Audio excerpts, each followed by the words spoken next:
Good morning, everyone. Thank you, Dan. Thank you, sir. I'm not. Good morning, everyone. How are you today? Good morning. Thank you, sir. Great to have everyone here at the 2024 BAM conference. Woo! I am going to start today with a land acknowledgement. Now, I would say that traditionally we've done this downtown, so I've never hosted a conference in Surrey. And it is a very, very different tribe that we're representing here and acknowledging. So bear with me. I was speaking with our executive director, Mike Davies, earlier, and he was sharing with me the name of this book called Res Rules. And it's written by Chief Clarence Louis from South Okanagan. And he said, don't do the land acknowledgement unless you really mean it. Now, in an attempt to really mean it, I'm going to read this very carefully because the names are a little bit different. So we want to acknowledge the unceded traditional territory of the Semiahmoo, the Kutsi, Kwee-Quitlam, Kuwatlan, Kaikite, and Tawasin First Nations. Thank you for bearing with me on that. So we have an exciting day for you guys. I think for the BAM team, come on in. We welcome all day. So BAM as a conference, we started to say, what is BAM? And a lot of people come here saying, so what are we going to talk about today? What's going to happen today? And what's really exciting is I get to see the faces of all of the people that started this conference. We have Annie Lee, who is actually the co-founder of this with Mike Davies, Jennifer Davies, and Dan Weeb right here. These are the OGs of the BAM conference. We have a lot of advisors here, Grayson Baines, many others that have been here from day one. And when we talked about BAM, we said every entrepreneur has a story, and that story is our why. Our businesses are born from that why, whether it's your opening day or you're celebrating your 50th year in business. Our why is what got us to where we are today. BAM stands for Business as Mission. So what is our mission? What is our foundation that we stand on? We take a day and we meet with other high-impact entrepreneurs from across the globe. We dream together, advise each other, encourage one another, and then we leave and listen for that still, quiet voice to see how God might be asking us to change the world together. And so whatever your why is why we're here today. I know for me, I'm feeling a little bit nostalgic. I'm looking at Deborah Herman, who was one of my first Sunday school classes. I taught her Sunday school from 5 to 10 years old, and it's so nice to see her here now sitting at the Trinity Western table representing, and she's in business, she's in political science, and to see people grow and find what God's mission is for them, it's incredible. Without further ado, I'd like to introduce Mike Davies and Jennifer Davies, who are going to say a few words of welcome. Oh.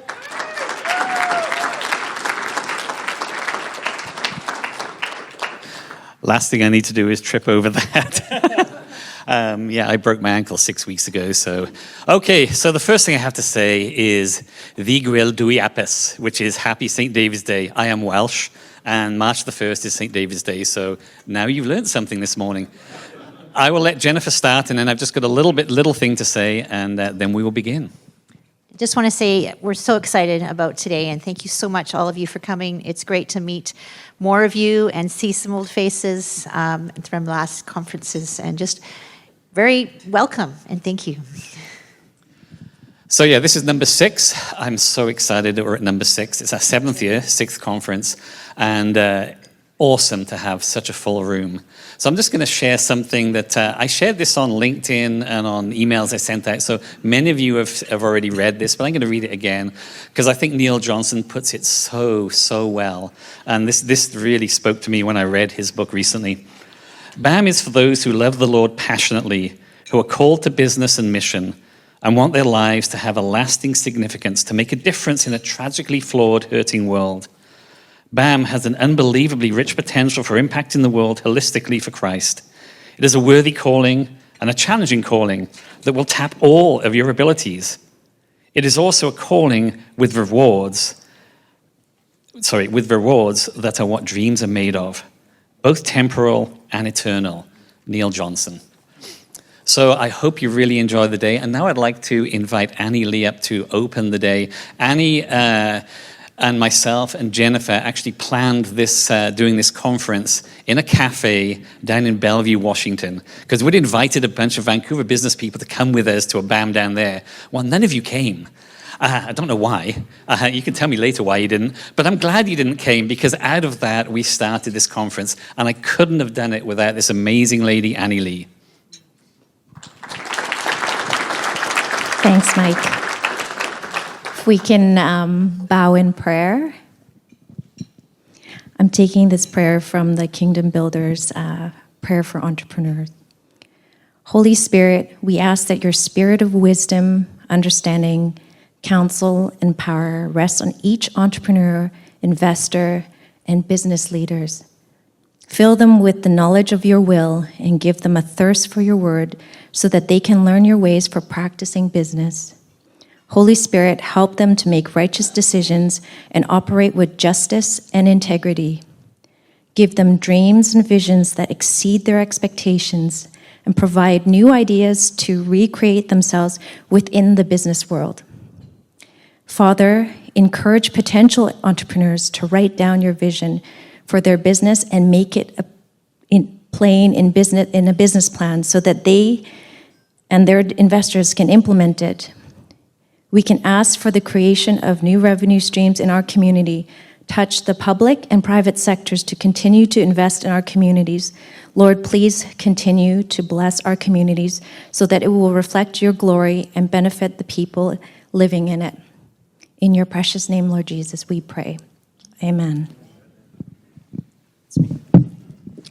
Thank you. Thank you, Annie. Thanks, Mike and Jennifer. So we have a few minutes here before we get started. I was going to ask, because each of us, we're all important in God's eyes. We might not know each other. We might not know what each other is doing, but we're all important.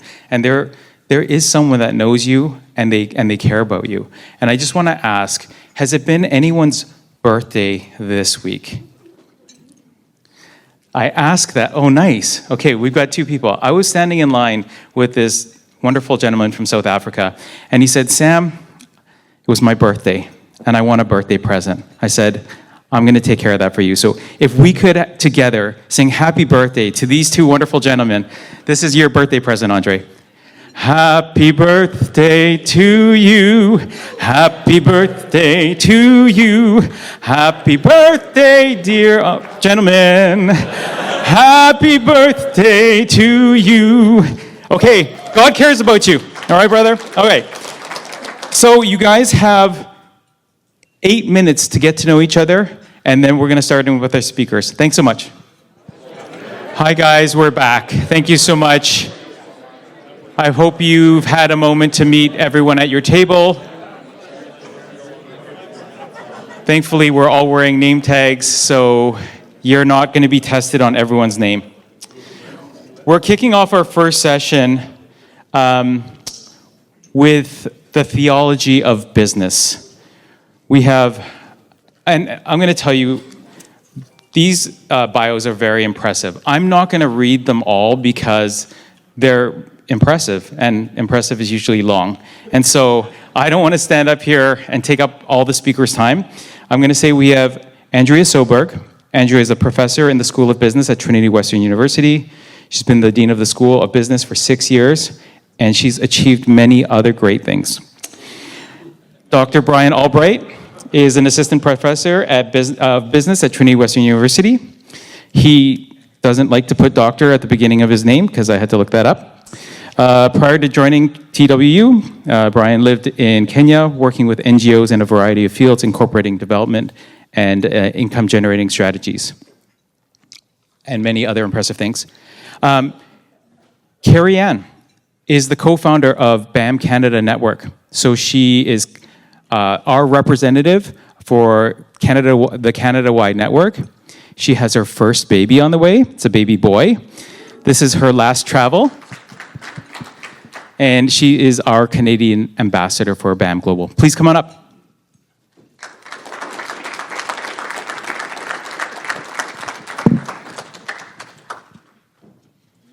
Don't be shy. Well, I want to let want to help the pregnant lady. Oh. You are much more chivalrous than me. You're welcome. Can I help you? Beauty and the Beast. Thanks. So where are you sitting? I am a doctor, but if something happens, I'm not that kind of doctor. Noted, Oh, I noted. get the couch. Do you want the couch? Awesome. So excited to have this conversation today. I know both of these incredible people from previous conversations and such. So when asked to do this, my answer was yes, 100%, no problem, excited to do it. So we're going to jump in. I'm excited that we're going to talk a little bit about a theology of work, good old business concepts of starting with why. So that's what we're going to be talking about today is what is our why, what's our theology of work, a little bit, and then into some other things as well as we go. So I have my questions here because I hate to admit that pregnancy changes anything, but the brain is not as sharp lately. So we're going to jump in with a question to Brian, and just really talking about how do we start thinking about a theology of business? Some of you may be coming in going, I've got it. I've got my life summary of what my theology of my business is. You're set to go. Some of you may be questioning what that looks like. So we're going to jump in and talk about where do you start? What does that look like? And so just throwing it over to you, Brian. Well, it's exciting to be here. And let me begin by when we were asked to talk about the theology of business, our response to Mike was, you got the wrong people because we're not theology professors, we're business professors. And so both Andrea and I want to put out the caveat there that we have not done the exegetical, contextual, whatever, that is necessary to be appropriate theologians. We are practitioners who are going to talk about our life experiences and our personal reading of the Bible, but specifically for me, when I talk about a theological perspective, I'm probably going to point to the person who wrote the book, and they did the exegetical stuff. So whatever we say here, you should talk to your pastor before you actually do what we're going to talk about. I think you said, Brian, if it was a debate on theology, you'd say it's a short conversation. Yeah, the pastors, if you ask a question, I'm going to ignore whatever you have to say. No, I'm kidding. I would say when we start with the theology of business, from my experience, the first question is, how do you define the mission of God? What is the goal? I don't mean missions as in go to another country and do something. I mean the actual mission, the purpose, the goal. How do you define and articulate that? I grew up in a wonderful, evangelical, charismatic Pentecostal church, and growing up, my perspective of God's mission was it was a relationship with God, that you are trying to maintain that good relationship, and the evidence of that is you're attending church, you're praying, you're communing with God, there's a spiritual nature to it, and I'm trying not to sin because I want to go to heaven someday. And that was a large part of the mission of God. And then the second part was more of a relationship with others. And so we are to treat one another well, to love one another, to act justly and love mercy and donate and volunteer. And that was a great theology to start off with. That's how I would say I defined the mission of God. As I took one of my first jobs, I traveled internationally several times a year, and I started to see poverty for the first time beyond a movie, beyond what you see in the media. And when you start meeting people face to face who are struggling for their day-to-day needs, and I didn't have a theology to understand that. I was saying, well, does God care that a child is dying from malaria or doesn't have health care? Does God care if this father can't provide for his children and the education system's not working? Because in my theology, all that really mattered was getting into heaven and treating each other well. But does God have a physical or a psychological aspect of his mission? Does God want divorce rates to go down? Does God want everyone to have access to health care? Does God want everyone to reach their maximum potential in education? Is that part of God's mission, or is that nice, but it's a means to a spiritual end? It's like, well, we will do poverty things, we will do physical things, we will do psychological things, as long as it leads to a spiritual end, which means they know Jesus and get into heaven someday. And so I didn't have a theology to address that. So I would say the platform to start a theology of business is to ask yourself the question, what is God's mission, and is it holistic? Does it include every aspect of our humanity, or is it limited to our spiritual and relational side? And if we're going to say, now, how does that apply to business? We have to be on the same page. In my experience teaching, when I try to open conversations, a lot of the people, especially coming from a very conservative evangelical perspective, their box is spiritual and relational. And so to get them to think outside that takes a lot of exercise. Now, the younger generation coming through, I would say, again, from an evangelical Christian university perspective, the students who come to us, they come with the box, but they're much more open to the idea that God is holistic and asking these questions, where my MBA students who are on the older side, who have a lot of experience, they're kind of like, that's a tough hurdle to push. So I would argue that the foundational place to start a theology of business is a non-hierarchical, holistic mission where God cares about every aspect, and his desire is that we flourish in every aspect of our humanity. And then we can build a theology of business on that. Yeah, and I know many of you probably heard the language, the sacred secular divide, this whole space, but really wrestling even with, okay, if there's not secular, if it's sacred or sinful, okay, if I'm not doing sinful work, then how does God call me to have sacred spaces within my work, or what is it? What's the holistic calling within this? I know that in a recent, Andrea, go for it. Go ahead. Oh. I know. Just resting this hip. Ready. I know that in a recent review paper I peeked through of yours, you also mentioned a little bit within the holistic theology spaces, a little bit about evangelical Gnosticism. Did you want to unpack a little bit more about how that ties in? Yeah, so if you read a book called Becoming Whole, it's the follow-up book to When Helping Hurts. If you've read that book, Kapik and Fickert wrote another book called Becoming Whole. And he talks about how our international development efforts are focused, there's either a evangelical Gnostic position, which are interesting theology words that we don't use in the School of Business often, or a secular humanist view. And there either is a God, and it's kind of just describing the dichotomy. Everything is spiritual, everything is towards eternity, or everything is earthly and there is no God. And these are the two development stories we're told. So Christian NGOs doing international development would be like, typically on the evangelical Gnostic side, we do development, but it's a means to a spiritual end because that's all that really matters. Then you have secular NGOs doing development work, the United Nations or whoever, and they're purely from a humanistic perspective saying all that matters is the material world, and there is no God, there is nothing else. And so that book really just says both of those stories are not accurate stories of change. There is a story of change that's God's story that is, again, that holistic. So Becoming Whole is the book. So I would highly recommend that book. Thanks, Brian. Anything to add there, Andrea, or jump over to the next question? Yeah? Okay, awesome. So that gives like a little bit of a snapshot. I love that you're sharing resources. That will come up throughout as we go here as well, all day really. So make sure you've got a note open on your phone, so when you go home in the next few months, you can do an Amazon dump tonight and buy all the books and then go through. But Andrea, I would love to hear a little bit about what do you see as the gap in how businesses are applying a theology of work? So the conceptual is great, but then it's the actual application, which I'm sure is why a lot of you are here today. You're like, okay, I get the head knowledge, but what do I do now? So I'd love to have you just share a little bit about that and then, jump in. Okay, thank you. Yeah, it is great to be here, and I always like being with Brian, my colleague, and we bounce ideas off of one another a lot. I just finished a sabbatical, which when you're at a university, it's a great privilege. They give you this chance to go away and to do some research. And through my time with Brian's been with the university for about 4 or 5 years now, Brian's been challenging me on, we're missing that holistic perspective when we teach. When we have our students actually leave our classes.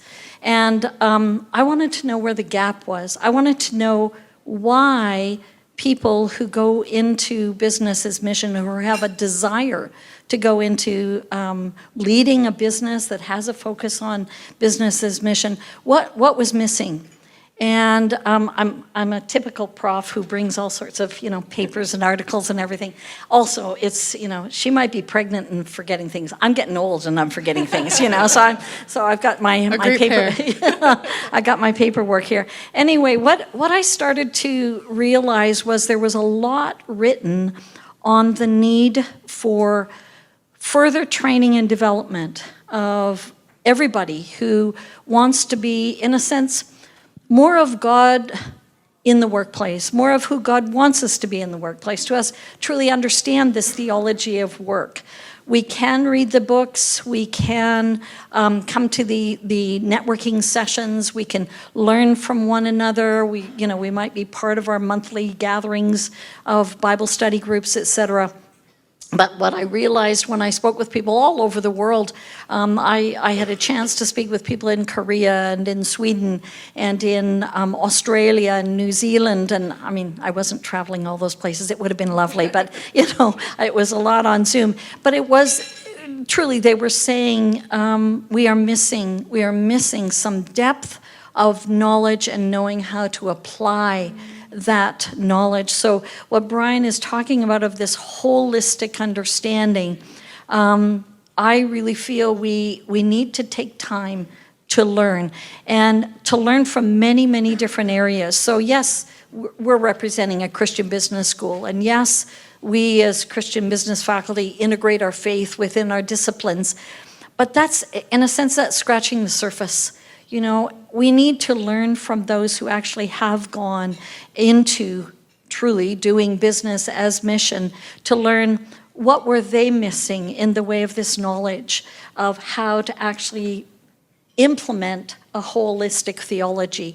And so I think there's still a gap there that we need to go a little bit further and not just think of ourselves as Christians in business, and we're going to be good Christians in business, but what does it mean for evangelizing within that environment? What does it mean for, how we care for the environment, which, is all part of when we talk about BAM, we talk about the quadruple bottom line, but I'm still learning. It opened my eyes. The last 7 months just opened my eyes even further to what I had been reading about. And that is my concern, is we as Christians want to be good stewards of all that God has given to us, but I think we're still missing the how. And so I really encourage us to take time to really figure out how to learn the how. So I see that as a great gap right now. And so continuing these conferences is wonderful, but we got to keep going deeper and deeper and truly bring in the theologians who can help us. Some of the people I was speaking to were theologians who wanted to be connected with business schools to assist business schools in creating, I hate to use the word programs, but creating academic programs that truly would be developing people with that holistic theology. Yeah, and that's a huge affirmation as well to Mike and Jennifer and the whole team putting this on of the how, and like what you guys are doing through this conversation is so important. So just as an incredible affirmation of that as we continue to grow. Awesome. And I know we're going to come back a little bit to unpacking a little bit of hearing more about what Andrea's research is as we go. But hang on, we're going to jump into another question here as well. But popping over to you, Brian, in some of your work, you've talked about the need to be more intentional about our understanding of the theology of business, and this kind of all pulls together. What does that understanding look like? And I know you have some really interesting language on that practically, even from Jeff Van Duzer and all that fun stuff. So if you want to unpack that a little bit as well. Yeah, so how do we take a holistic theology and apply it to business? So Jeff Van Duzer, Why Business Matters to God, is the book so I'm pointing towards him, and go read that bad boy. It's awesome. Changed my life, literally. He talks about instrumental and intrinsic value of business. So what we've been told from a evangelical Gnostic or conservative evangelical perspective is that the purpose of business is to make money to donate towards missions and other charities, and it's a platform for evangelism. You're in the workplace to tell other people about Christ and bring them to Christ. Very true. But he says we are missing the main point of business if that's all we focus on. He calls that the instrumental value. That means we're using business as a platform or an instrument to accomplish these other things. He says if you read through Scripture, you look at the whole narrative, the purpose of business has intrinsic value, inherent value to it. The process of business is important to God. And he focuses on two areas. The goods and services that are created accomplish flourishing humanity.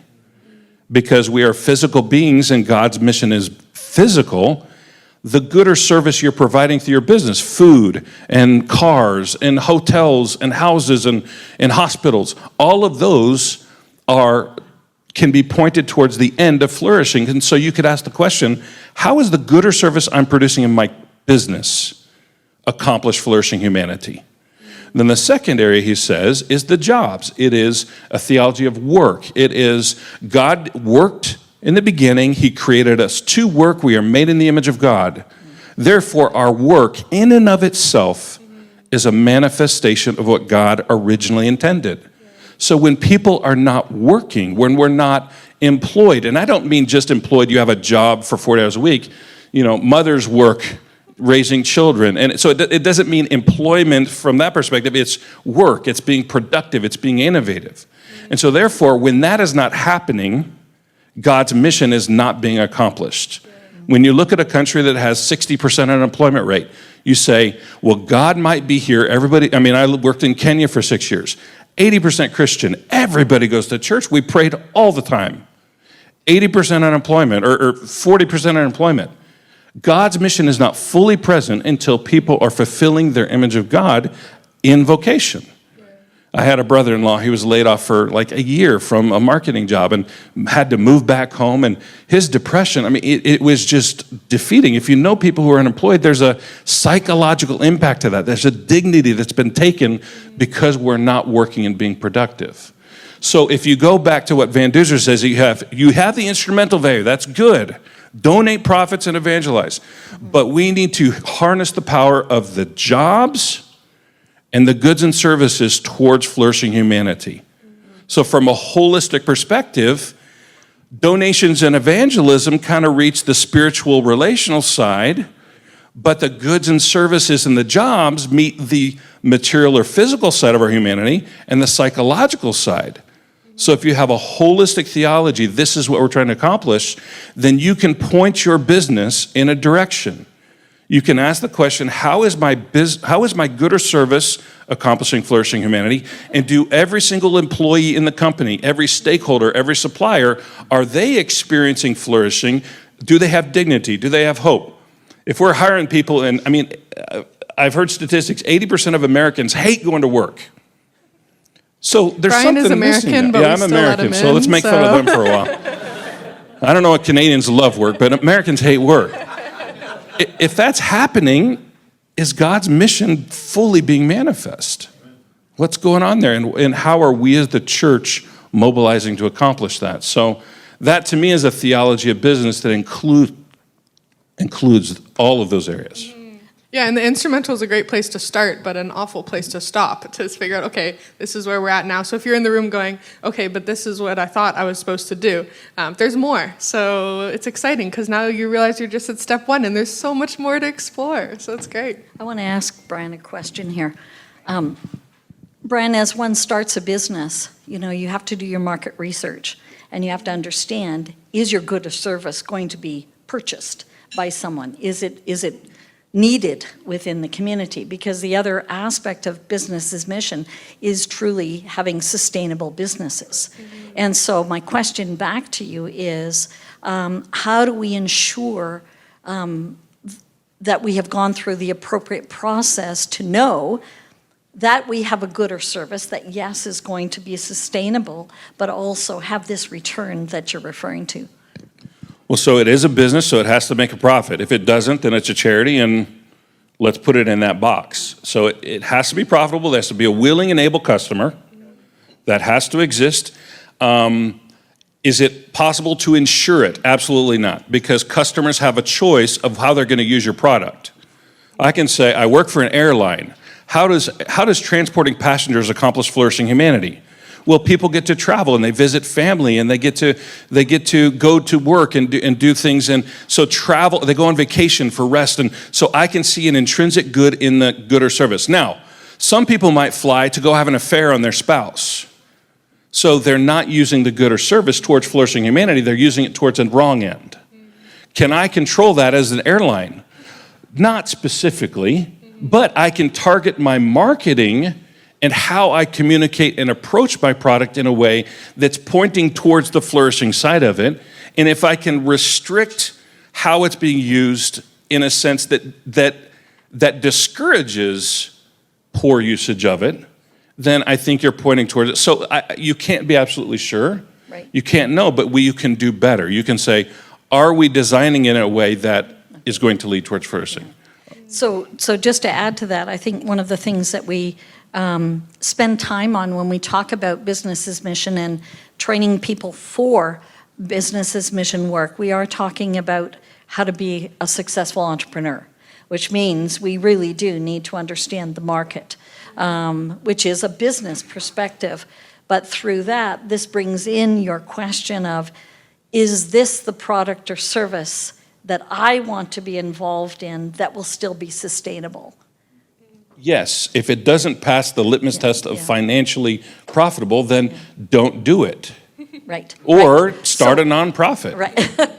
Okay. Which takes me, I'm sorry for, No, can I for it. continue? Yeah. So then that takes me to the question of we as Christian business people, we do need to understand the basics of how to initiate a business, a successful, sustainable business that actually captures, what is the end product or service going to do for humanity overall? And is it God-led? Is it God-inspired? But also, is it the end result doing exactly what you're saying? So that's a hard question to be able to ask God that, but also to hear that answer. And, any of the entrepreneurs in the room, no, you keep trying. You start, it might work, nope, let's go on to the next business. I mean, it's this creativity that allows us. But I think this is where understanding, again, in the training and development side, how to be a good or how to be entrepreneurial, how to be a good entrepreneur, how to start that business, but also, how do we sense as a Christian the Holy Spirit leading us in this movement? I mean, God wants us to be doing these things. We just have to be open to that, but we also have to learn how to do some of these things. We don't come by these things naturally. I mean, we're sinners, right? And we're prideful, and we want things for ourselves. So I mean, it truly is a time where we have to really seek God's direction on this. But in the end, it's got to be a business that's going to survive. And not just seeking God's direction, but the community. My pastor should help me. How can you go in this direction? My community, my business groups, how can we all together come and say, how can I make this more towards flourishing than it might be already? Yeah, and maybe just as we're taking it as like a conceptual, we need this theology of business. I know you, Brian, have worked in business as well, and Andrea, you have a plethora of experience. Do you have maybe an example that comes to mind of what that, just to make it really clear of like, here's when a business was grew from being instrumental to intrinsic, or any type of example that pops to mind, whether it's something you've experienced or heard of, or just a general example to paint a picture? Kinda. So, put you on the spot. Yeah. So my work in Kenya, I was working for a hospice. It was a traditional nonprofit. We raised a couple $100,000 a year to fund a hospice for the poor in the village. Wonderful ministry, loved every minute of it. But we said, if we're if we're just going to be dependent on Americans donating money that's not sustainable over the long term, it's dangerous to be just donor dependent. And then we said, we think there's a market for hospice care in Kenya, because it was kind of a new healthcare phenomenon that you don't really have hospice. It's a Western concept. And so we said, how can we make a model that is profitable, but still aligns with the mission of hospice care? And so that was what we did, is we built a second location. We determined we couldn't do it in the same location. You can't give away free service and paid service in the same building. It's confusing. And we also needed different staffs, because there is a little bit of a different mindset when you're saying this has to be, when you're giving away to the poor, that's a different mindset that's important. But when you're trying to say, how do we market this so it's financially sustainable, you kind of got to put a little different hat on. And you have to ask harder questions that might be, well, we have to say no to this customer. And for nonprofits, that's hard to say no to anybody who's in need. So you have to say, well, that's not our target market. We're not going to provide that.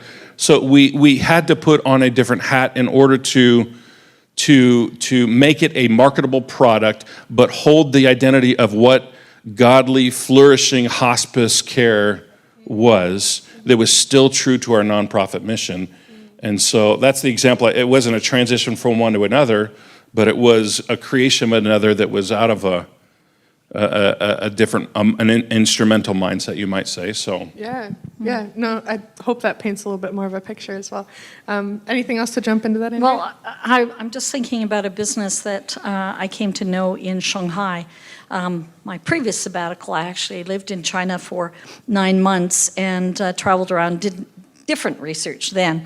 But my research back then connected me with many Christians, because that was going to be my network to open up for the research I was doing on human resource management in China.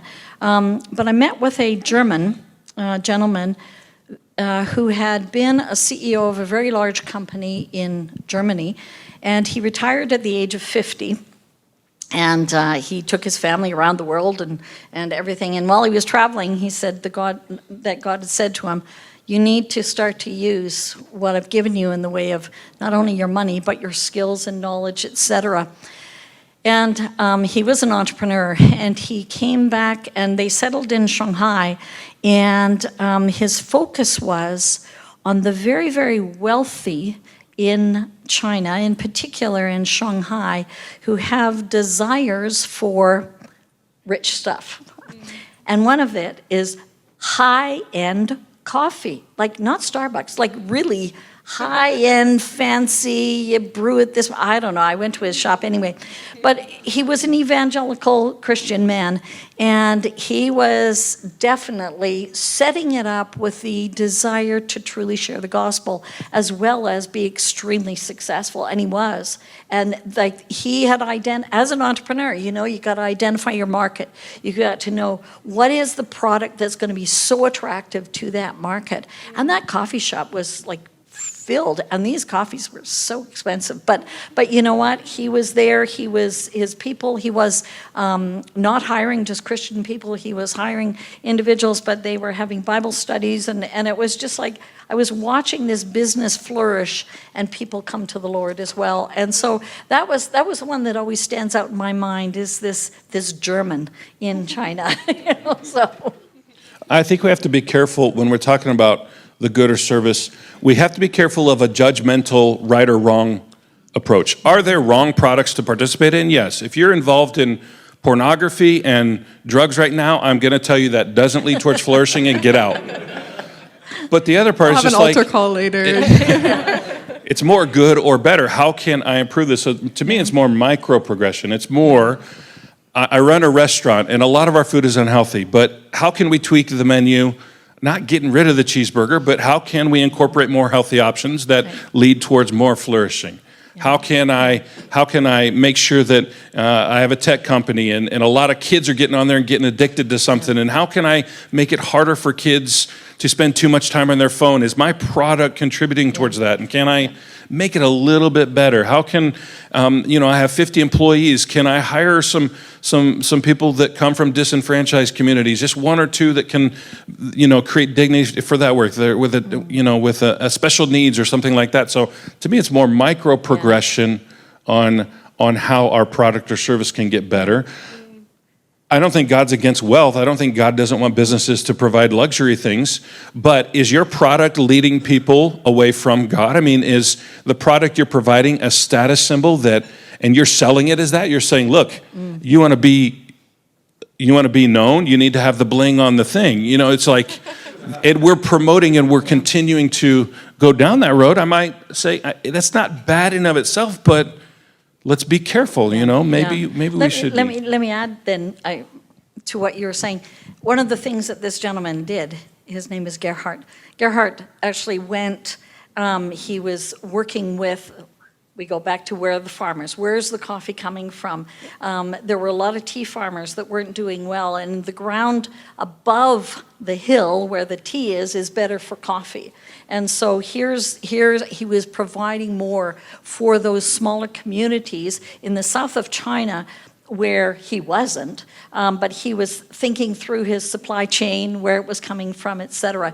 But my point of the market, yes, it was the wealthy market, but that wealthy market in China in particular, they rely on their wealth to sustain them rather than understanding there's a God who loves them. And so, you know, I think it's being that entrepreneur who can figure out where the market is to be sustainable but also have an impact overall. So I wanted to just make sure he wasn't selling drugs or anything else. Good. But, you know. And we're going to hear a lot of really great examples today as well as we go of examples of how people have done this and inspiring stories to encourage us to for what that can look like for our own businesses, etc. But I know, Andrea, I'd love to just have you focus a little bit of time on your research that you did on what does it look like to help support people that are looking to create those businesses. Okay, thank you. Yeah, it started, I knew I was going to be going on sabbatical starting in last July, and I was here last year, and I had met, see, my mind has gone blank. Oh my goodness, help me. Who's our BAM Global? Oh, Mats. Yeah. You see, I age. You know Mats, yeah. Anyway, Mats and I spent quite a bit of time, and he gave me this, like he just dumped names on me. You got to talk to this person. You got to talk to that person. So, you know, the whole networking. And it just grew from there. And so what I was trying to gather was, first off, information of where is any type of training and development offered. And so I started with these types of conferences. So, you know, BAM Vancouver, BAM Canada. Even I used to lead the Langley chapter of the Christian Business Federation, CBFA, no, CCBF, Canadian Christian Business Federation in Langley. And so organizations like that, we come together, we talk together. So I started at that level, and then I went to the level of looking at where are the very specific training organizations like Praxis, you know, where are they? What are they doing? And then I went to the Christian business schools and just gathered data on what was being offered, how it was being offered, who we were developing, what the client base was, et cetera, for these training and development agencies. And I created, with several people in BAM Global, a model of how intentional is the training towards BAM work, and then what is the formality of it? And so I have these quadrants, you know, I'm kind of talking academic talk here. But I'll tell you what my conclusion was. My main question was, how are business schools developing businesses, mission leaders? And I'm going to be very honest, we're not doing a very good job of it. And part of that comes down to some of our challenges overall. And I've identified, in the end, I identified a few things. And probably number one, and we all know this, if the leader of the school or the leader of the research center or training center, whatever it is, if that leader is not as focused on this holistic theology that Brian was speaking about and leading that program in that direction, what we're getting are business people who understand the integration of faith within a discipline, like the accountants. They understand, you know, how to be a Christian as an accountant, or I teach in HR, you know, how to be a good manager of people. But we're not going specifically down the path as developing people for business's mission to the extent that I hoped we were. And so at the end, kind of one of my conclusions is there needs to be more full collaboration between conferences like this or agencies like BAM Vancouver, BAM Canada, et cetera, BAM Global, with the Christian business schools, not saying come together and you do what we want and we'll do what you want, but it really is allowing for us to come together. And then the networking groups, as well as with the training agencies, like we need to learn from one another and then give what we do best.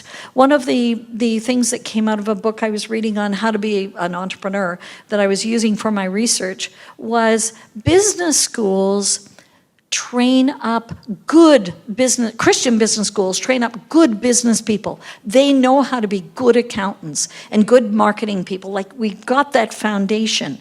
But the challenge is, do they actually know the full theology aspect? And, you know, at Trinity Western, our undergraduate students are required to do 2 biblical studies courses. There isn't enough there to build it. And so we need to somehow learn how to come together and collaborate together. So that would, you know, I got a pile of stuff that I put together, but I hope that kind of summarizes where we need to go next.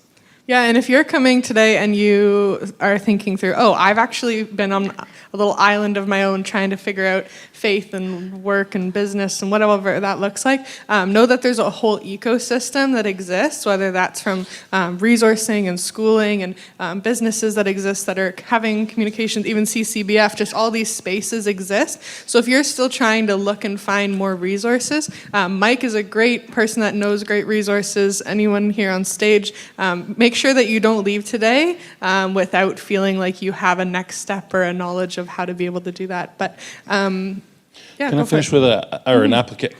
I want to give it 2 more application examples. When I ask students in my class, where do you see a business accomplishing God's mission? 2 dominant examples, Chick-fil-A and Hobby Lobby, In-N-Out Burger, okay? And then I ask them the question, where do you see God's mission being accomplished through Netflix, through Bank of America, through these institutions, and just blank? And we're built in this system that if there isn't God in the mission statement, it can't be going towards God's mission. Well, if Bank of America is providing great financial services that enable flourishing through loans and investment or whatever, we can still point to that secular source and say it's accomplishing part of God's mission. Now, to think that business can solve all of God's mission or accomplish all of God's mission isn't accurate either. We actually need government. I know that's not popular to say, but government is actually an institution that has intrinsic value to accomplish God's mission. The church is absolutely essential. Like, we should have a holistic mindset, but realize business isn't there to accomplish the whole thing. They might have an aspect that they're accomplishing. Then we're working alongside the church and alongside NGOs, alongside the government to accomplish as a community to accomplish it. So business is not the solution to everything. And also we need to ask the question, man, that was really good and it just left. And I'm you're not too and old you're or not pregnant. old. You're not pregnant. Oh, got it. The context. Business's mission, when I grew up in business's mission 20 years ago, it was towards the unreached people. It was always kind of a missional thing towards the unreached people group, which to me, honestly, 20 years ago, I was like going, well, that's not me. I'm in Kenya. There's 80% Christian, so I'm not BAM. Business's mission, the definition is broadened greatly to encompass more things. However, there's something special about the uniqueness. Context drives your strategy. So if you are in a closed country where Jesus is not known or present, your spiritual bottom line will be extremely strong. Yeah. Maybe the jobs and the goods and services are less of an emphasis. If you're in Kenya, which is very Christian, the jobs are a stronger strategy and emphasis. If you're in East Side Vancouver, I'm still not familiar. If you're with the homeless in Vancouver, what does that look like? If you're doing work in Beverly Hills where everybody's got everything they need physically, Your work is more spiritual and relational because everybody has, there's 50% divorce rate and kids hate their parents because they put, this type of thing. So every context is unique and that defines your strategy. So business's mission might be more towards the spiritual missional outcome, but it still respects the holistic theology. In an impoverished nation, it might be more about the jobs, more about the goods and services, but it still respects and understands the holistic theology. So context drives strategy for how you're intentional about your business. Yeah, and what I would love for us to do just as we transition out of this time together, we're just going to take a silent 30 seconds. I don't want it to be table time because it'll go so fast, but silent 30 seconds. If you have a notebook or a app on your phone or whatnot, I just want you to write down a couple thoughts that this conversation has triggered in you of, I want to think more about that, or I want to percolate on that question, or think about how I can actually, what is that instrumental intrinsic? What does that look like? What is my context to drive my strategy? So I just want to take a silent 30 seconds for you to just jot down a couple things. So as you go to reflect later this weekend, you can sit on those.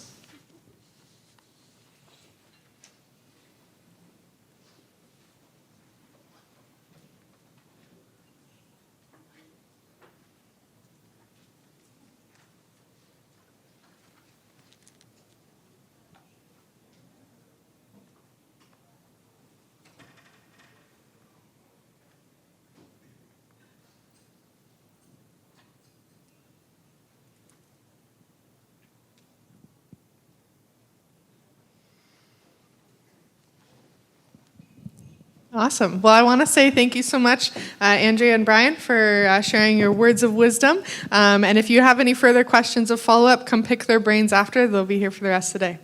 Awesome. Thank you.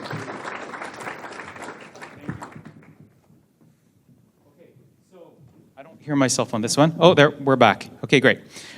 So I've been asked to remind you of the Wi-Fi password. I know we get really poor reception here, so it's Civic Hotel.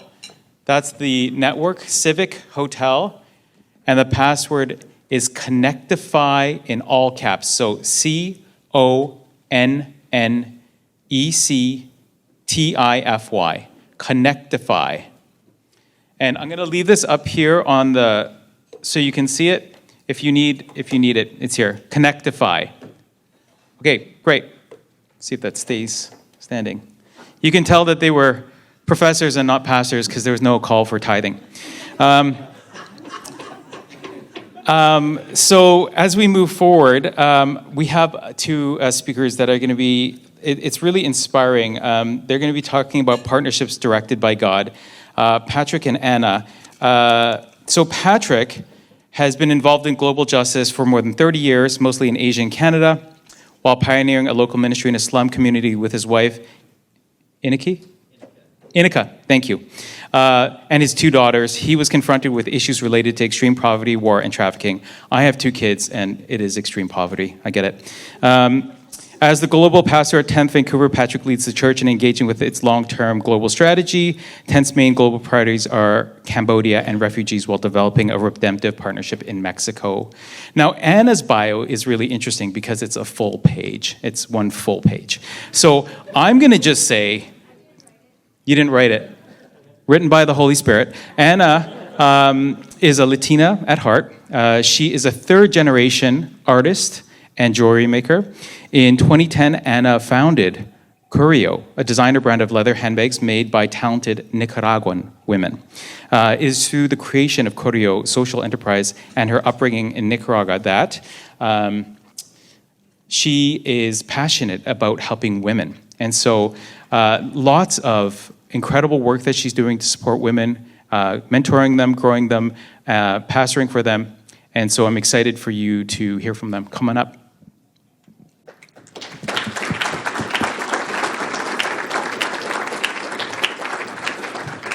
Take one of these. Is there a clicker? Are you coming? Speaking happens from the front.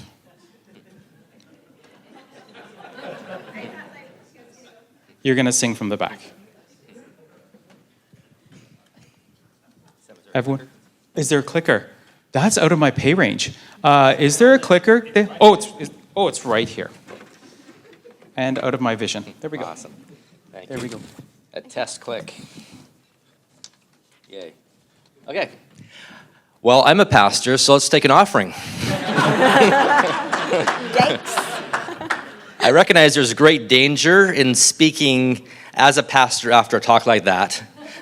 But fortunately, I've had a wrestle for most of my life about church, ministry, entrepreneurship, business. And so I was raised in a family business. Anyone here raised in a family business? Many of us. So after school, Saturdays, working hard.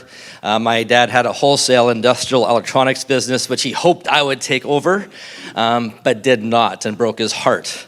Instead, I decided to travel around the world and do missions, where I continued to wrestle with entrepreneurship and business and mission and ministry. And so I've had this wrestle. So I do affirm and agree so much with what was talked about earlier. And I wrote down what really meant a lot to me in that first session was the harvesting of jobs and services and products for human flourishing. Like, that really resonates with 10th Church. It resonates with us. And so we're just here to share a couple stories. It won't be very long. I'll introduce Anna in a second, but just wanted to mention that as a pastor in a church, one of our 4 global strategies, actually we have 4 parts of the world we connect in. I'll just move over to Anna here. With Business Mission, we work in Cambodia, Mexico, Greater Vancouver, and with refugees here in Vancouver, mostly with Afghans. We walk alongside about 300 Afghans in our city, and all of them need jobs. All of them need a community to wrap their arms around them. And so as a church, we really have implemented in our strategy a real need to have sustainable business ideas in all of our 30 or 40 mission partners we have around the world. And I'll mention a couple of them today. First kind of story is Alongsiders. Has anybody here heard of an organization called Alongsiders? A few guys have. So in 2006, I took a small team to Cambodia, and we interviewed about 30 or 40 organizations that resonate with the values of 10th. We discovered Alongsiders. At the time, they're like a youth group led by Surrey and SoCal in their early 20s, a real heart for the Lord. And we decided to walk alongside them and partner with them 16 years ago. Fast forward to 5 years ago, as we were partnering with them and supporting some of their projects, it grew quite rapidly in Cambodia. But 5 years ago, we were invited to partner with them. They had a vision for a Christian campground in the southern part of Cambodia in a place called Kaip. And I remember 16 years ago, Surrey said, we have a dream for a Christian campground where young people can come. They can experience God and they can know that they are loved. And we're like, great vision, great vision. So 5 years ago, we decided to stand with them in this vision. And I'll show you a little video that we created a few months ago for their 5th anniversary. And it's a little self-explanatory.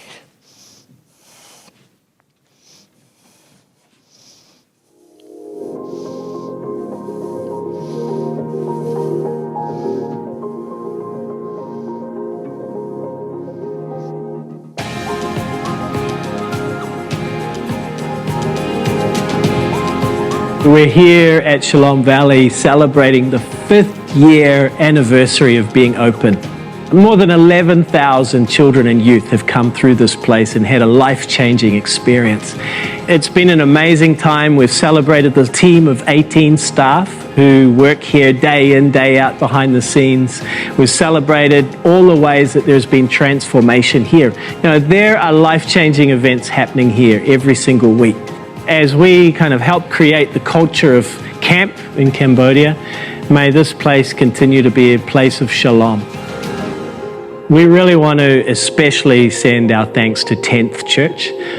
You guys have been a massive part of building Shalom Valley. You've given sacrificially to see this happen and prayed for Shalom Valley to arise. We all celebrate together what God has done here. So thank you for being part of this journey. So you may ask, what does this have to do with BAM? 5 years ago, I brought some business people along. and they caught the vision for Shalom Valley and invested pretty heavily in the property and the buildings, and you see there it's very beautiful. Today, not only does the income from the camp rentals pay for all 16 staff, all the operational costs, covering 11,000 children to be part of this program, but now with their net profit, they're able to support their Cambodia office, because their Cambodia office has now expanded the Alongsiders model into 30 countries in the world, including refugee camps in Africa. So the profits from this camp are now making an impact around the world. So this is why we think this is a bit of a business as mission model, because it's not a charity model, it's an entrepreneurship model where children's lives are being changed. For the next 3 years, as a church, we have identified 5 partners we want to be able to do something like this with, and one of them is called Village Works, and I'm going to pass it on to Anna in a second here. We'll show another video, but we want to be able to see a business flourish that's really making an impact in the world. You want to talk first or the video first? Video first. Okay. Oh, these are just a few pictures of the.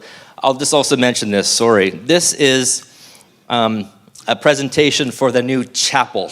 There's going to be a chapel on the campground property, and why this is important is because Anna's husband Roger was on her team. He's an architect, and he helped provide the initial plans to develop the plans for a chapel. And the reason why chapel is important on this property, when you have 300-400 kids on a property, you need a quiet space, a place to encounter God. And also, these young people get married eventually many times. This is a place where they can have their marriages and have hundreds of people on the property to celebrate their marriages together. Village Works. They employ 40 staff, exports to 15 countries, and their purpose is to provide dignifying jobs in Christ-honoring environments. There's Anna, here's the video. I see so many people with disabilities begging. I feel like why they are begging, they have potential that they can do something.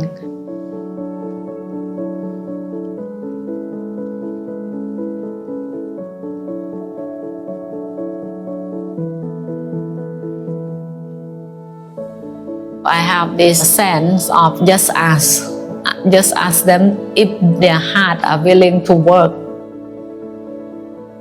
Village Work was started as an income generating project for local artisans. Since I started leading Village Work as a director, we started hiring people with disabilities so that they can have a skill and a job.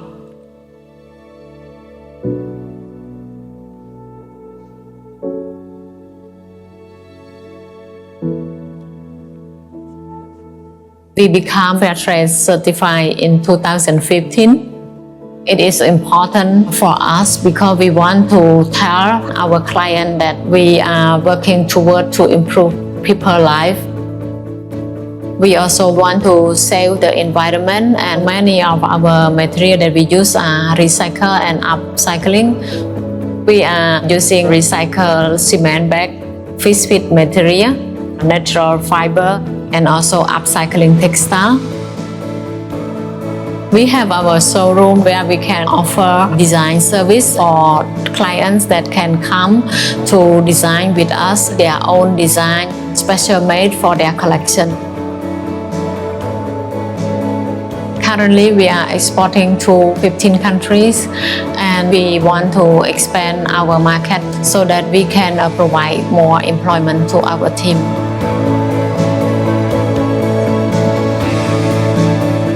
When you buy from Village Work, you are not just changing the life of individual employees, you are changing the whole communities and our country.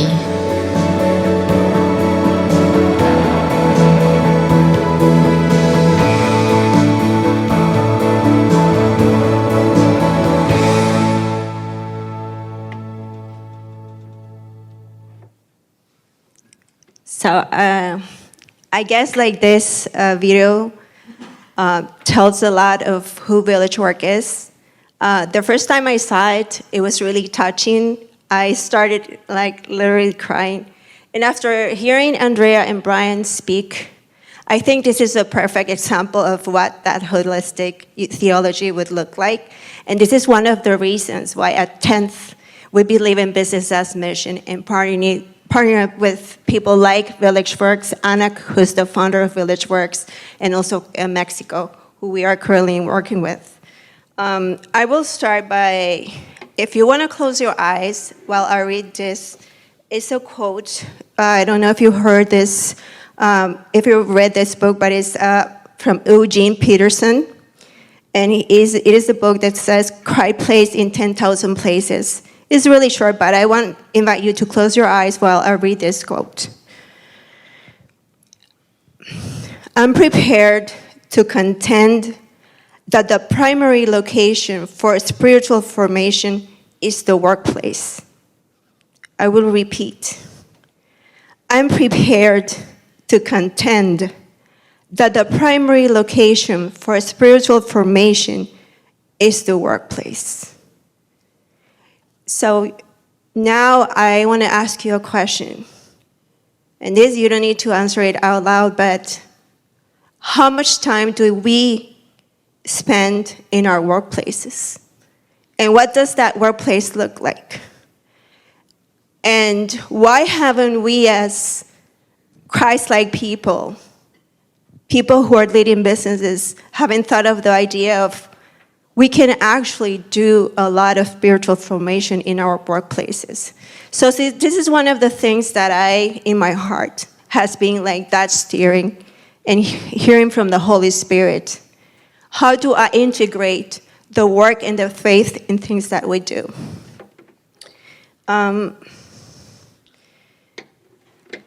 I will read another quote which I also heard from my theology and spiritual teacher in 2021. You can close your eyes again. Contrary to God's creation, our current world is broken. We have been called to be image bearers of Jesus Christ, bringing back order out of chaos by utilizing our God-given abilities to unify the marketplace and the gospel. Now you can open your eyes again. Thank you. Anak is the founder of VillageWorks, and she sees people whom she worked with through God's lenses. Unique, beautiful, with gifts, talents, abilities, able, and with full capacity, whole. In November 2022, this was when some of the trips that we currently make, we make once a year, we travel to Cambodia, and once a year we also travel to Mexico, and we take business people with us. In November 22 was my first time in Cambodia. My husband and I have been praying for specific areas where to serve the Lord and to be obedient to our vocations as missionaries. We will have never imagined it was Cambodia.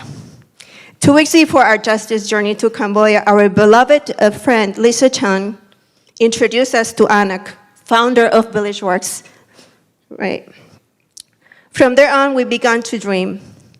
I will say together, inviting the Holy Spirit, and as we will hear Bill today talk later, whom you will hear from today, would say, we had a constant ongoing talk with God and among us. Accessories is what VillageWorks makes, specifically handbags, is their expertise. Sewing machines, patterns, textiles, thread. Whoa, people made unto God's image. All that dreamed in one place, the work and the faith. The minute I stepped into VillageWorks, my eyes filled with tears. My heart started pounding. As Anak shared the story, I praised the Lord for allowing me to see him in Cambodia and at work. And God spoke to me that moment when I stepped into their factory, a beautiful factory which they employ 30 people with disabilities, and between 30 and 40. And I heard the Lord said to me, there is hope. There is hope. Immediately, my joy filled my heart. From that moment on, I knew that no dream is impossible when God's heart is in it and at the core. This is what we have seen in Village Works, in Cambodia, in the people, in God's creation.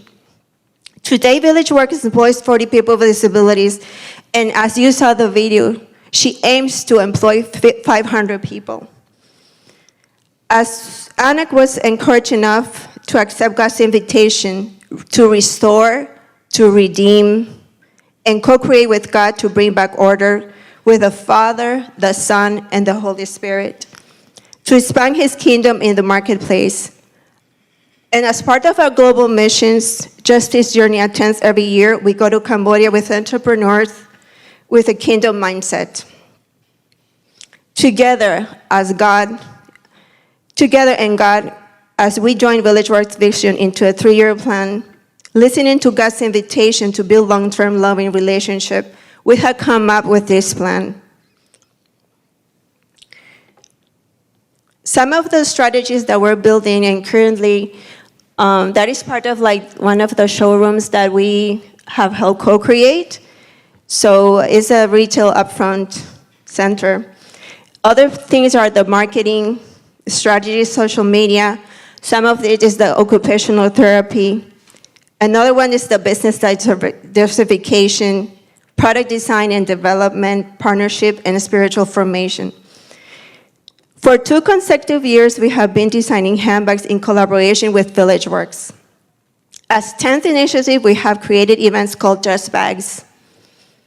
This is part of the event that we create as part of 10th, A Justice Journey, where Global Missions has the opportunity to create community engagement and share God's work among global partners. At our table outside, we have a little display of what the bags are. If you see that bag over here, one of the products that they use, and as you saw in the video, they used cement bags, and they upcycled them and turned them into beautiful bags. The bags that are represented outside are shopping bags, which were designed in November 2023. It is made up of canvas, a fabric that will otherwise go to the landfills. But Village Works has decided to use this fabric, and we have designed a useful, stylish shopping bag. We also find a cosmetic bag on the outside that are made up of cement bags or fish bags. Village Works washes and cleanses the cement bags and the fish bags, and we give them a second use. As part of the global missions, we invite you to go and visit our table. And I want to close with a quote saying that at the end, if you saw the video at the end, what Anak said was, you are not just changing the lives of individual employees. You are changing the whole community and a country. So I want you to keep that in mind, that when we build companies or when we do missions, we are also building not only an individual, but also a society and a country. Thank you.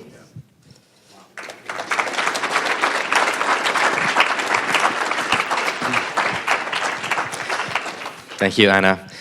Anna is an example of a member of our church who we invited to be part, using her business skills and talents with her husband, and found a place. And there are so many folks in our churches like Anna that are waiting for an opportunity.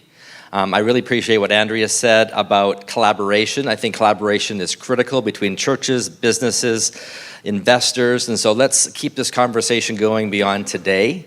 A couple of ways to get involved. Hey, you can buy a Just bag. So out in the hallway there.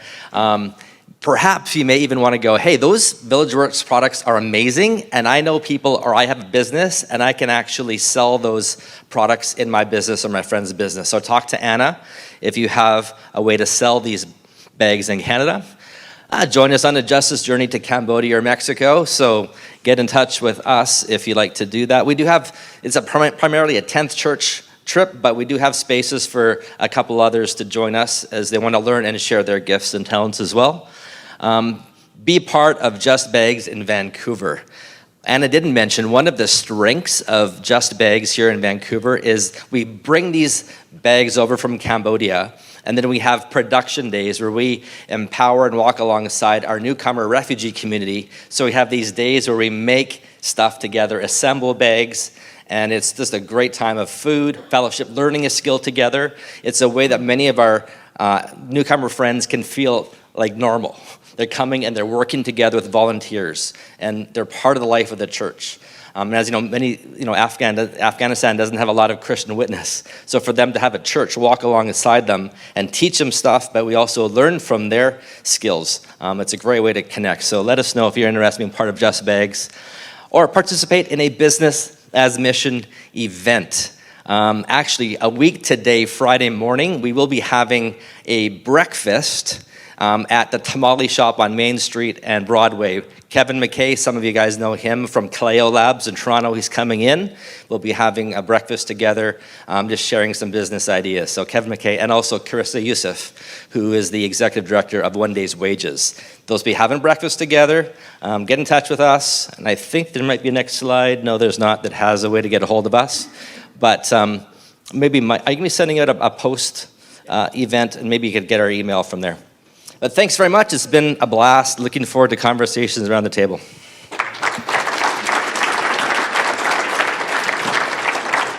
Thank you so much, Patrick. Thank you so much. What's amazing, I think these are your glasses, Patrick. Oh, those are yours, Anna. And you know, Anna's an amazing woman. If you have a chance to talk with her, not just about the bags, she's so passionate. And that's why I loved her bio. I was like, even a one-page bio can't fully describe like having a conversation with Anna. I'm so inspired by these videos and these talks, and I'll say hosting these BAM conferences are so expensive because you get inspired and then you end up buying all of this stuff.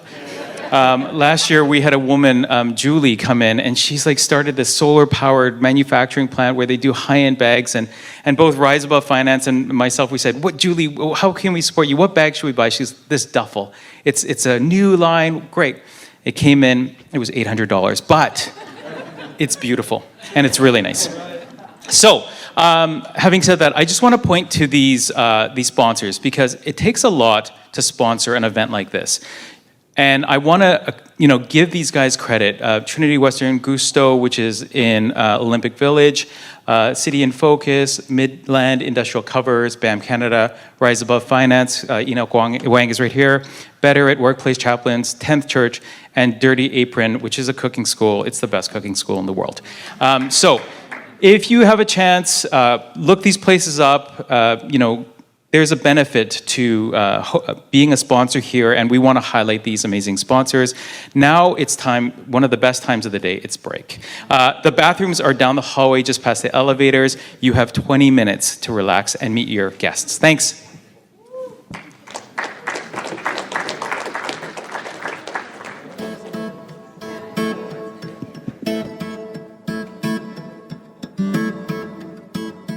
Libiamo negli eti calici che la bellezza infiora. That's from Traviata. Russ, okay, listen, I was campaigning for Russ to sing today. He gave a performance last year, and it was like the highlight of the conference. And then he wouldn't do it again. Russ, you got to give back to Jesus sometimes. Come on in, guys. Okay, I'm going to start introducing Bill. He's going to be our next speaker. Bill and his wife, Kitty, moved to China in 1987 at the age of 39 with their two daughters, Patty and Christy, who are both 6 and 8. So what's interesting, who were 6 and 8? In February of 1988, Bill was able to start the first of several companies in Xiamen, China. I don't know if I pronounced that correctly because I'm not Chinese. It's hard when you're Asian and you say these things wrong. Okay. Knowing that he did not know how to run a business there, he planned to stay for a very short time and make a lot of mistakes. I think that's life in general. The first company was making hand-tied fishing flies. His first partner became sick and died 1 year into the project. But Bill saw the Lord open up a new opportunity to start another business. His first company was large, and a local believer helped him operate it after 25 years. The Lord revealed technical, financial, personal, manufacturing, and marketing solutions. And today, Bill is most interested in encouraging entrepreneurs and business operators to explore the practical meaning of steward regarding their business. What's interesting is that all of these businesses that he's opened up are still active. So, Bill, Job, wherever you are, please come on up. Sorry if I butchered that, Bill. Thank you very much. Good morning. I'm really looking forward to this. This will be different than any other kind of speaking thing I've done because I get 24 minutes and 52 seconds now to say some stuff, and then you get a half an hour to judge it. Discuss it. I'm sorry, it's a discussion.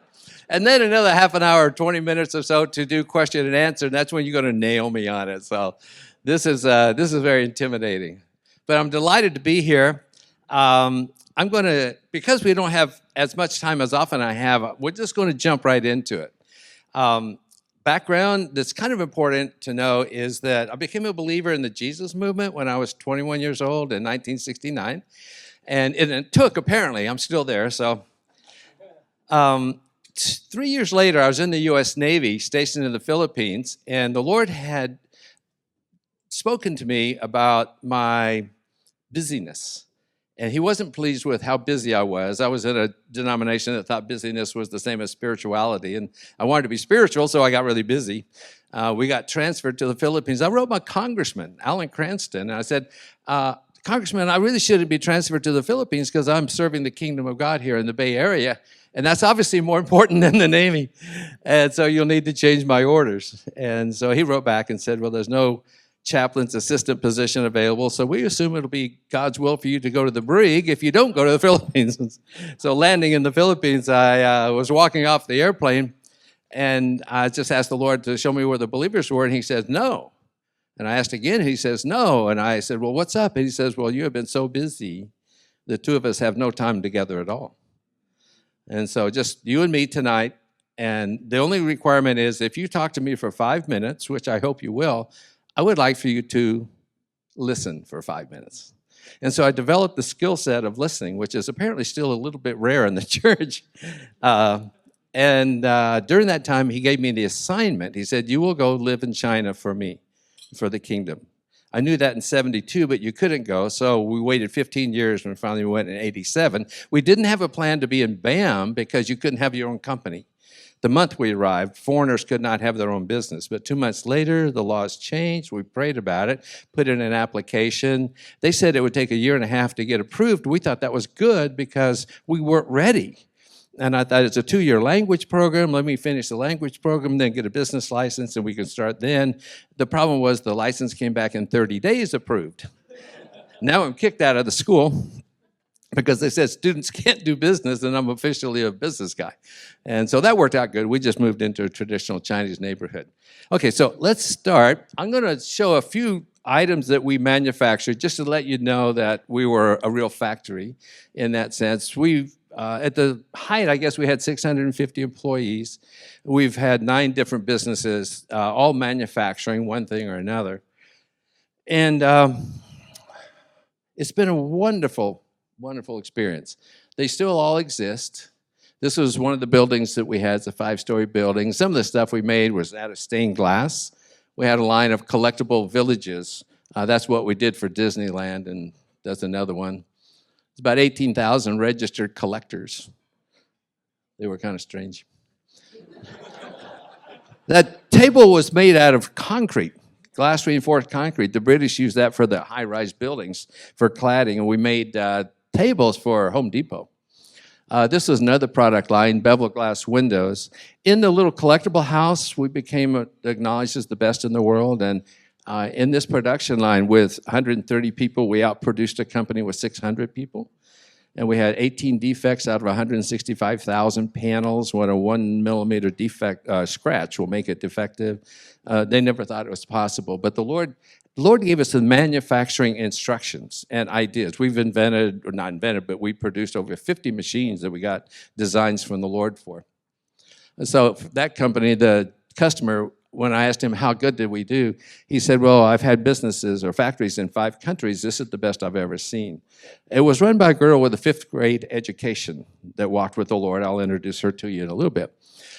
This was a project, the Orlando Federal Courthouse in Orlando, Florida. They looked for 5 years to find a company that could duplicate a piece of modern art, which I actually thought was ugly, into stained glass.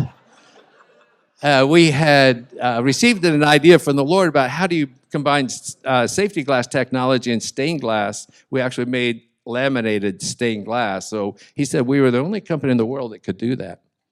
Just to let you know, there's a thing about excellence. If you're stewarding a company with God, your rights and responsibilities dramatically change if he goes to work with you every day. Now it's primarily a communication issue. You do not have the authority to set the quality standard of your company if you're a steward. That's something that the owner does. What I found is that he likes to be really, really good. And so then you put the pressure back on him and say, okay, well, if you want to be the best in the world, you have to show up and let us know how to do that. So put the pressure back on him. He's a big boy. He can handle it. This is what we manufacture now in a company that I still own. It's fiberglass type of composite material. We can do everything from a 1/2-inch diameter to 3 feet in diameter. Our main product is a self-lubricating bushing for machinery for lifting platforms, and we're making about 1 million pieces of that every month. So this is what really changed. Would you accept someone with this as a vision statement and support them for their mission activity? Take a look. That's what mine essentially was. I hadn't written it out, but this is the way I thought. So I wanted to serve him and the church by teaching, using my company as a platform and business as access, reaching influential people to disciple. How many think that's a good vision statement? Right? I thought it was good. Apparently, the Lord did not. He said, everything is wrong. Every line is wrong. He's got such a great sense of humor. And so the first few years was the dismantling of my worldview so that I could find a way to partner with him to see how to make it successful. But this is a very American thing, right? I don't think we're doing very well in our worldview stuff in the church. Okay, so I would serve him. Do you know what's wrong with that? Who's the focus? Who gets to be the hero? In the kingdom, there's only one hero. And I don't want to be harsh, but it's not you. And it wasn't me. But I really wanted to be the hero down deep in my heart. It was really embarrassing how much I wanted to do that. And so I go there, and everything is kind of set up for me to be the star. It got changed when I decided I couldn't survive any longer. You know how sometimes you say, well, let's take it a week at a time or a month at a time? I was down to 5-minute increments. I had a hard time breathing. There was so much pressure. I remember looking at the clock, and I said, okay, it's 1 o'clock. Let's see if we can survive till 1:05. It was horrible. The pressure was so real. And it drove me back to scriptures, and I realized, hey, there's an alternative. There's a lot in scripture about this thing about abiding. And apparently, if I abide, there's some hope there. So abide in me and I in you, as the branch cannot bear fruit by itself unless it abides in the vine, neither can you. That's where I was. I wasn't abiding and I wasn't surviving. Unless you abide in me, I'm the vine, you're the branches. Whoever abides in me and I in him, he it is that bears much fruit. I was looking around and I'm thinking, well, if there is fruit here, it's rotten. So it's not very good. Apart from me, you can do nothing. That was a hard thing to swallow. But when I did, I realized, oh, this is actually much, much better. So abiding became the replacement for serving. And then I went to seminary. And in seminary, we came out with metrics. You know what metrics are? It's the way you measure your life. Do you know what the metrics were for me? It was a good evangelical seminary, and I want to honor them, and I appreciate them. But the only things that I could measure were church planting and church growth. And that became a problem because in a company, you're not really church planting per se. Now, we have had 6 churches come out of our factories, but we weren't intending to do it. It was kind of like a aftermath thing. That's the right word, yeah. My English isn't very good anymore. Byproduct, yeah, there's a byproduct. Yeah. So what happened was, before I went to China, I was with different groups of business guys who would meet in the morning, and they were very energetic, and they set kind of high standards about scripture memory. And unfortunately, I was in 4 groups, and they all were memorizing different stuff. And so over a couple of years, I was forced to memorize Ephesians and Romans and Galatians and Philippians.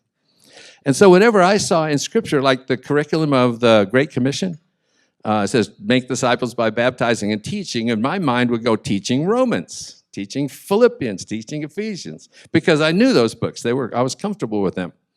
Then in China, the Lord shows up one day and has a little conversation with me, and he goes, I notice that you like Paul's writings more than you like mine. Lord, what are you getting at? He says, well, you never memorized anything I said. Why is that? My initial response was, well, your stuff is dangerous. Because I'm thinking about turning the other cheek, walking the second mile, stuff like that. So I repented, and I said, what do you want to do? And he said, why don't you memorize the Sermon on the Mount? And from the Sermon on the Mount, I realized this kingdom word keeps coming up. I mean, it was even, they went around preaching the gospel of what? Of the kingdom. So they went through all of Galilee, teaching in the synagogues and proclaiming the gospel of the kingdom. I went to seminary for 3 years. We never had one conversation on the kingdom. Go figure. Now, others, I'm sure, do nowadays. That was many years ago. But it didn't equip me for what I had. Seek first the kingdom, and everything else will fall in line. So I began to look at the kingdom as really what was actually happening. And in the past, I thought, well, I had taught in San Francisco and Seattle or Portland, and then in Tennessee, small groups of people, and they always grew at 150 people. So I was labeled as a teacher. And so I thought, I'll go to China and I'll teach.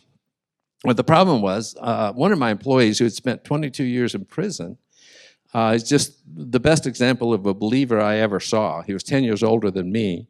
He was now on a waiting list when I hired him to go to the U.S. The list was 8 years long, and he had waited 7.5 years.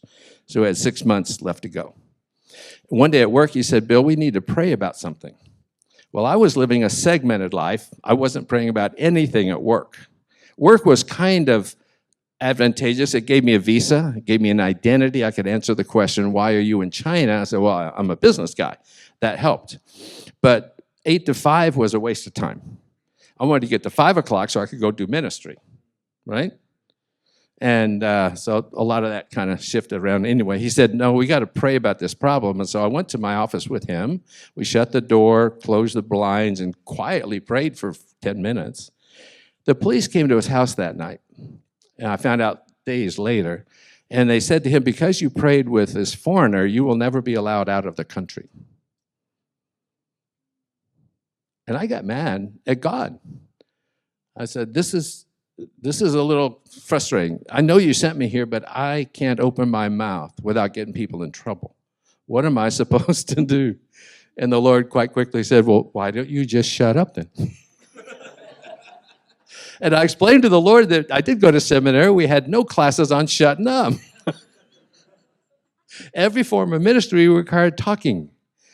But the Lord just said, no, just do the gospel. Now, I realize that in Scripture it says, how will they believe unless they hear? So somebody does need to do the talking. But it turned out to be a gifted evangelist within the company. It wasn't me. But I began to realize, what he's asking me to do is, again, not something we studied in seminary, but instead of teaching, it became modeling. In the 2008 economic downturn, we had some Christian leaders come together in the company, and they were expressing their frustration. about why are we suffering the way everybody else is suffering. And then one of the leaders made this statement. He said, I still would rather have 1 year in this company rather than 100 years in Dell Computer that was down the road. Because he said, in this company, you learn to walk with God. I said, what? We don't have any walking with God programs. How do you do that? Turns out that they were watching me. I came to work one day, and one of my friends, Xiaojiang, was not at his workstation, and so I said, where is he? Oh, you haven't heard, boss. He's not here anymore. Well, why not? Oh, he decided that God told him to go to his family village and start a company and plant a church. I said, well, who told him he could do that? He said, apparently God did. So we had 5 of our employees go out at God's leading and start churches and companies in our hometowns. 2 of them went to an unreached group and became like medical people, all because God said that they were, told them to do it, and they've been out there for decades. So just recently came back from a month in China, and one of my partners there said, boss, we started looking at the history of the influence of that company that we were talking about. It's called Meixia. We've traced 6 generations of believers that walk with God now because of the demonstration of it. And honestly, walking with God is so much easier than I thought it was because you actually get out of the way. You don't have to do any of the heavy lifting. If you abide, he does all the hard stuff. I mean, if you have a company with 200 people and God says, now I command you to love these people, that's going to be a problem. But if he says, okay, Bill, would you please just get out of the way so I can love these people through you? That's a very different experience. He asked me to give one of the companies away after 20-something years, and so I gave it to a local believer.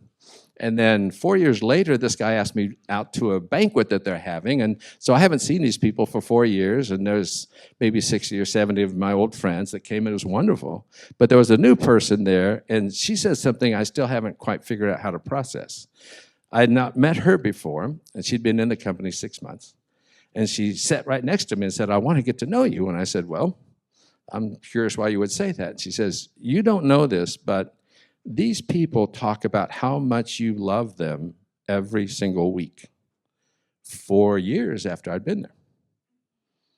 And I thought, I don't think I have anything to compare this to. And then I realized, oh, it's happening again. You're confusing me with my friend. I got this friend, and he's really a good lover. And he was the one actually touching your lives. I was providing the body for him to show up in, but he was doing all the heavy lifting. The first time I became aware of this, we had to design an oven for one of our production lines. It was about 40 feet long and about 12 feet tall. And I tried to buy one and couldn't buy one, so I said, Lord, you need an oven for your company, so would you give me a design for it? If you do, he said, if I give you a design, will you build it? I go, yeah, I will.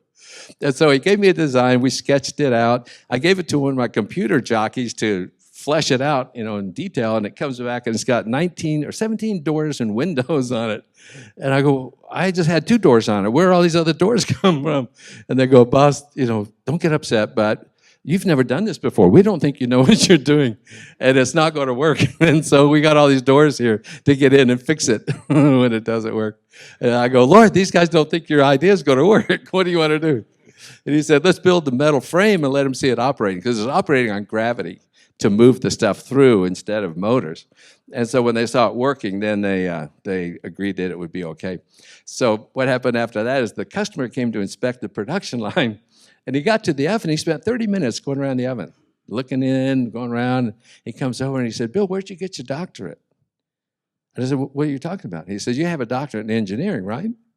And I go, no, I got a degree in philosophy. The good thing about a philosophy is it doesn't disqualify you from anything. It doesn't qualify you for anything either. And so he said, well, I said, why would you think I had a doctorate in engineering? He goes, well, I've got 20 engineers, and I gave them a task very similar to this, but they couldn't come up with anything this elegant. And I go, oh, I know what's happening. Dave, I'm sorry, but I haven't told you the whole story. You see, I've got this friend, And he is really, really smart. And I asked him for help, and I think all the good ideas came from my friend. So I don't want to take credit for the good ideas. And that's when I began to realize most of my life is like that. If somebody thought something was good, it actually was because the Lord was in it, not because I was in it.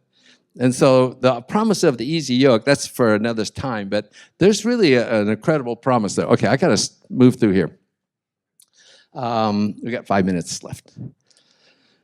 So in the steward identity, it just went deeper and deeper and deeper as I got more real about it. So my finance guy comes in one day and he goes, "Hey boss, we got a problem. I looked at this for several days. There's no way around it. If we don't get $350,000 in 14 days, we have to shut down the business."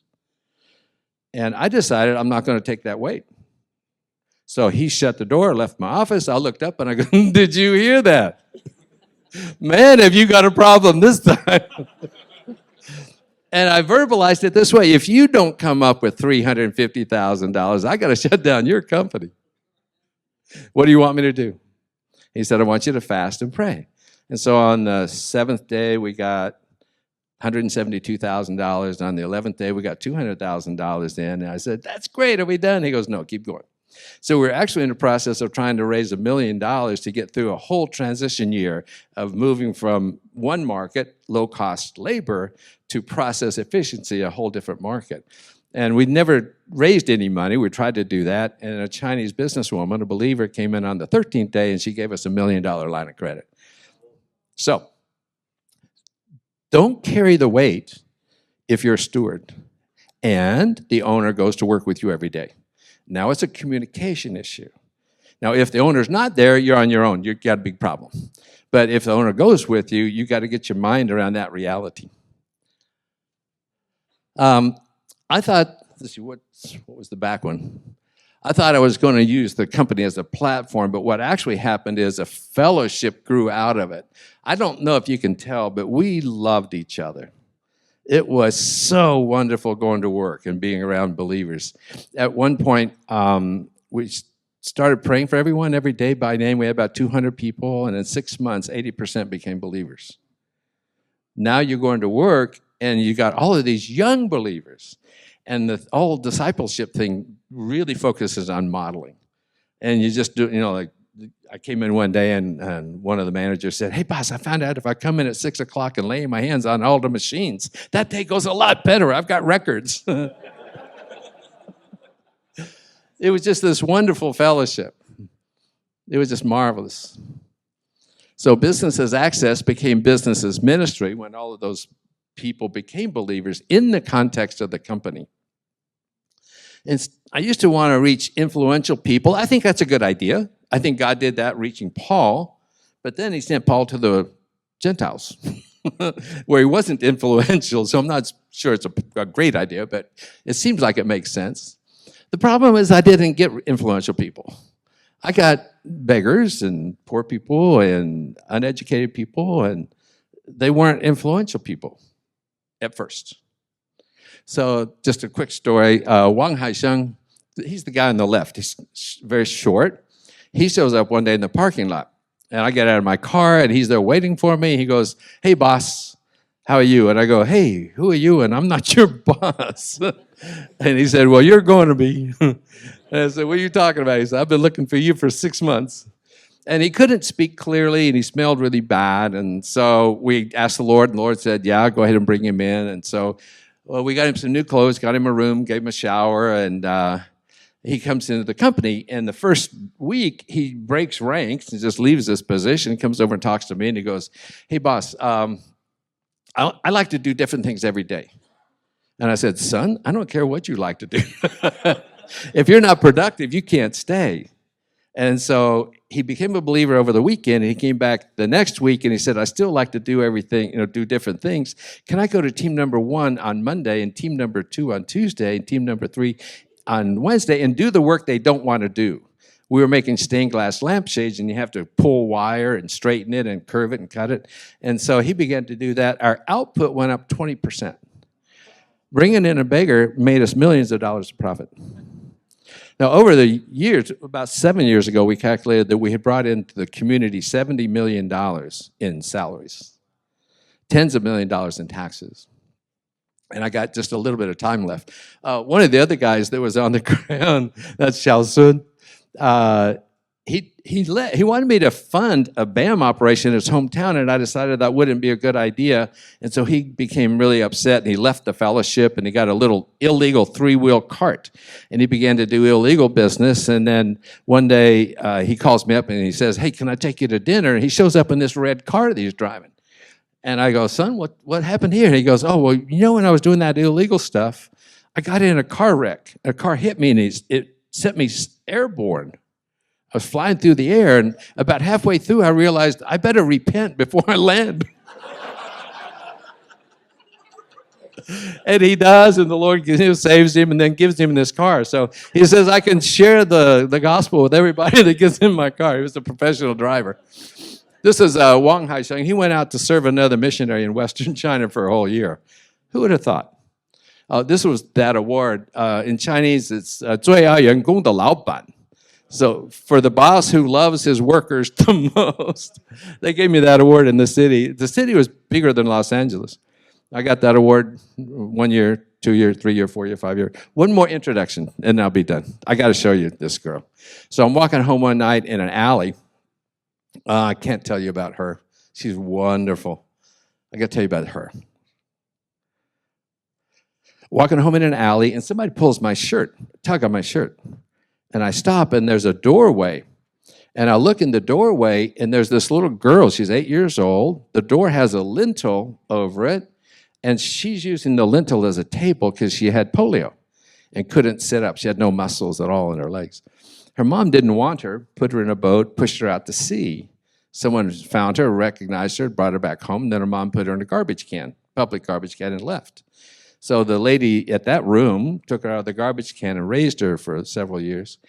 We became friends, and the Lord told me to go back and to see her every 2 or 3 weeks for the next 10 years.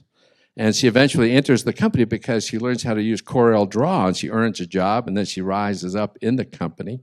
The Christians say, "Are you a Christian?" And she goes, "Well, I'm not sure what that means." "Well, do you know Jesus?" And she goes, "Uh-huh. I know Jesus." "Well, how do you know Jesus?"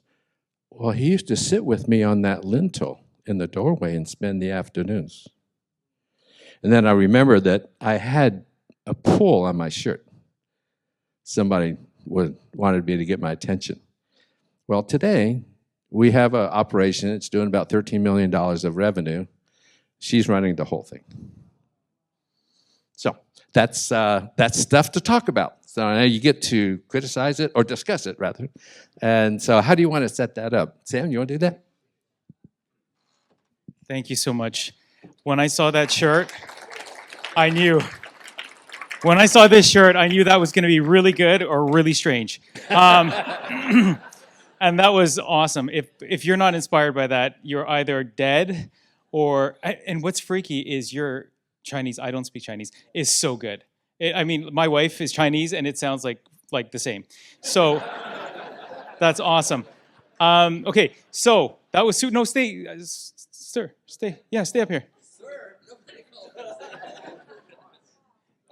Boss. You see how tall he is against all those Asian people in those photos? He's like a really short Asian person. We're not that short. Okay, so we're going to introduce Enoch Wang, who's going to be asking all the questions today. Enoch is a part of the BAM family here. Huh? But Enoch is going to lead the table talk? Yeah.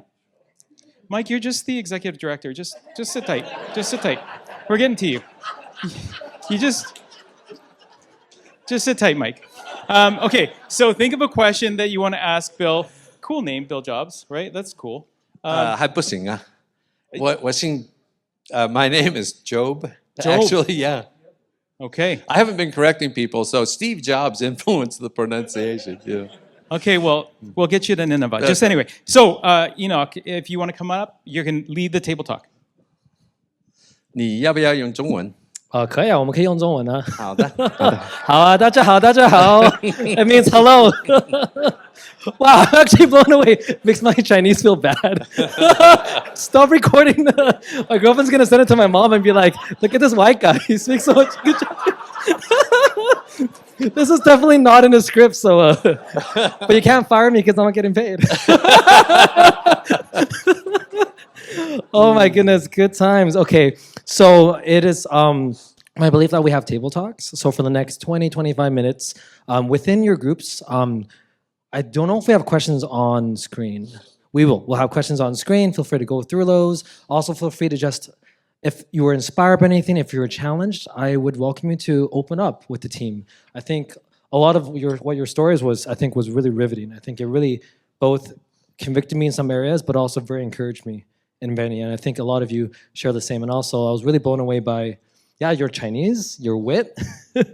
Also, you would just say things and I'm like, okay, I got to take notes. But then you're already on another story. That's why my girlfriend's taking notes for me. But yes, so I'll let you guys go in your groups and then I'll call you guys back for questions and answers. Thank you. I'm actually interested in a lot of things. I wish we had like 2 hours to talk.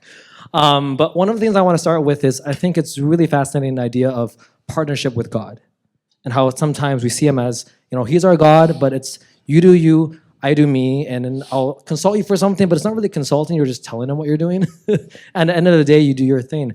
And so with the partnership thing, so I have a few business partners. One of my main business partners is Ivan sitting here. And we don't necessarily get along all the time. Usually we don't, most of the time. But we love each other as brothers, we get stuff done. And so my question is, in your partnership with God, are there times where you disagree? And how do you deal with disagreements or fallouts or things of nature, what may come with partnerships? That's a good question. Let me try to do an honest gut check here. Nope, we don't disagree. Well, one thing is that it's in the definition of who he is. So we're not equal partners. He said one time, he's kind of clearing the slate, getting me educated.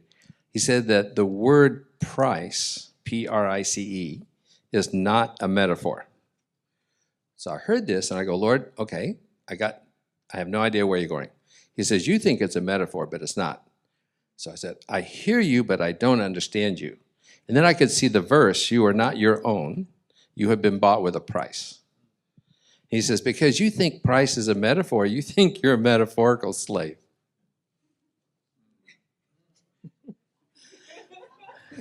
It's not a metaphor. You're an actual slave. You are mine. I bought you with a quantity of my blood. So we're not equal partners. So when we sit down to discuss stuff, I'm sitting with the man who bought me. And so he has more pull than I do. Does that make sense? Yes, I love it. I think it's just examining just the relationship itself, saying, hey, we're partners, but it's a different sense. I love that. All right, let's go with some questions. So first one. So I have a question, Bill. Yes. You've spoken about the successes of building your team, but is there some examples of failures and also struggles where you really needed God, and how did you deal with that in your business? Yes. My first hire was evidence that I was no good at HR. So I hired a guy. Would you mind if I stand up? I can't see people in the back. That's stand. Shake it up Not a you little guys, bit. but we can do it. So I hired this gentleman to be my general manager in the beginning. And when I brought in that other man that I mentioned earlier that taught me about I don't have to be speaking all the time, he saw this other gentleman and he said, why is he here? And I said, oh, well, he's my general manager. And he goes, this is not good. This guy will betray you. Well, should we fire him? And he says, no, he'll kill you. So I said, okay, what do we do now? And he goes, now we pray. And so 3 months goes by, and the bad guy purchases some things, and I'm really scared to death of the guy. And I said, well, you did that badly. I told you not to buy them. And he was probably getting a kickback. And the next morning, I got a phone call, and he said, we are now enemies, and we must fight. I will kill your children, and then I'll kill your wife, and then I'll kill you. And if I die, it doesn't matter. So not my better day as an HR manager, right? But the Lord used it later on. Remember I mentioned he had me memorize the Sermon on the Mount? And so I was at a red light waiting for the light to turn green. And over there they had those big counters, the big numbers. And so it's like 26, 20, 25, 24. How's it go down? Yeah. So he rides up on a bicycle behind me. And I'd seen him only once before in a couple of decades, and it got me all nervous. But now he's on a bicycle behind my car. I can see him in the rearview mirror. He doesn't recognize me. 24, 23. And it never occurred to me to put it in reverse and gun it. That was good. That was totally progress. And so the light goes green. I drive through, and I'm talking to the Lord. I said, Lord, that was really better. I just didn't feel all tense and everything. And the Lord said, that's not my standard. I expect you to love this guy. And I thought, dang, I just read that about you. So that's how that one kind of came around full circle. I haven't seen him, had a chance to talk to him, but that was a really bad move. In other cases, sometimes the beggars that would bring in, one of them betrayed us and stole a bunch of copper, and it went badly. And then we fired him, and he sued us for not firing him correctly, and we settled out of court. And so they don't all turn out well. And I just go back to the Lord and said, Lord, okay, we maybe got off track. What do you want us to do? And how do you process it? So you just go through it that way. Thanks, Bill. And thanks for the question. Second question over here. Hi there, my name's Nathan. Just talking about abiding, I've recognized a tendency in myself where it's really easy for me to serve others, but it's a lot harder for me to receive service. And I think similarly with God, right? Thinking that I can serve God, but just this idea of abiding and receiving well from Him. Do you have any tips or advice on speaking into that? I don't think we like Him, if I'm really honest. I think most of us don't like who we think He is. I didn't like my Heavenly Father for a while, and one of the reasons is I got the story that he's a guy who starves his son for 40 days and then puts him head to head with the biggest enemy in the world. What kind of a father is that? Now, I wasn't honest enough to face that, so it was hidden beneath me. And then you have a lot of Old Testament stuff that he's always mad. How many of you think God's always mad? A lot of people actually do. So they say, oh, no, you need to go spend time with this mad guy. And so he asked me, see if this will help when I get through this little story. He asked me, if I spend 2 hours with a friend at Starbucks, is it because of that friend's personality or that friend's character? What would you say? That's what I said. And he said, good answer. Then he asked this question, what do you think of mine? And before I could control myself, I just blurted out, I didn't know you had one. Lord, I'm so sorry, but I went to seminary. We only studied your character. I know you're really, really, really, really, really, really good. I have no idea if you're fun. And he goes, that's the problem, because relationships flourish on personality alignment. And he actually has the best personality in the world. And so I said, could you help me with this, understand your personality? And he said, sure. Do the math on my first miracle. Do the math on your first miracle. Oh, the water into wine. He says, you guys have no idea what 6 pots of water really means. So do the math means convert it to bottles of wine. We understand what a bottle of wine means. Okay, get ready. It's over 900 bottles of wine. And so he says, what does it tell you about the personality of someone who brings 900 bottles of wine to the tail end of a party?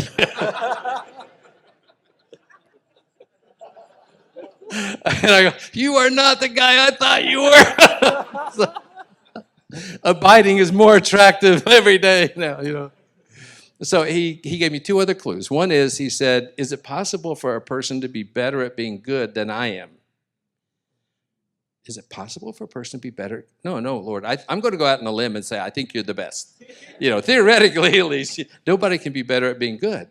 Then he said, then everything you see that's good, especially relationship-wise, I want you to think of me as being good at that thing. So a father tossing a kid up in the air. He said, they got that from me. You know, holding hands with your kids, walking through the park. Dad bending down and kissing his daughter's head on the top. Oh, you got that from me. That's my personality coming out, because you couldn't be better at being good than I am. Right? So it opened up a huge arena of understanding, what is he really like? We get all of this good stuff from him. So he's more and more attractive. But the last was, I was preaching in a church in China, international church, and he interrupted me, as he sometimes does. And in the middle of the sermon, he says, okay, I've got control now. Give me the controls. Yes, sir. So he said, I want you to do a reenactment of the prodigal son 2 times. And I want you to ask the congregation which one is the most biblical. And so one of my good friends, Michael from Africa, is in the back. And I said, Michael, would you mind being the prodigal? And he said, no, that's fine, sure. And so I have no idea where we're going with this at this time. So please understand, this is on the fly. And so Michael starts walking up, and I hop off the platform. It's kind of like this. And I run to him, but not terribly enthusiastically. And I greet him and hug him and welcome him. I'm so glad to see you, Michael. And this is great that you're home. Come on, let's go up to the house. And I put my arm around him. We start walking up. And then I stop. And I go, you know, before we get home, I think we probably ought to have a conversation about family values one more time. Kind of review some basics, you know. Don't really want you bringing this lifestyle back, you know, to the house. But it'll be fine. And people kind of smiling, and then we take a few more steps and stop again. And we probably ought to talk about a financial repayment plan. There's some money hanging out there we need to solidify. But it'll be fine. It'll be great. It'll be great. And so then I kind of walk him up and say, okay, that's the first time.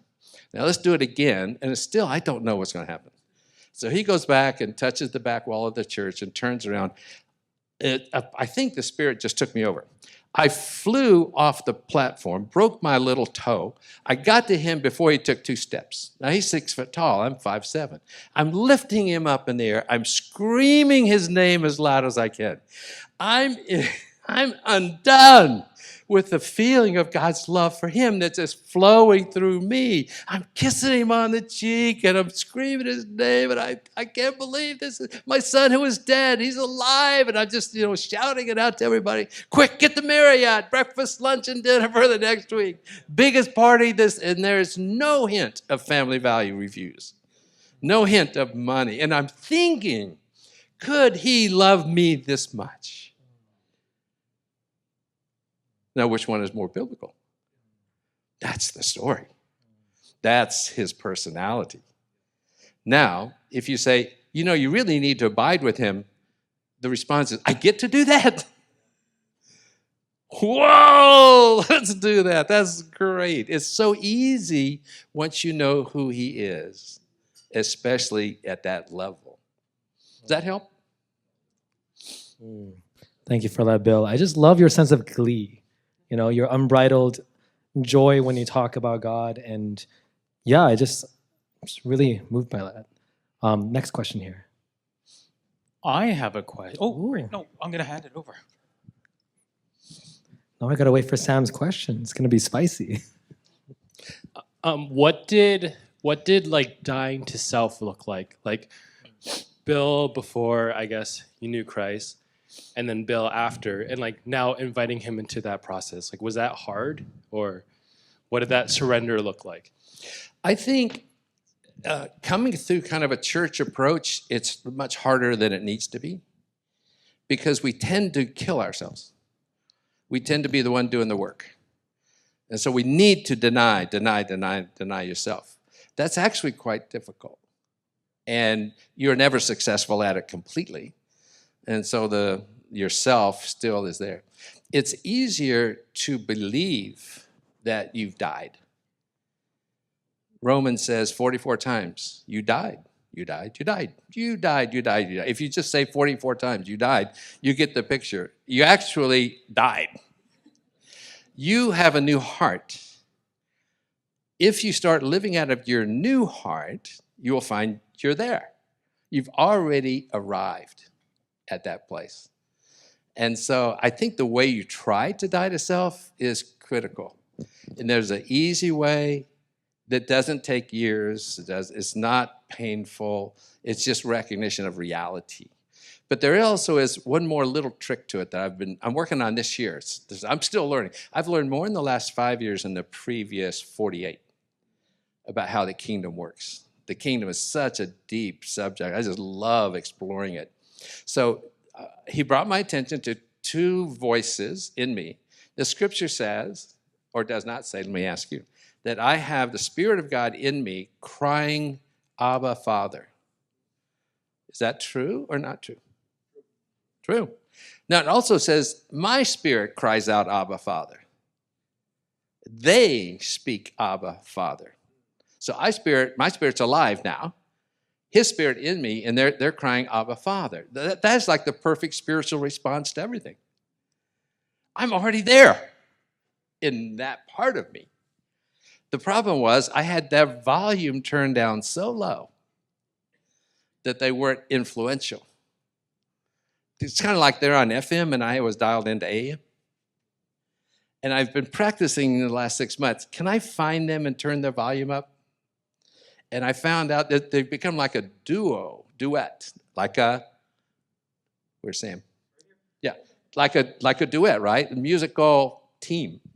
I can join them. And I do this primarily through worship music that I like to listen to. I try to get in at least 30 minutes in the morning and sometimes hours. And I find myself just singing along with them because they're so much better at words, the music that you can get, download. That, if you do that a little bit, you will find yourself just going way into the back.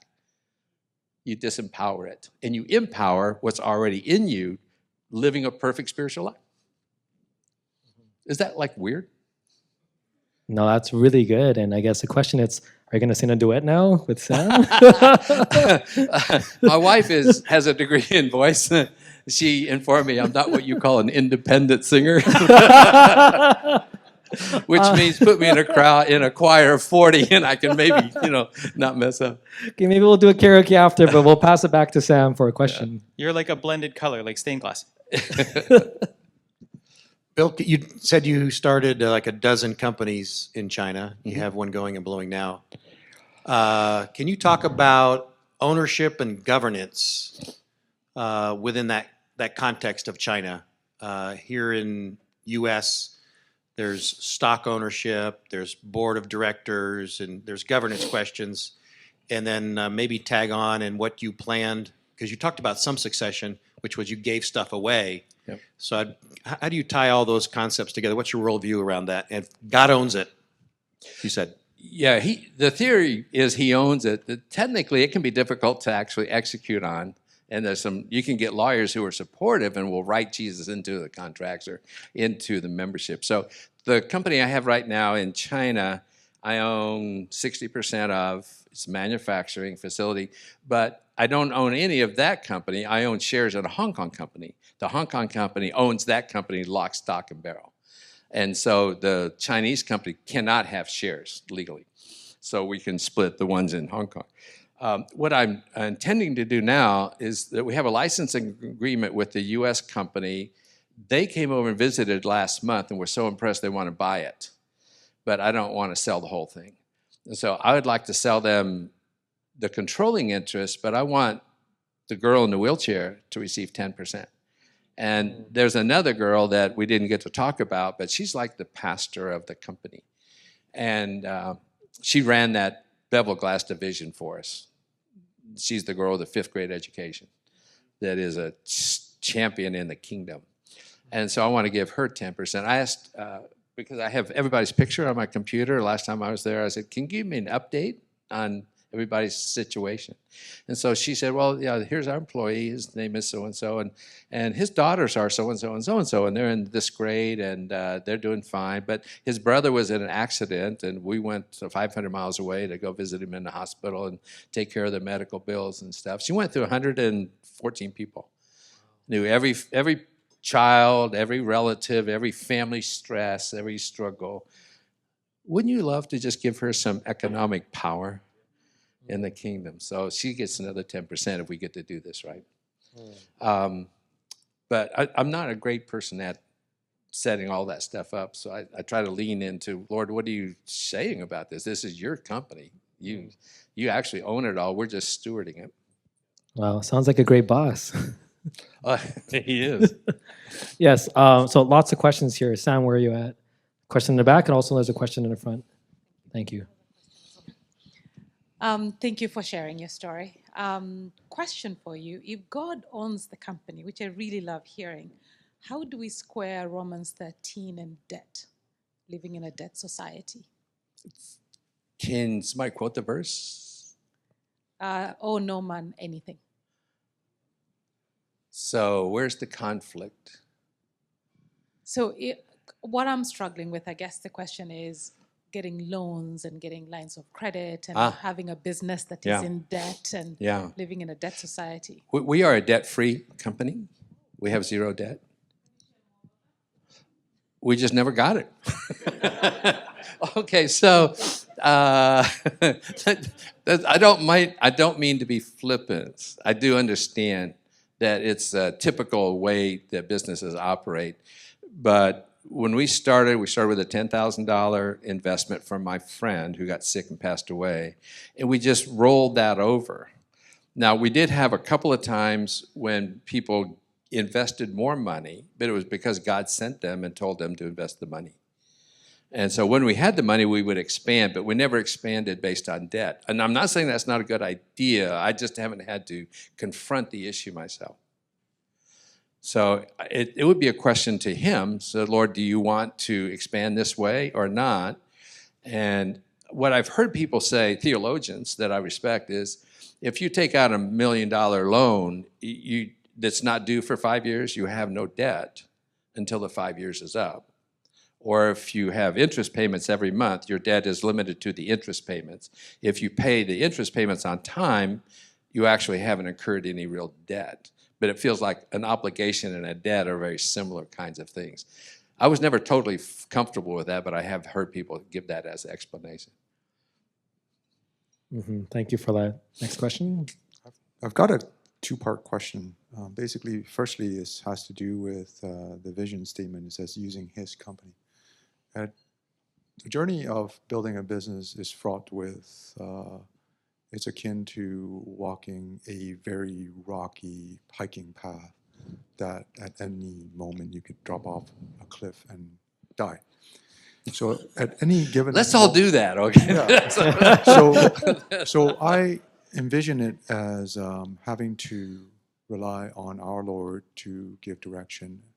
So at any given moment in that journey, was there ever a time where God says, you know what, this business, maybe it's time for you to relinquish it and maybe go on to something else because it's really you that is serving me.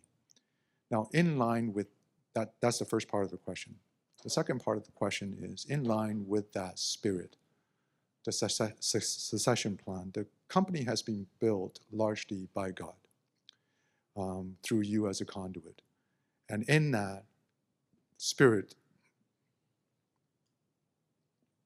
moves in that business.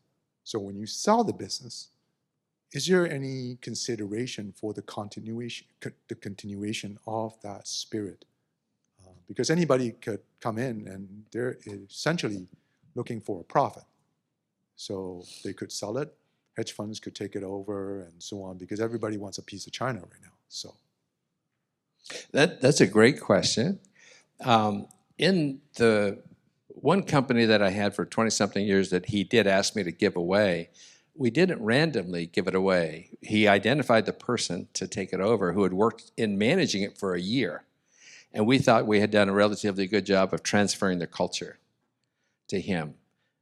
Probably we hadn't done a good enough job because it didn't really remain like we would like. And I think a person, once they have money, they may respond differently than when they plan to if they're, don't get it yet. So it's something like that.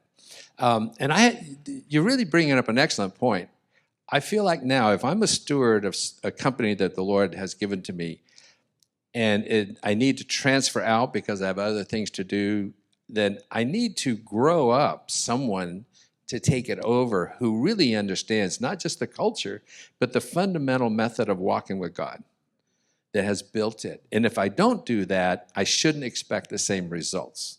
So we're calling it relational investments in the Lord that we make, and we want to see relational equity. So a lot of these stories are evidence of relational equity with God. It is real value. But that's actually because we did a lot of relational investing. And so I have a company now in the US that has been floundering for a couple of years, and I realized just because I handed it off to mature believers doesn't mean that they understood how to do that. And I think there's a disadvantage in living in your home country because you don't have the pressure on you that you do when you live in a foreign country, kind of on assignment. And that subtle pressure will keep you closer to the Lord than you will be if you're home. And so we're having to learn how to construct that intentional investing to get the same fruit out of the relationship that we had overseas. And it's coming back. The good news is you can do it. The bad news is you probably have to change some things. Great question, and thanks for the great response again. So unfortunately, a lot of time. I know there's a lot of hands that went up. If you do have questions, you can try to find Bill, find a time to chat with him after. But maybe in 30 seconds, I'll give you a last chance to say, what do you want to say to the audience? Your closing remarks. BAM is a way to position ourselves for the greatest revival in history. And the reason is, if we get this relationship with Jesus down right, get it really good, you have the maximum number of touch points with people, contact points. Every time you have a contact point with a person, you have a chance for Jesus to show up in that. So you bring him into every conversation, every interaction. And I think it's just the context is so perfect for revival to break out. Thank you, everybody. Let's give a round of applause to Bill. Thanks so much, man. Sure. Thank you. Thanks, man. All right, I'm going to call Sam back up to say a few words, and then we'll break for lunch. Well, that was amazing. Whenever Bill talks about talking to God, and that was going to be my question, is like, what is God's voice like to you? Because you always start smiling and laughing. And I thought if some guest walked in at that point, they would think like this is a conference about pot or something, because you just start like giggling like uncontrollably about. And it's really interesting. I love that relationship you have with God. Like, they often say that Christians act like they're high. You definitely fit that category.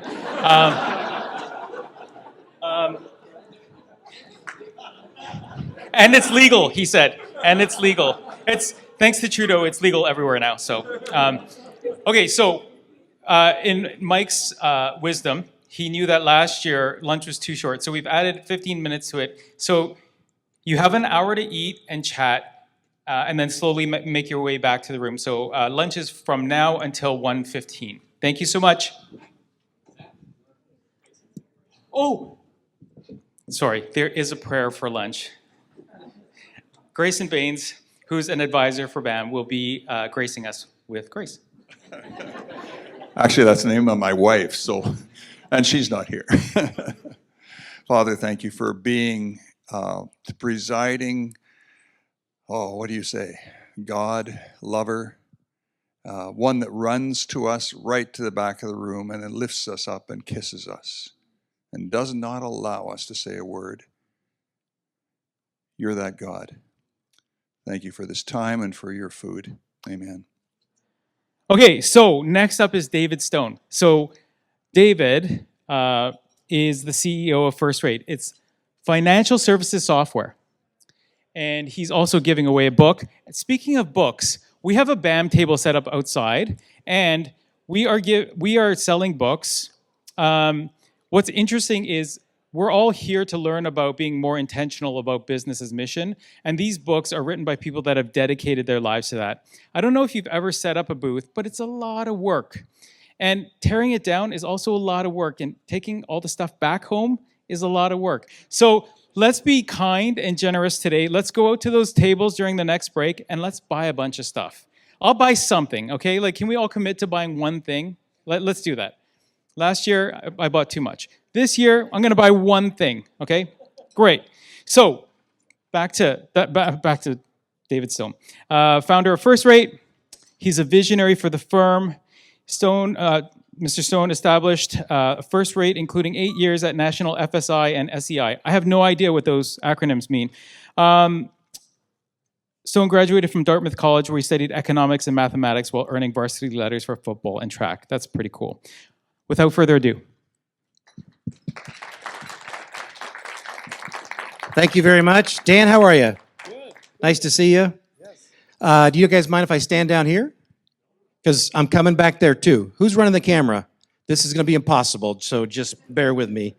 I do have a few things to tell you about, but before I do, this book, I only brought a handful of them, but it's the beginning of a 5-book series on walking with God. Thank you, Bill. It's called First Rate Living in God's Company. You can get a business card as well. And oh, by the way, kids, wait, there's more. You can get a bracelet that says, love, give, serve, and enjoy. Love, give, serve, and enjoy. Those are our company's values. We call it First Rate is the company, and we call it First Rate Living. So if you stay awake through this next 20 couple minutes, where's my timer here, Mike? Okay. You can then, after the break, or during the break, you can go out and get a copy of the book. If you didn't get a copy, get a business card, email me, and I'll send you one. My name's Dave Stone. I know. I don't look 67, but I am. The doctor says I'm doing pretty good for a 67-year-old, but I have to start taking care of things that 10 years ago I didn't even think about. But I am married. The co-founder of First Rate is my wife, Trina. We've been married for 42 years. We have 3 grown children, and we have 6 grandsons, all boys. We just, a week ago, we were on vacation with all 6 of them and our grown children, and it was a ton of fun. My wife and I actually met in junior high, so we've known each other for a very long time, coming up on 53 years. It took me 10 to land her. And you know what? It wasn't as easy as it sounds, because we got engaged and then she got unengaged. Yeah. It was a tough part of my learning on why somebody wouldn't want to live with me. And she made it perfectly clear she was not going to live with me. But anyways, 6 months later, we start talking again, and 6 months later, we were married. So for those of you that are hoping to be engaged and want to get married, maybe you'll get engaged twice. I did. Maybe.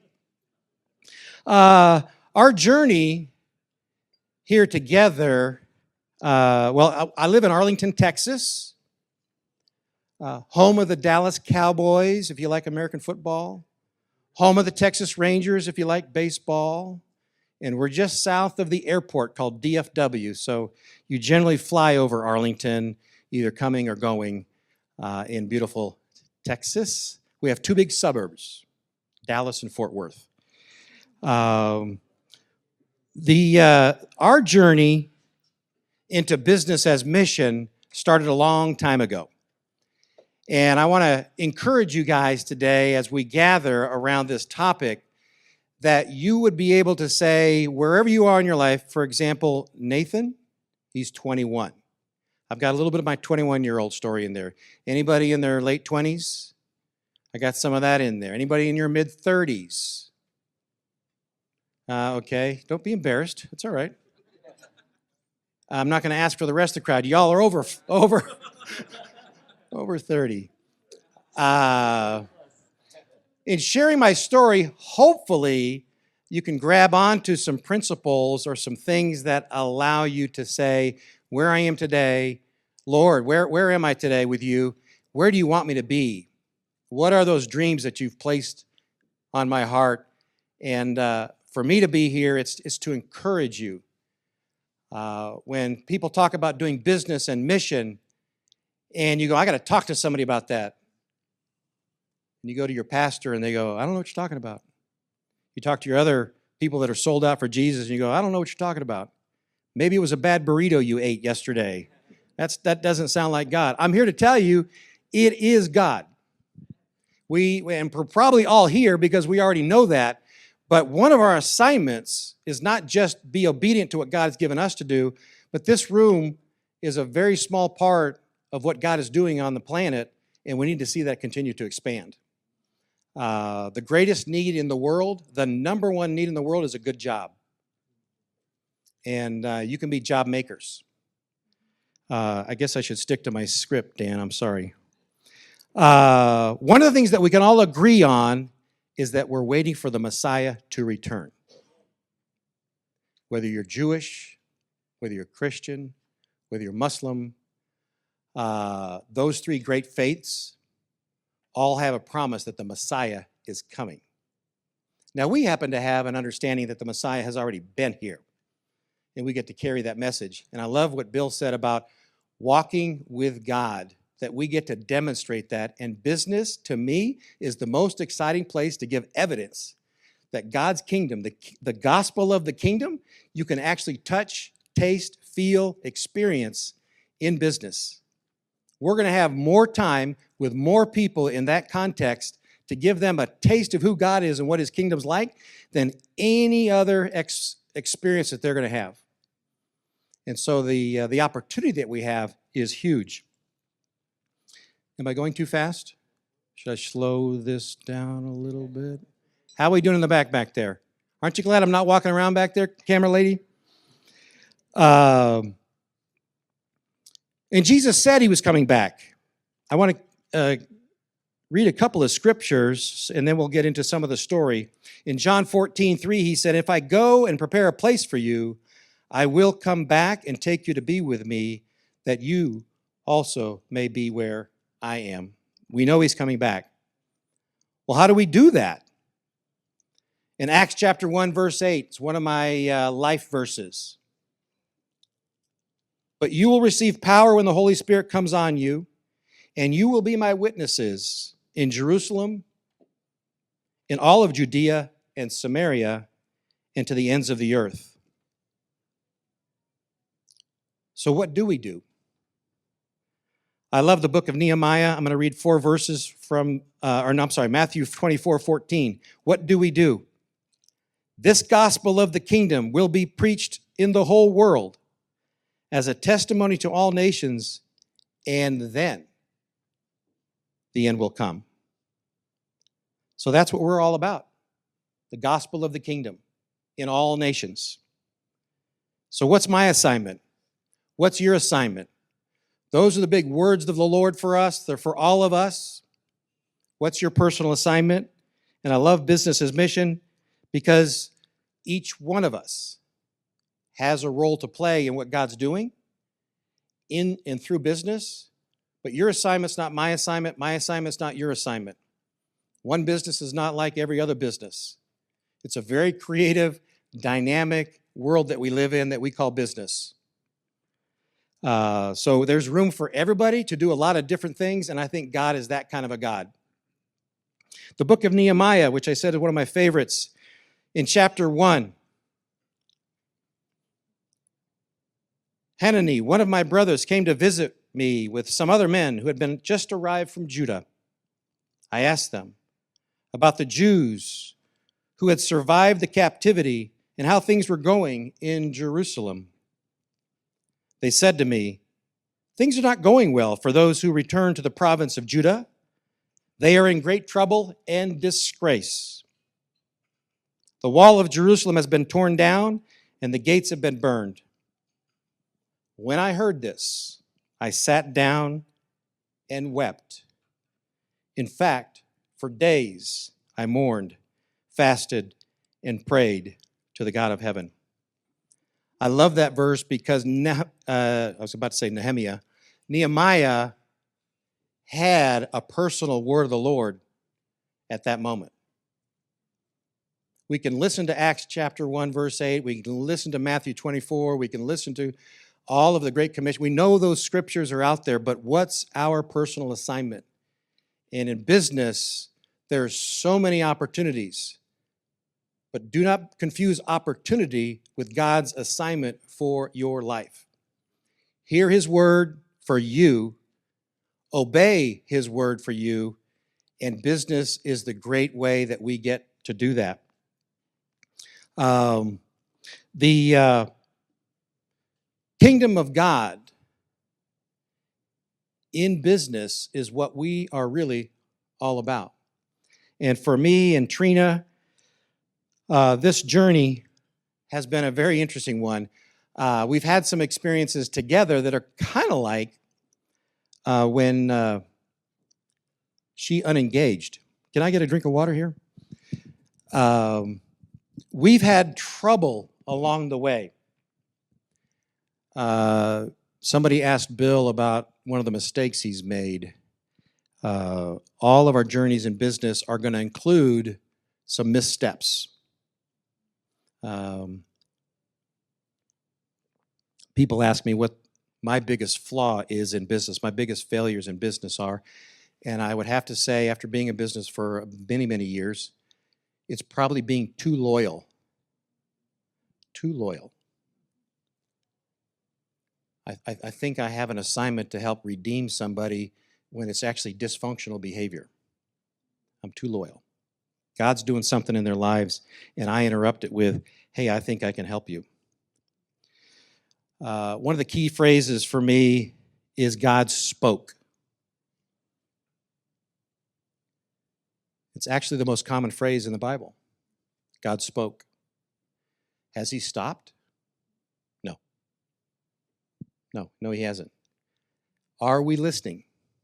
Do we have times that we say, we know God spoke to us?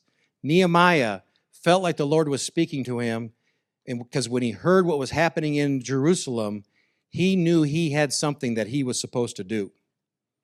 And so this whole business as mission topic, I want to connect back to your assignment, your understanding that God has spoken to you, God's given you something specifically that you're supposed to do, and live obediently to that. Business is going to bring a lot of opportunities your ways. And every good opportunity is not your opportunity. You need to be focused on what God has called you to do. Some people say, stick to your knitting, stay in your lane. I say, hear God's voice and obey Him. Early on in my life, I became a believer when I was in high school. I have always migrated towards the book of Proverbs. I love Proverbs. I have a practice of reading a chapter every day. Today, March the 1st, I read chapter 1. So every day, read a chapter from that book. Pick a verse or two, and then on my social media, I'll post that verse with a picture that kind of represents what I think that verse is all about. And I've been doing Proverbs in my business life, in my social life, since I can hardly remember. In college, if there was a team meeting, I went to that team meeting with a verse from Proverbs that applied to us as a team. When I started working, we had a business meeting. I took a verse from Proverbs and took it to that meeting. To me, it's one of the best books to take some of God's word and introduce it to the workplace, and people aren't going to be like, oh, that's goofy. Why would you bring the Bible in here? There's little proverbs that everybody lives by, and then you can introduce, is there another proverb that addresses the situation that we're in? I love the book of Proverbs, and it's been very, very important for me, and it is what I continue to do even this day in business. If you get my card, send me an email, or if you friend me on LinkedIn or the other social platforms, you'll see some of these proverbs that I pull out every day. It's an important part of us bringing God's word into a business context where we may not be the person in control. So when I finished college, well, let me tell you about the college years in particular. That's when God started speaking to me about missions, and it was a youth with a mission team. Everybody heard of YWAM, Youth with a Mission? It was a youth with a mission team that came to our college campus and shared God's heart for the nations. And then they went on to say, and there's places in the world that you will not be able to sustain yourself as a card-carrying religious worker. You need to dream with God and ask Him, is there some other way you can actually go to the nations, sustain yourself there, and not be kicked out, even though you're known as a follower of Jesus? And that was my senior year in college.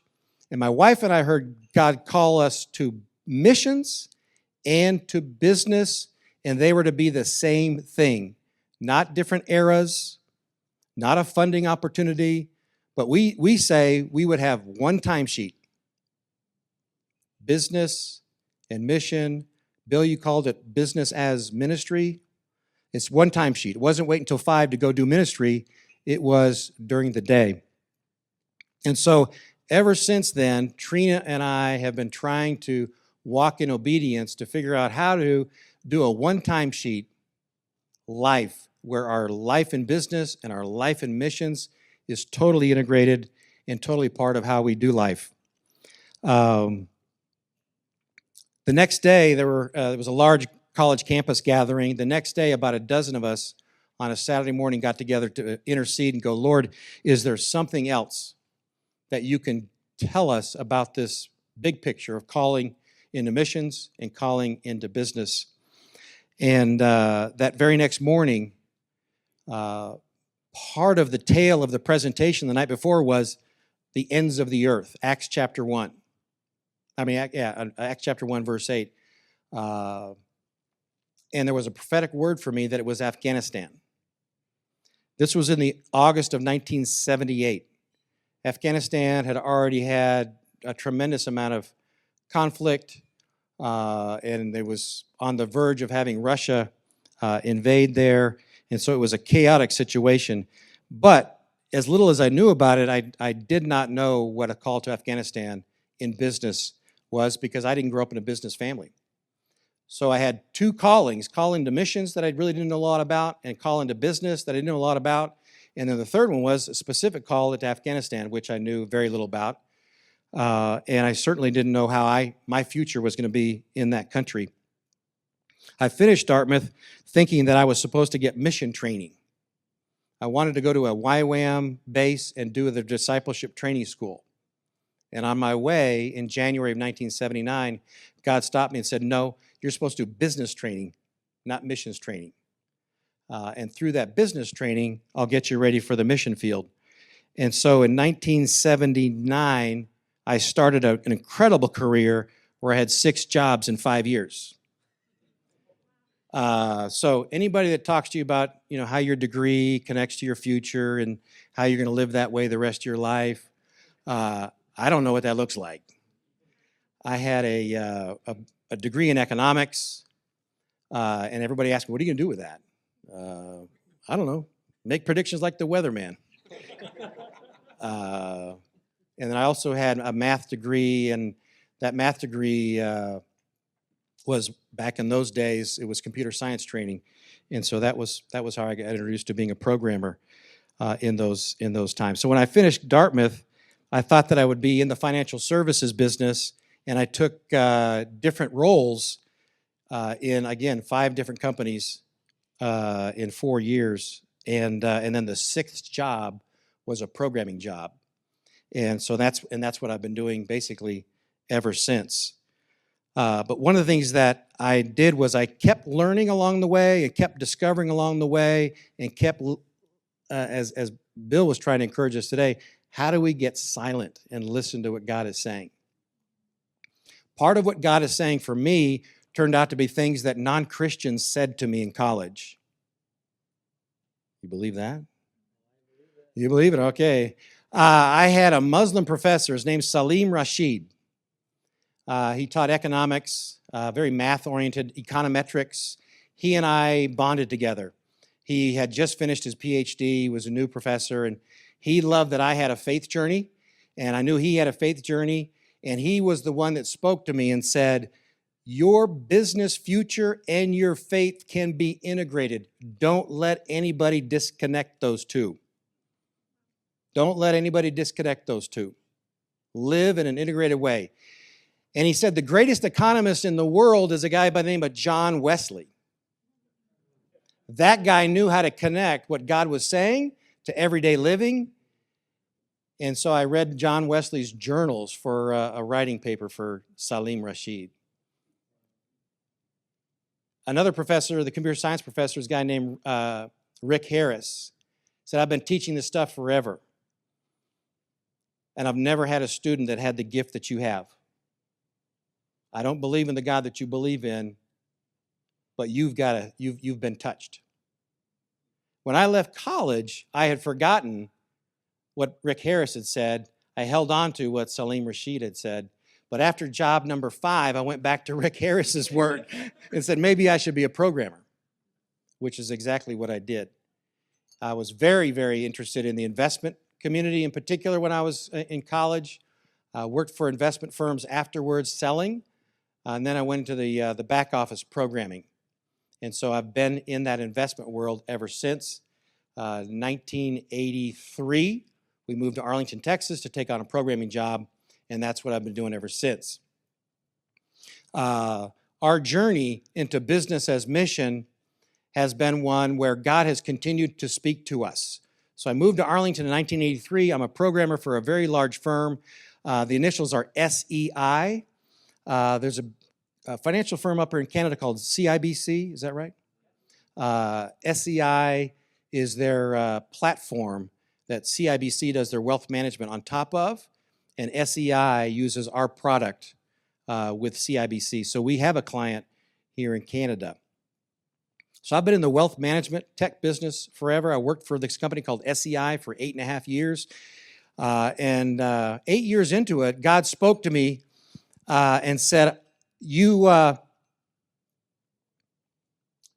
going to be involved with a business that's going to express my character to your coworkers, your customers, and your community.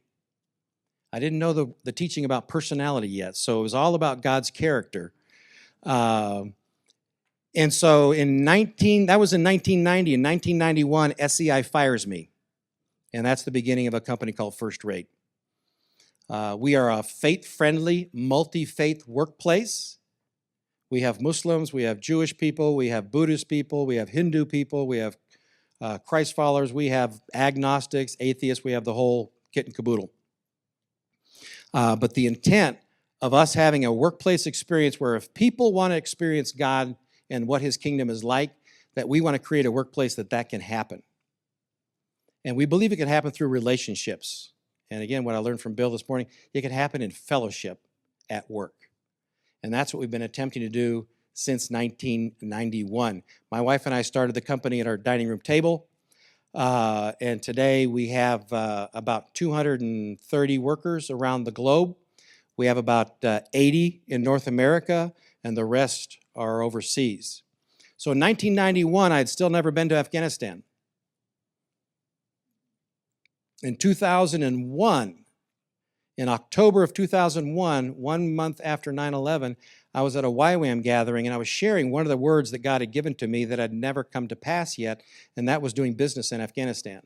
Got an invitation to go to Afghanistan and went for the first time in August of 2002. And the YWAM teams in Afghanistan, there were 5 at the time, became my ushers into God's word for Afghanistan. I wish I could tell you it was a wonderful experience. Everything went smoothly and we didn't do anything wrong, but that's just not true. But the YWAM hosts had nothing to do with business, but they were very good about introducing me to culture, especially to people, and to train me up on what an expression of God's kingdom in that nation might look like in business. And so in 2002 was my first visit. In 2004, we opened a company importing powdered milk. Now, do you remember what I do for a living? I'm a software developer. And this 15-year-old young man named Payenda said, we need quality powdered milk. Can you bring American powdered milk here? I thought, sure. How hard can that be? It's not hard. You just don't make any money at it if you don't know what you're doing. So after a couple of shipments, I decided I'll make this up in volume. If you're losing money on a little, just increase the volume and then you can fix it. That didn't happen. I started importing sugar. That was a disaster. And in 2006, my wife caught up with me and she said, the Lord is telling us to do in Afghanistan what we do here. What's in your hand is what you're supposed to do there. So in 2007, we hired our first programmer. And today we have about 17 coworkers in Kabul. 11 of them are programmers. 6 of them are women.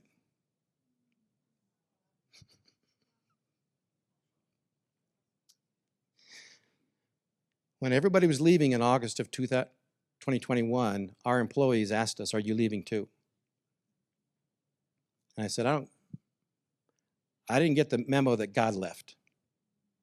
If God didn't leave, we're not leaving. Our assignment's not over. God has not forgotten Afghanistan. God has not forgotten the Afghan people. And our assignment is to be in Kabul, to give a place where God's kingdom can be experienced. And that's what we're doing today. Our company does so many different things to try to give evidence. I'm completely out of time. If you read the first book of mine, it'll give you a little bit of hint about some of the things, but we have a ton of fun. Maybe not as much fun as Bill's companies where they have those parties, but we do have a ton of fun. We have a very, very productive business that also includes when people come to work and they want to get to know God or go deeper with Him, they can if they want to. But I also want to express my gratitude to YWAM in helping us be being our ushers into God's Word in just about every nation. Not only Afghanistan, we have 2 businesses in India, one in Hong Kong, one in Singapore, one in Birmingham, England, and one in Santiago, Chile. So God's heart is for the nations, all ethnics, all tongues. And we want to be a part of that. My wife and I, over the years, we did do a discipleship training school eventually. We are a part of YWAM. We're not in YWAM, but we're a part of it. And we think the movement to see businesses become the next wave of God demonstrating His kingdom to everybody is through business. And hopefully you'll find some encouragement in that as well. So God bless you. Thank you very much.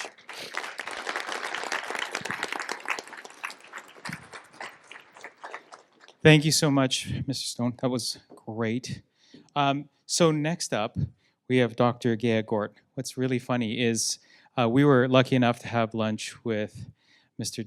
Job, and he was sitting with us at our table. And, Gea said, when he speaks, it's so hard to follow that. He's such a profound speaker. And then she says, I'm the bread and he's the meat. And so, of course, and we've just gotten to know him today, but he said, so I'm a piece of bologna. I'm a piece of bologna, but without the bread, nothing's being held together, right? It's all a mess. So with that said, Dr. Gea Gort co-founded and leads Business as Mission in the Netherlands. She's also globally involved with BAM and has authored several books. She has books out on the table there, and I'm going to keep plugging that for the rest of the day. Gea is a trained journalist. In 2013, she initiated the book and awareness campaign in the Netherlands, God Ain't White, about how the Dutch slavery past is still affecting relationships today. So without reading her full bio, I will let her take over. Dr. Gea Gort. Thank you. Bill, doesn't that sound good, Dr. Gea Gort? Thank you for the introduction. It's really good to be here. I will talk today about BAM in the city. I'm really pleased to be here. I'm from the Netherlands, and I was for 30 years, very involved in my home city. Is there a way I can, yeah, this works, right? So I will talk about how can BAM look like in the city. I will talk a bit how I got involved. What about you in your city, in your environment, and God's life? And through it all, don't despise the day of the small beginnings. I think I really feel that's God speaking to you. And you know, I recently became doctor. Oh, I turn it off. This, yeah. So how did I get here? Just to let you know, I didn't come just for you. I'm sorry. I have a son living on Vancouver Island. So I've been here, and that's part of the joy of being here. My discipleship training started on mercy ships. The anastasis was actually in this environment around 30 years ago. And so 9 years, my husband and I, we lived on board mercy ships. And I think that partly helped me to get excited about BAM. Because on the ship, 40 nationalities, 400 people, it's about the two hands of the gospel. I did a discipleship training school, but you know where I really got discipled? While working, while on the work floor, while doing things together. On the ship at that time, no air conditioning. It was, my husband had the best years. He was up there, you know, he was a trained captain. He was out there, you know what I did? Cleaning stairways, cleaning bathrooms. My husband was a real guy of faith. He still is. So when I was 20, he said, let's plan our family. You know, here, this is 30 years ago. Let's plan our family. Let's trust God. Well, when I was 24, we had 4 kids. And I'm like, maybe there's out there some wisdom in the world how to handle this. So anyway, after 9 years on the ship came to Europe, Africa, and then we moved off the ship. And I became, we both started Mercy Ships Netherlands. My husband was the director. I was doing communication, and as real good YWAMers, you know, you are called together. Well, on the ship, that really worked well. He was somewhere doing technical stuff. I was in communication. But in a small office, we had like 10. It wasn't the best part of our marriage life. Anyway, but part of it, coming to the Netherlands, starting up Mercy Ships, I felt a real call to the city. And you know, it's like when you're on the ship, you are out there, you meet government leaders, you meet media comes on board, you know, all kind of areas are touched. Here we are in Rotterdam, and maybe you sometimes feel that, you know, this big secular city. At that time, churches kind of being secular Western Europe, hiding in that church building, hiding. And I was searching, God, we have such a source. How can this be expressed? How can we do this? So part of my journey has been seeking, God, how are you working? How are you doing this? So from there, business as mission started. I think Vision Systems Mission Netherlands, I'm leading that with a great team. That started about 8 years ago, 2018, around the same time as you here. So how much? 6 years, I guess, yeah. So how did that happen? In seeking God, what are you doing in the city? I got an invitation, a scholarship with Jackee Graduate University, and there's a lot of theology of work. And what I learned, how is God working in a city? It's through the small stories, a lot of small stories. It's through a movement of going to the marketplace, seeking where is God working. It's about the theology of place. With me, Mercy Ships, YWAM, you go out there, projects. And here I learned to, really root and to seek what is this, where has God placed me? What is happening here in Vancouver? Learning about the place. When you learn about, your fiancé or your friend, you want to know, and your love increases. Well, this is similar to a city. My love increased for my city, and I think as you learn about Vancouver or wherever you are, how is God working here? So I learned about business as mission, and I think through reading the book from Neil Johnson, he studied with Jackee, did his dissertation there, and I fell in love with the concept, or fell in love. It was a deep conviction, something to do with it. So finally, I started doing a book also on business as mission, as you can see here. And that's how Business as Mission Netherlands started. Before doing the international book, I did the Dutch book, and with both stories and mindsets. So the stories trigger our imagination, like you hear from Bill. That's like, oh, is this how it looks?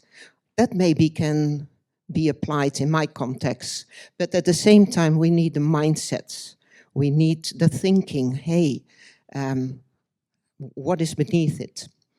And I also grew up at a real business family. My dad is a real entrepreneur, so I think it just fit. And also in Rotterdam, I was involved with church leaders, initiating prayer, led a prayer movement for 7 years. But these pastors were like, what do we do with this lady? So I feel much more home with in the business community. What is BAM?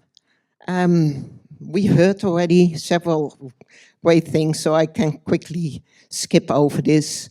But BAM is part of a much bigger movement. It's the holistic mission, what we heard talk about. It's you younger guys here, girls, it's kind of obvious. We come from a other century. But, the purpose in our daily lives and how God loves justice, the justice movement coming out. And also that it's about transforming, individuals, evangelism, but also about our cities, our neighborhoods, and renewing structures. It's from aid to empowerment, all the things we've heard about today.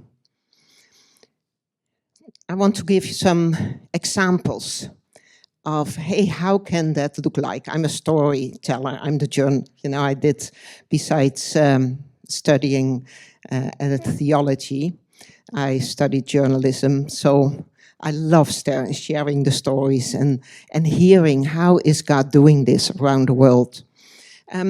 So an example of an evangelist is this baker. I was at his factory, he owns several bakeries. There are scriptures all over the wall. And it's just his personality.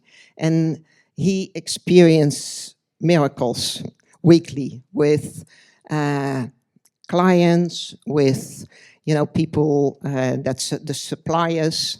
But then, so here's an example of someone who really has a vision for the transformation of the individual. But it's also about neighborhoods. Bill and I went to Harmon, did a podcast with him, and he has been living in this challenging neighborhood for like the last 12 years or so, and involved. But then several years ago, he felt God guiding him to start a printer shop, a lunchroom, actually also bike delivering. In Holland, we are a biking country, it's all flat. And so delivering packages. And he said, my lunchroom is now my human resource center. He has like 80 people doing the deliverance from the bikes. But the thing is, he is this Bill Job in the Netherlands. You know, he's so alive. And so even the government, our secular government, they are like, yeah, we need more places like this. And Harmon is, yeah, you know, we need Christ in these places. So it's the neighborhood. And in his shop, there are people from working with the printing, folding printing stuff, and from all nationalities, from all backgrounds. And it's you know, what I shared, seeking how does God work in cities? How can he transform? That's such a, you know, here businesses, mission people, they go out there, they seek, hey, where are the people who need Christ? Then Ruben, he was speaking at our last Business as Mission Congress in the Netherlands. We always have 2 days in November. And he's a son of a missionary. His parents were called to Brazil. And he came back to the Netherlands as a young guy, studied. And he really feels a call to renewal structures. And he 30 years ago started in the food, and he felt God say, hey, a calling, you have a calling for the whole food industry where, so his factory makes biological things, but he also has a vision to work with the supermarkets in the Netherlands. How can we bring health, bring renewal in structures in the whole food factories? And I'm so encouraged by those stories. It's not quick fix. You know what we heard from Bill, how he long-term was involved with Lena, the lady in the wheelchair.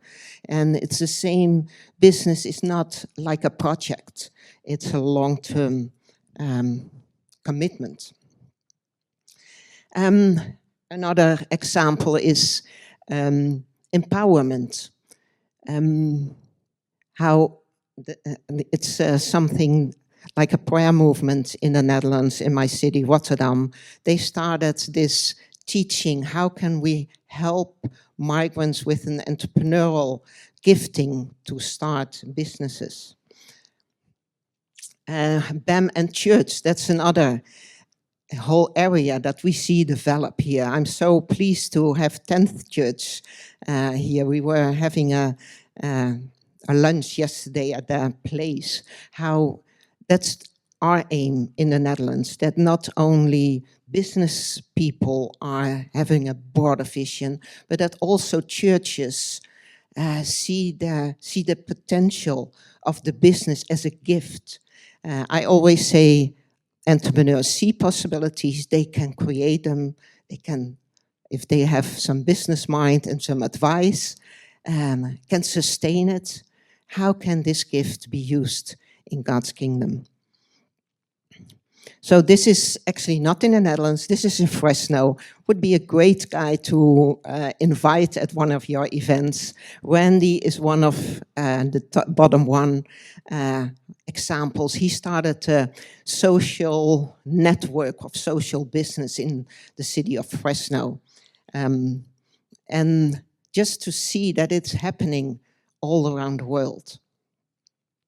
This is church planters in the Netherlands. The whole church planting movement in the Netherlands starts to embrace business slowly but surely. Because they see, hey, this couple, they are leading a national network, and they first moved to their neighborhood 2 years, try to connect, try to start something, and then together with business people, they started a lunchroom, a hairdresser shop, and a used clothing store, and it's such a connection with they say, it's a natural connection. This is a community center in Berlin, just to show that it's not only the challenging neighborhoods. This is a high up kind of, expert neighborhood, but he's actually from East Germany, architect who had this vision and built a big building, and again, seeking what is this neighborhood like. So it's happening everywhere. We had him as one of the speakers. Samuel Wells, one of those real kind of, English high up guys who wrote 40 books, but is also a business person. And he, in his church, Trafalgar Square, they have events with classical music, with a huge lunchroom, and working where he wrote a book about the future that's bigger than the past, where he says, okay, it's about compassion, it's about culture, it's about community, but it's also about commerce. And if we can connect those, then there's so much more life. So we have a lot of church buildings in Europe. We can use some of those examples. So it's a growing global movement now, people seeking God's kingdom in a tangible way, going down the ladder next to the people in the mud often, and so expressed in such diverse ways. It's depending what we heard today, depending on the context, depending on the products you have, but also depending on your personality. So that's what I see. I see a movement of kingdom businesses in Vancouver, in the Netherlands, beyond the Netherlands. BAM started out there in China, far away, and we also encourage that, and we are also in the Netherlands involved in cities abroad, but it's so much more. Don't despise the day of the small beginnings. So if you have a dream, I was involved with the small beginnings of Mercy Ships, and it became huge. I was involved in the small beginnings of BAM in the Netherlands, and it's growing. So I always say, that it's the business people who see opportunities. They are kind of like a Peter stepping out of the boat. We go for it, stepping on the water. And I think that's so much needed in the body of Christ today. And it's the eyes of the Lord, will go through the whole earth to strongly support those who love him. And Bill has so many testimonies, but all of us, we have those testimonies of God's faithfulness. So you and BAM, it's sometimes I write books about it, I talk about it, we have a podcast, but sometimes I felt a bit like, business people, they already have so much on their plate. You have to have this, all the worry. And, so I know of people, I've interviewed them, who are indeed, carrying a heavy load. And it's like, okay, are we now with BAM giving you another backpack of heavy loads, more things to do, getting more, yeah. And often it's people who, desire to do good, desire to follow God, feel responsible, and socially engaged. So I really believe that God is wanting to be with us. But how do we do that? So 1.5 years ago, Bill spoke at our Congress in the Netherlands. And since I'm a journalist, I like to, what is God doing and how can we bring this further? I asked Bill to stay a few days longer, and I'm happy he did, because I wasn't the best host. He had to wait at the train station. He was actually also my second choice. You can't believe it, but he was. We had someone else come to speak, but that person had a physical issue, and he said, well, I have this friend, Bill Job, and I'm like, yeah, I've kind of heard of him, he's kind of famous. But it's like an American working in China. How far away from my European context do you want to have it? But he spoke. We gave him actually a good hour.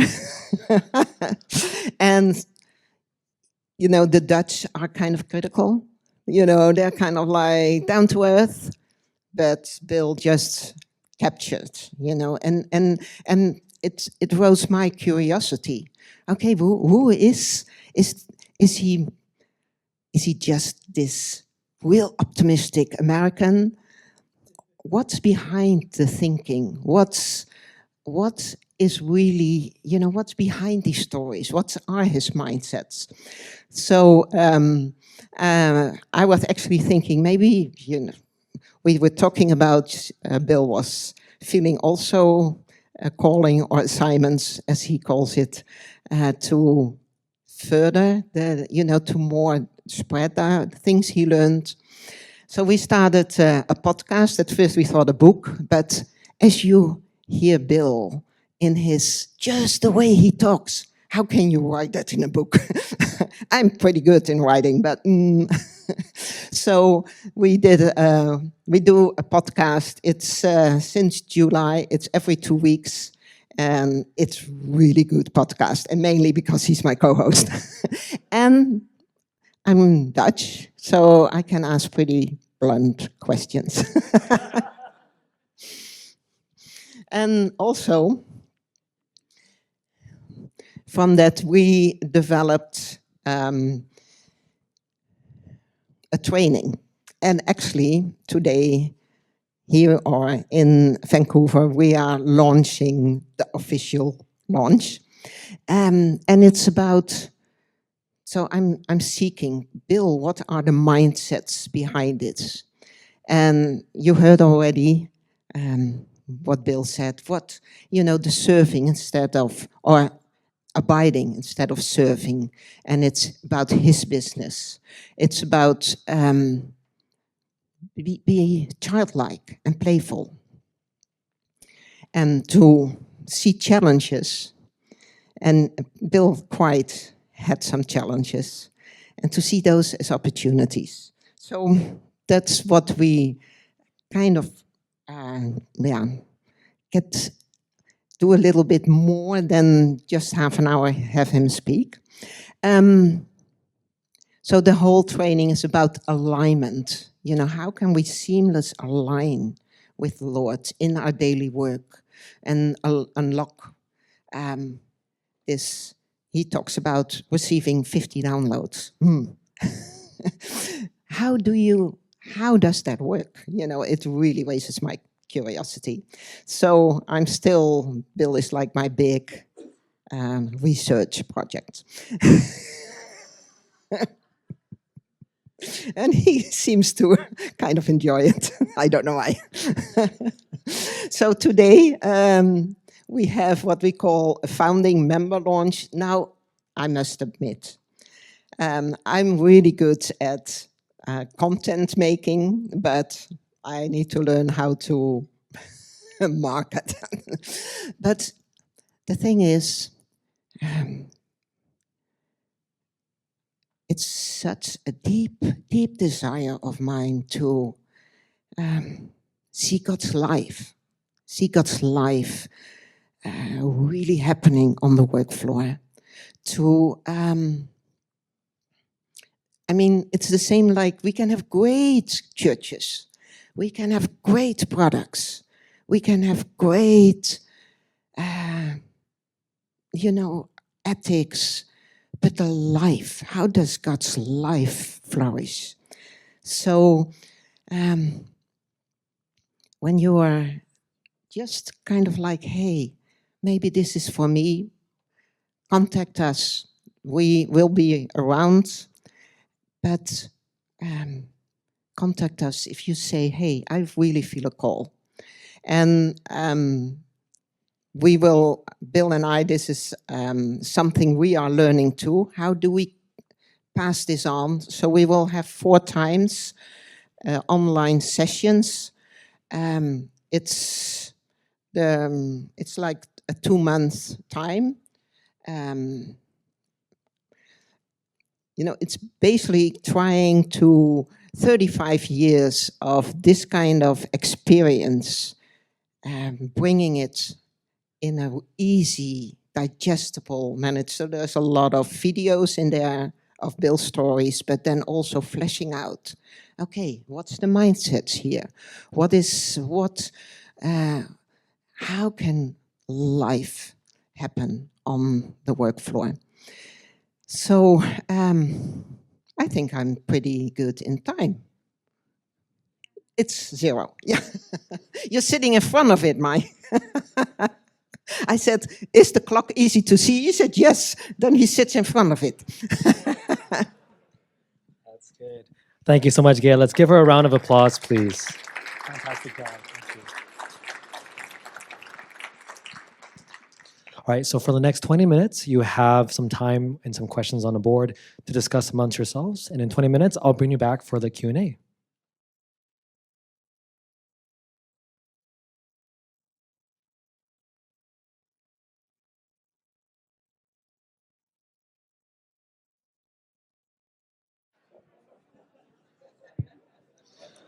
Hello, everyone. I'll give you a quick moment to finish your conversation.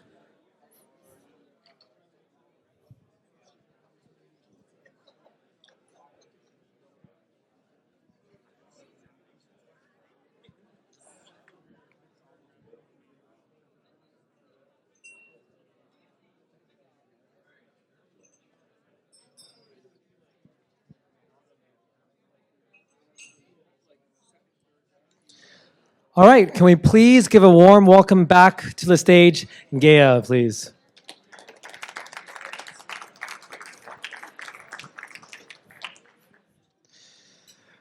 All right, here, let me pass you a mic. Thank you so much. Would you like to stand or sit? Yeah, let's stand. Let's stand, yeah. I don't know about you guys, but I'm trying not to fall asleep. I know it's way past lunch, but the carb rush gets me every time. All right, so same thing as before. Sam's going to be walking around with the mic. Put your hand up if you have a question. Sam will come to you. But let's kick things off with some questions. Okay, I'll hit you with a quick 1-2 combo. So what I really appreciated was the adventurous life you've lived. I think being able to, whether it was on the Mercy ships, starting BAM Netherlands, even just your relationship. And so it seems as if there's lots of challenges throughout the way. So I guess my biggest question right now, what's the biggest challenge you're going through right now? Or the biggest challenge that God's seen in front of you? Right now? Well, a challenge to figure out this guy built job. This is not a pitch segue, by the way. It wasn't planned. But it's actually joyful. Yes. It's joy-filled. You can't hang out with him without laughter. Well, I kind of feel, again, being at a time of small beginnings. You know, it's this training we're developing and just this real deep passion, you know, also as leading BAM Netherlands to how, you know, I assume like you know, there are different, many backgrounds, church backgrounds. So we introduced also the prophetic within the business community, and some are going like, what's this? We have a good podcast with how that works, prophetic and business. But we have the, you know, the Dutch Reformed who can be, you know, critical thinkers, and I'm happy to have them on my team. I'm really happy to have them on my team. I actually invited one of those on the board. You know, it's not a natural connection, but he's the one who's asking like, what about the finances? Is that, are we doing okay? And so yeah, I think maybe a challenge, but a more deep heart desire to see life, you know, to see God's life. And yeah. I love that. Thank you for that. So we have a question right from the front. Hi, can you elaborate a bit more on the online teaching that you're offering for sale? Like the length of time it is, the content, and what you achieve by that type of training? Yeah, so it's I developed it in mind with the business person who is not the typical thick book reader. So to do it short, to the point, clear, you know, clarity, that's, I hope, you have to. And so it's about 2 hours a week in a period of, it's about 7 chapters. You know, when you go online, you see the outline of about 7 chapters. And then, you know, these 7 themes. It's basically a lot what Bill talked about, you know, these mindsets, but yeah, we are triggered now by it, and it's, you know, it's witness, you know, it touches our heart. Yeah, that's what we want. But then I'm questioning, how does it look like? What? So some text, videos, short videos of about 10 of Bill telling stories, but then, hey, what's behind this? What is the mindsets? And how does it, how can we apply it? And reflection exercises. So it's a period of 2 months, maybe 1 or 2 hours a week. And then we'll do 4 times question and answer online. It's all online. Mm-hmm. Yeah, thank you for the question. Thank you for the answer. So once again, I think there's a QR code on the brochure in front of you, so you can snap a picture and check it out. And also the podcast, I'm now really curious of listening to it, so you got to check it out. We got a next question over here. Okay, this question came up twice to me. So Bill, it came up in the middle of your talk, and then Gea, you mentioned it again. So Bill, for you, it was a furnace that you designed overnight with the Lord. And I'm into design and building stuff, so I want to hear how that works, the nuts and bolts of it. Gea, you said it the second time, to unlock the ability to receive divine solutions. So I'd like to put some wheels on that wagon and see how it runs along. Like, how did that, in one sentence it's easy, but how does it actually work out? Yeah, that is, that's my big research. And, and so what is behind this? It sounds so easy, and it is, like Bill says, easy, but it's like stepping over this deep, you know, the depth of giving everything to the Lord. But Bill, maybe you are good in answering this question. I'm bringing you a mic, sorry. All right. You got time after this is over? We can hang down at the bar and grab a wine or something. We can talk. One of my heroes is George Washington Carver. How many know about George Washington Carver? Yeah. How many products did he design from the peanut plant? Anybody know? Yeah, I heard 312, but something like that. Yeah, it's just amazing. From the almond plant, over 100, and they weren't like edible stuff. It was like house paint and perfume and stuff. And when he was asked in the U.S. Congress, how do you get these ideas? He said, I just go for a walk, and I basically listen. I ask and I listen. His first question was, Lord, will you teach me the secrets of the universe? And God says, no. He said, you wouldn't handle it. And he goes, okay. Well, what about the peanut? And he goes, yeah, we can do the peanut. Yeah. So the tragedy of his story, my understanding, is he never had the team around him to commercialize stuff. And so it didn't actually benefit the people that he wanted to benefit. He was born a slave and was, I think, freed at maybe age of 15 or so. So, but I love his example. And I'm good friends with the curator of his museum. And we were talking about the value that he brings. And I suggested it actually was the value of listening to God. And she'd never really thought about that. And so my experience is a little bit similar. I think it's, if I can express it this way, in the Christian journey, we sort of pick a bus, and we get on that bus, and we journey on that bus through the whole thing. I got on the wrong bus initially, right? And no matter how long you ride it, you're never going to get these kinds of results. You got to get off that bus and get on another bus. And it's the bus of simplicity, childlikeness, in some ways playfulness. You have to get out there. You have to take a risk, but it's not an intellectual experience. We're basically knowledge-based in the West, and the kingdom is not. And so we need to get on the other bus that's not knowledge-based to begin to make some progress. And so when I say it's really easy, it actually is my experience that it's easy. But you got to sort of be prepared for that, or you sort of need to know how to look for it. But if you need a design, it's almost as simple as, okay, let's get the identity squared away. Is it my design, or do you need the design, Lord?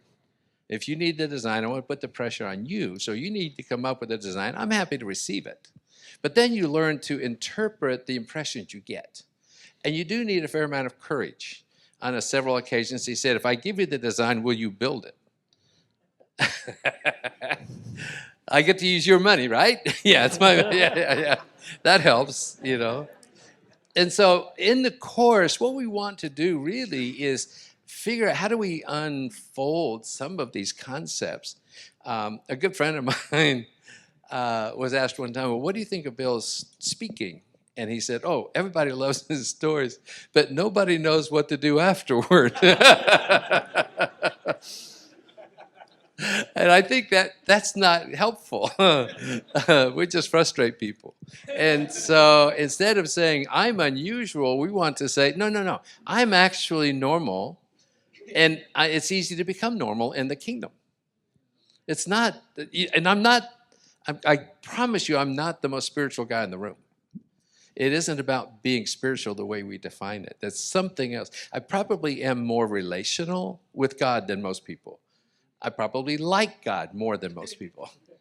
And we're really good friends. But we've gone through many, many, many experiences together. And so it becomes a bit like, they say, second nature to interact with him.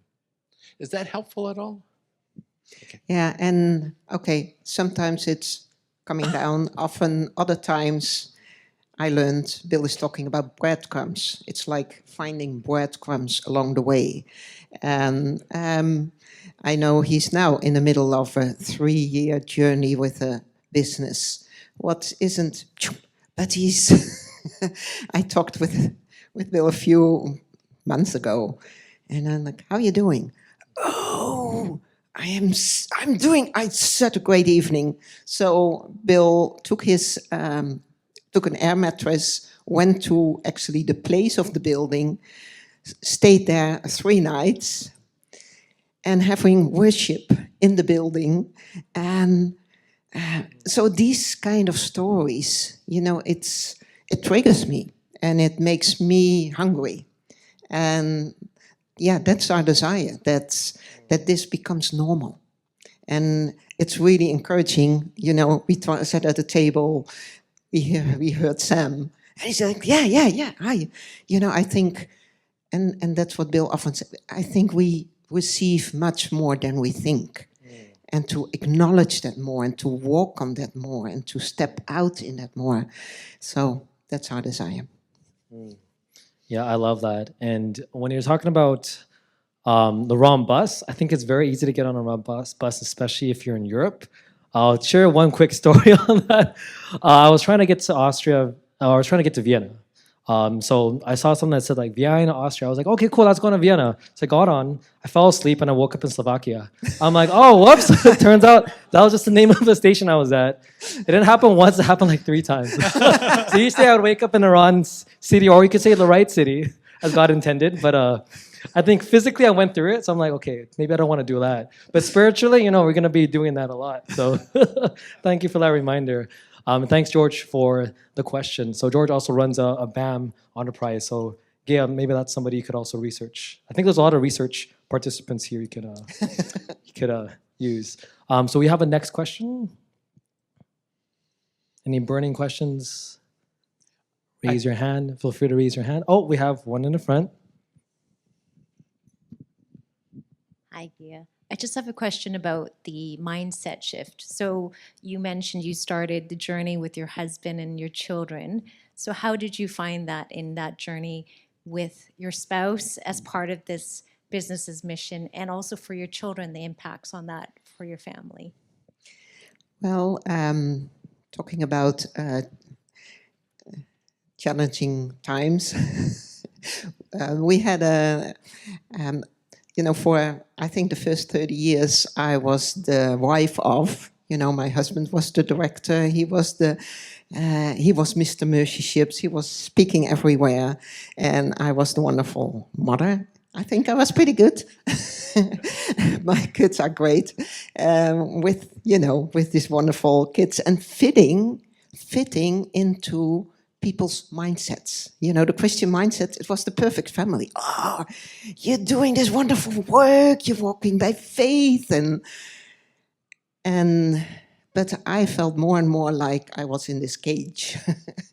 Not in the beginning, I knew on Mercy Ships this was part of, it was not easy, the scripture I was in my mind most of the time was James 1, be happy cleaning the stairways, be happy not having money, be happy, God teaches you through it. And he did build character. But then, coming in the Netherlands and doing this office together with my husband, we felt both, hey, it's time you move out. So in our minds, both of us agreed, and we felt peace about it, both of us. But emotionally, it was really tough, because I felt like I'm deserting you, and he felt like you're not supporting me. So, but yeah, it was the mindset I needed to come out of, also the mindset of my parents. My dad would fit in. They were nominal Christians, not at that time. But my dad fitted in the kind of evangelical mindset of the guy leading. And my mom loved it. I looked like my dad. So what do you do in your marriage? So, yeah, it was quite a mindset shift for me to... I remember times, darkness, Satan, our enemy, hates it when we get out of the shadows.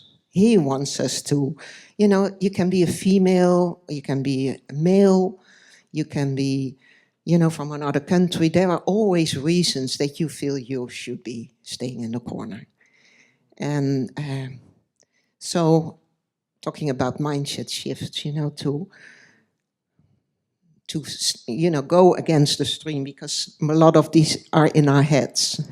I should, or it doesn't feel right. Or, you know, you should go there, but so yeah. Now we are a few years down the road, and my husband is the husband of the author, and we are 45 years married and doing really well. And I learned that my husband doesn't fill all my needs. It's another mindset shift. But, you know, to hold on to each other and to, you know, marriage is so much more than filling each other's needs.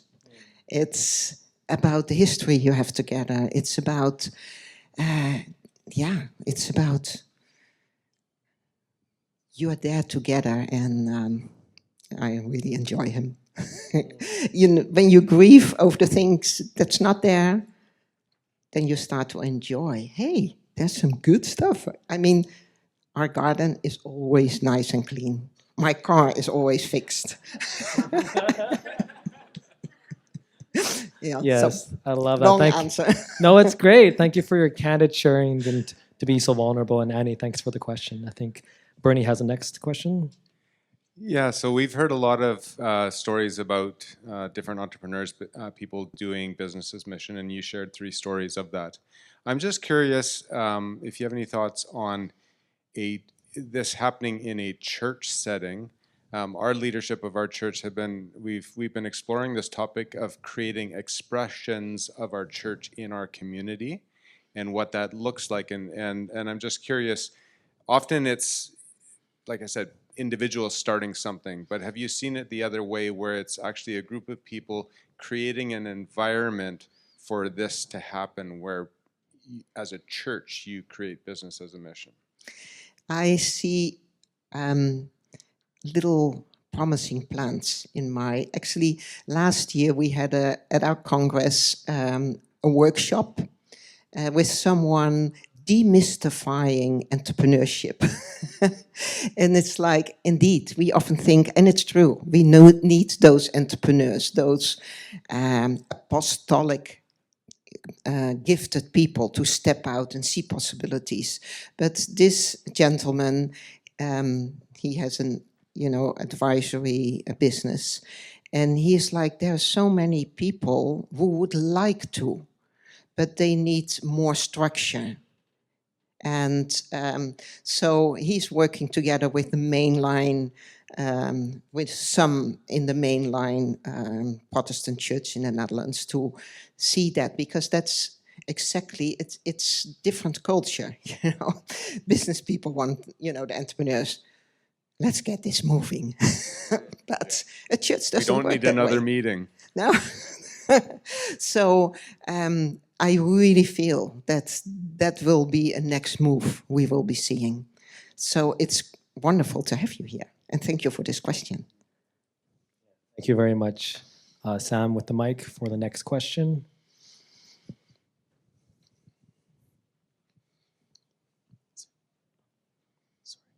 Is there a hand up? Oh, right here. Sorry. One question I had is so I'm very entrepreneurial, I like to think private sector, but I'm also just wondering, what is our role in the public sector? Do we just forget politics, right?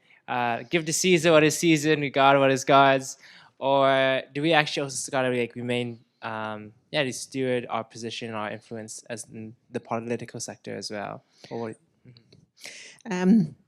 Actually, I was my idea for actually where I met Mats Toenhaak, you know, he was speaking last year, was at a gathering in the Netherlands, and the lady was leading it, Canadian actually, Arlene Westerhoff, and she is very prophetic, and she had this big conference where she brought together what she said, the doers and the thinkers. So the economic thinkers, political thinkers, and the business people. So Mats was speaking there, and that's where I was, oh, I need you. So I went to Stockholm, he was living there at that time, and, you know, kind of charmed him into this book thing we wrote together. But this lady, Arlene Westerhoff, she moved to more into the political and the big, international businesses to see how can we change policy. So I know that also in that whole area, Christians are waking up to say, hey, what is God saying here? So that's just an example from my area in the world. And because it was shared today, I don't know, I think it was you doing that. Hey, we need also politics. And that's part of business is, I think, an important part. And I think it has so much potential, but it's part of the whole thing. Yeah. Mm. Yeah, thank you for the question, Nathan and Gea. We have time for one last question, but I'm going to take that question. I'm actually going to invite Bill to come up. You guys have been talking about your podcast. I'm thinking it could be cool to have a little snippet of the podcast. Yeah, you guys want to see that? Yeah, okay. That's a very quiet yeah. Do you guys want to see this? Okay, yes. We want to see it. The people want to see it. Come on, let's give him a mic. Thank you, Sam. I just say I have a question, but I don't actually have a question. I just wanted you guys to both be on stage. So I guess maybe my question is for you guys. What's one question that you guys would love to answer or to a conversation you guys can have? I'm putting it on you guys now. You guys are the podcast experts. So you got 3 minutes. Well, let's dive deep. We did interview 4 Canadians, so that's a reason to listen. But I answer questions, you ask them. That's a great relationship. I'm just waiting now. So.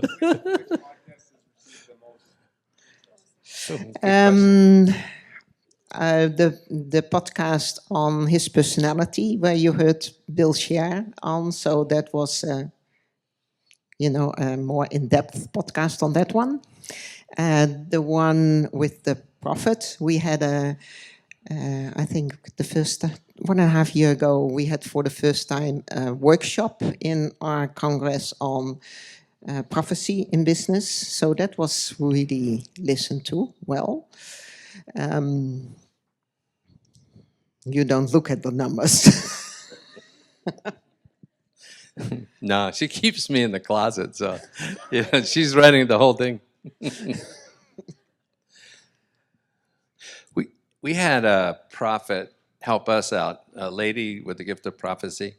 The first time we weren't even praying about the company, but she said, I see a picture of a building. Is it 5 stories tall? Is it shaped like an L? And do you have a lot of problems on the 3rd floor?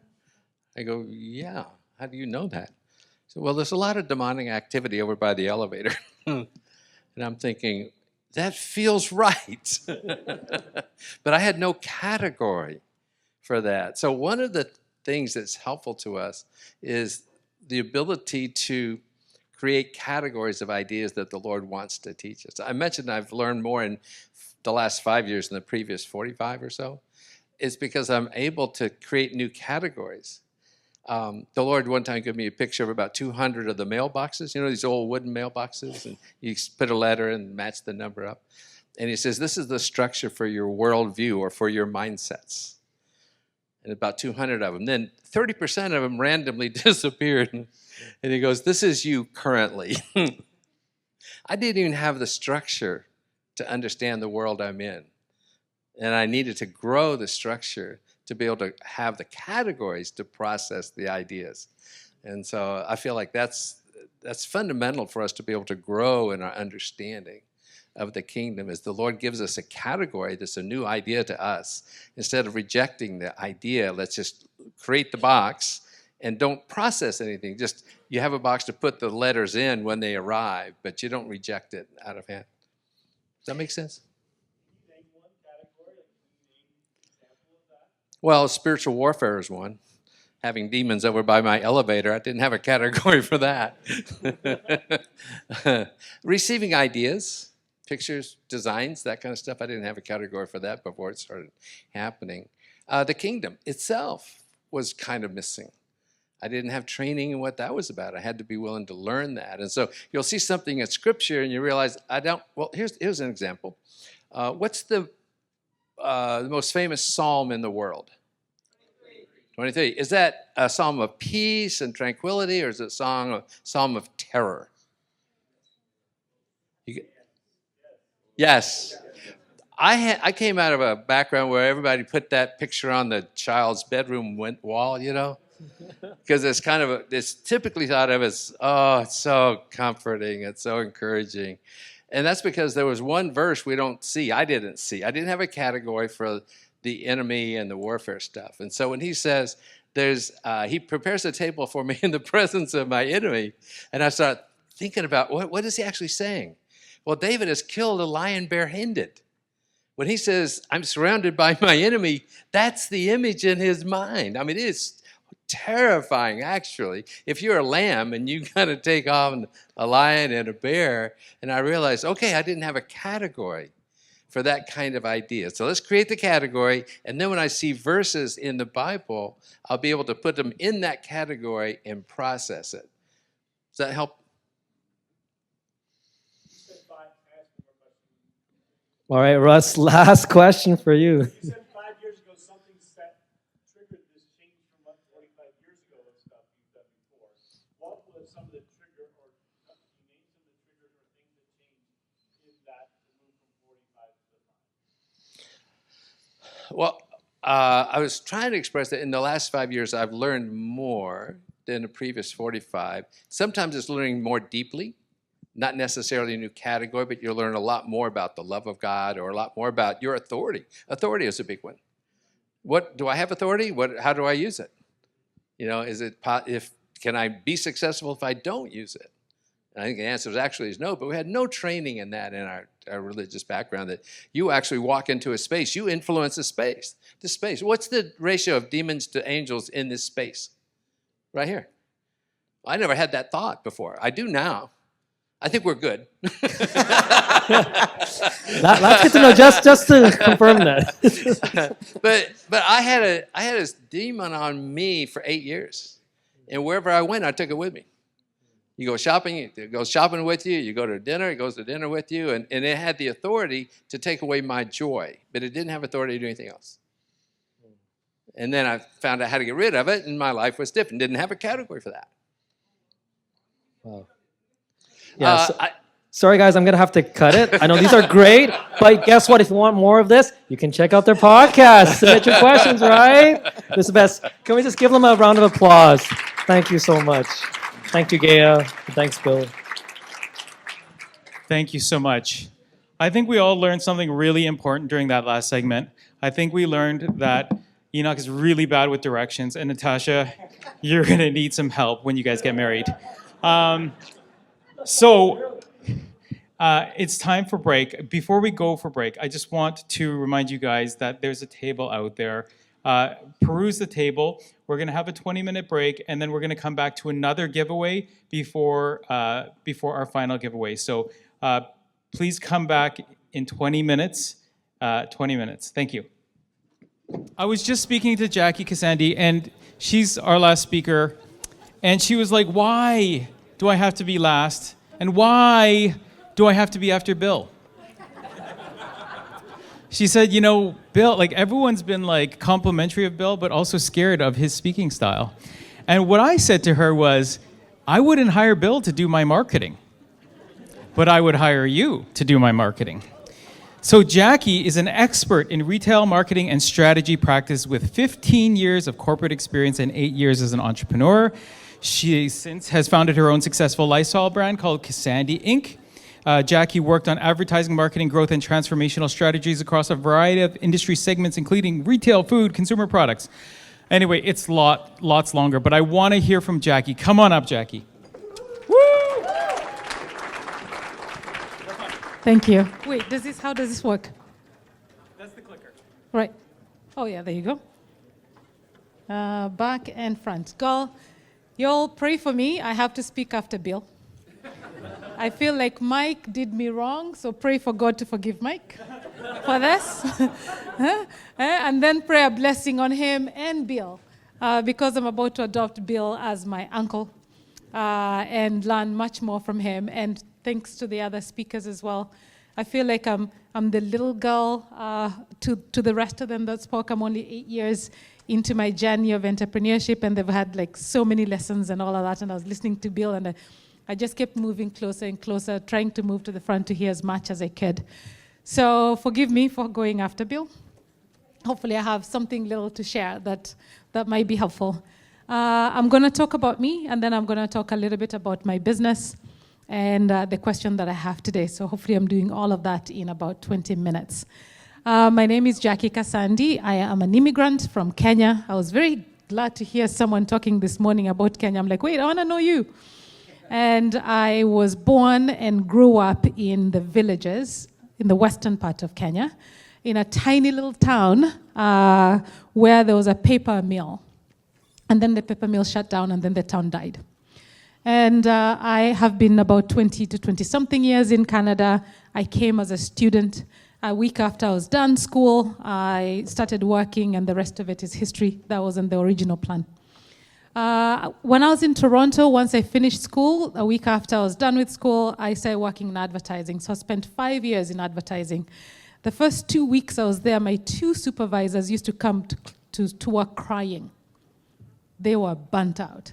And so I knew I needed only to do 5 years. But before that, I want to introduce you, before I go to the rest of it and how I came to that point, I want to introduce you to my grandmother. This is my grandmother. Her name is Ruth. And she died about 4 years ago at maybe 107 or 103. We don't really know how old she was. All we know is that she was born a few years after the railway line was brought into her village. So we estimate maybe 104, 107, who knows, maybe 109. We didn't really know.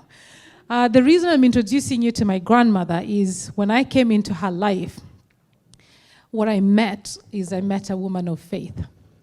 Very, very strong faith. But she never preached to me, not even once, not to any of us. She demonstrated her faith. And I didn't even understand what that actually meant until I was in my big age right now, understanding what demonstration of faith meant.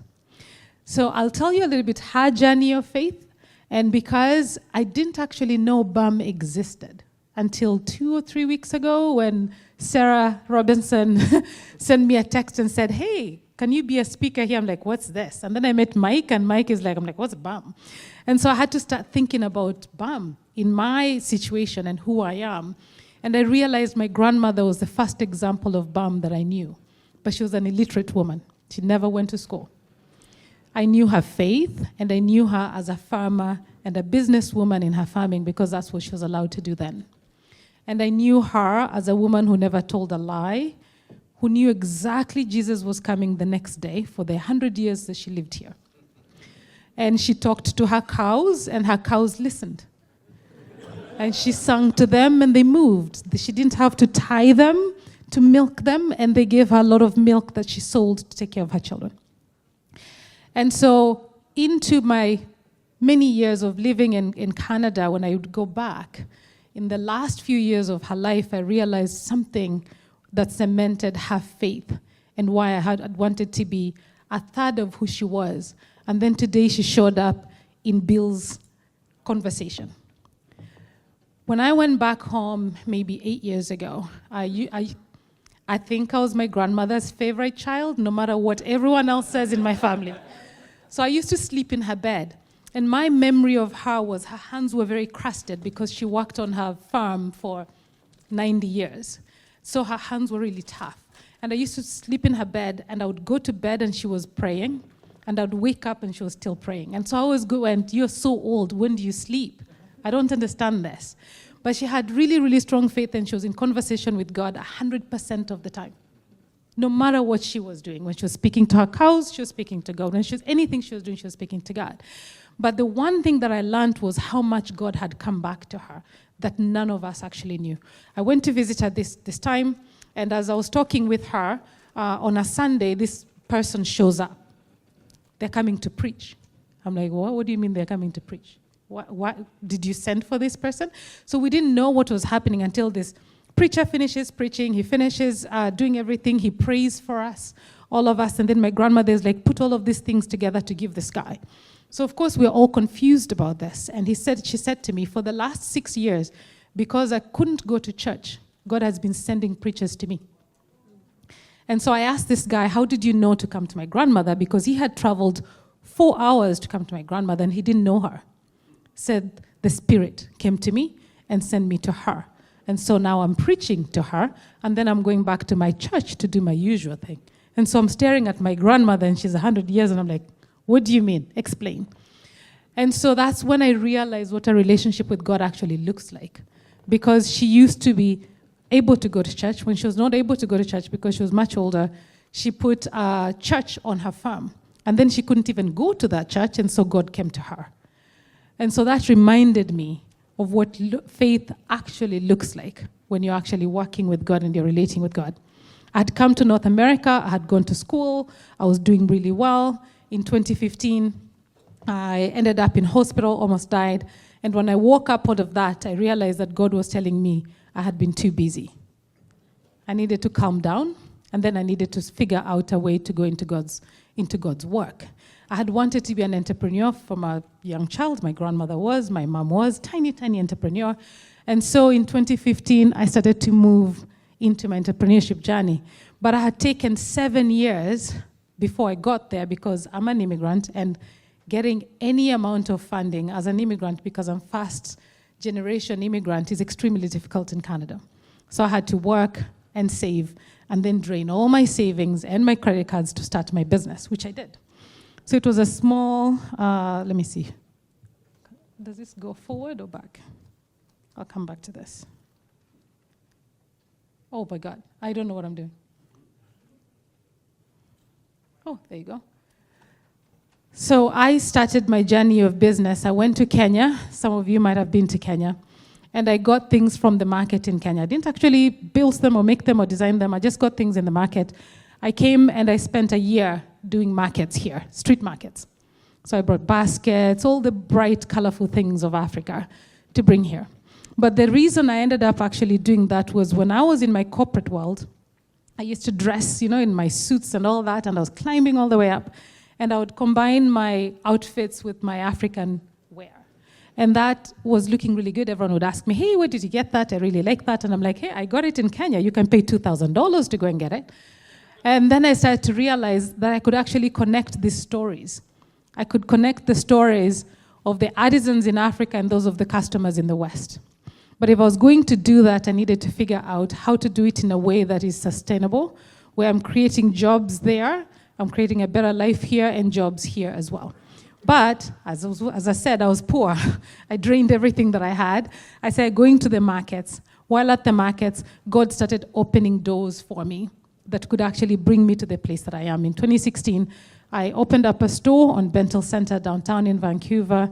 And in 2020, through COVID, I ended up at Granville Island, where I have my store now. So the products that we make, so here's our mission. I'm basically partnering with you to unite the stories of those in Africa and you here. So I design the products here, and I go to Africa and I make the products. I have 165 families that make baskets. I have about 17 people in Kibera slums. I will just, right there in the slums, if you've been to Kenya, it's a really true, one of the biggest slums. And there we make jewelry, and we recycle jewelry from doorknobs and shower heads and padlocks and any estate brass that you see around. We use that to recycle to make products. I have 165 women, 65 families, as I said, that make baskets. And I have soapstones and everything you can imagine. We design it here. We have leather products, just any home and house things that you think about. We have tea and coffee and all the good stuff that you can get in Africa that we bring here, and we have it on Granville Island. But I wanted to talk a little bit more about how we give back and how I went into that. And then I'm going to tie it back into my faith and tell you how I failed in so many parts of that, and how Bill actually taught me today and put words into a few things that I've been working on. So someone said this morning that in Kenya, 80% are Christians. It's true. A lot of the times when people go to Kenya, I always tell people, don't go for a mission in Kenya. Go take opportunity, because Jesus is already there. If every public transport, every building has a verse on it, you're not going to tell anyone what they don't know yet. But if you bring opportunity, you will reach them much more. And so I always say to people, the best aid you can give to a country like mine that is quite poor is that of opportunity. And so how do I do that in my business? I can talk a little bit about the reasons and the things that people need. They need capital in forms of loans and you taking their opportunities. They need a market, which is where I come in, sustainability, which is where I come in, and environmental impact. So by market, I mean I go and I design the products there, the artisans make the product, and then I buy it from them because I'm building them to be business people, and then I bring it out here and open up a market for them. Because most of the time, if you go to Africa, they go to sell it at the markets. They are the tourists that come and pick it up, but the quality is not usually that good. But if you work with them and you train them to make the product to a better, higher quality, then you can bring it out here and open up markets for them. Right now, I have hundreds of artisans that actually make product. Sustainability.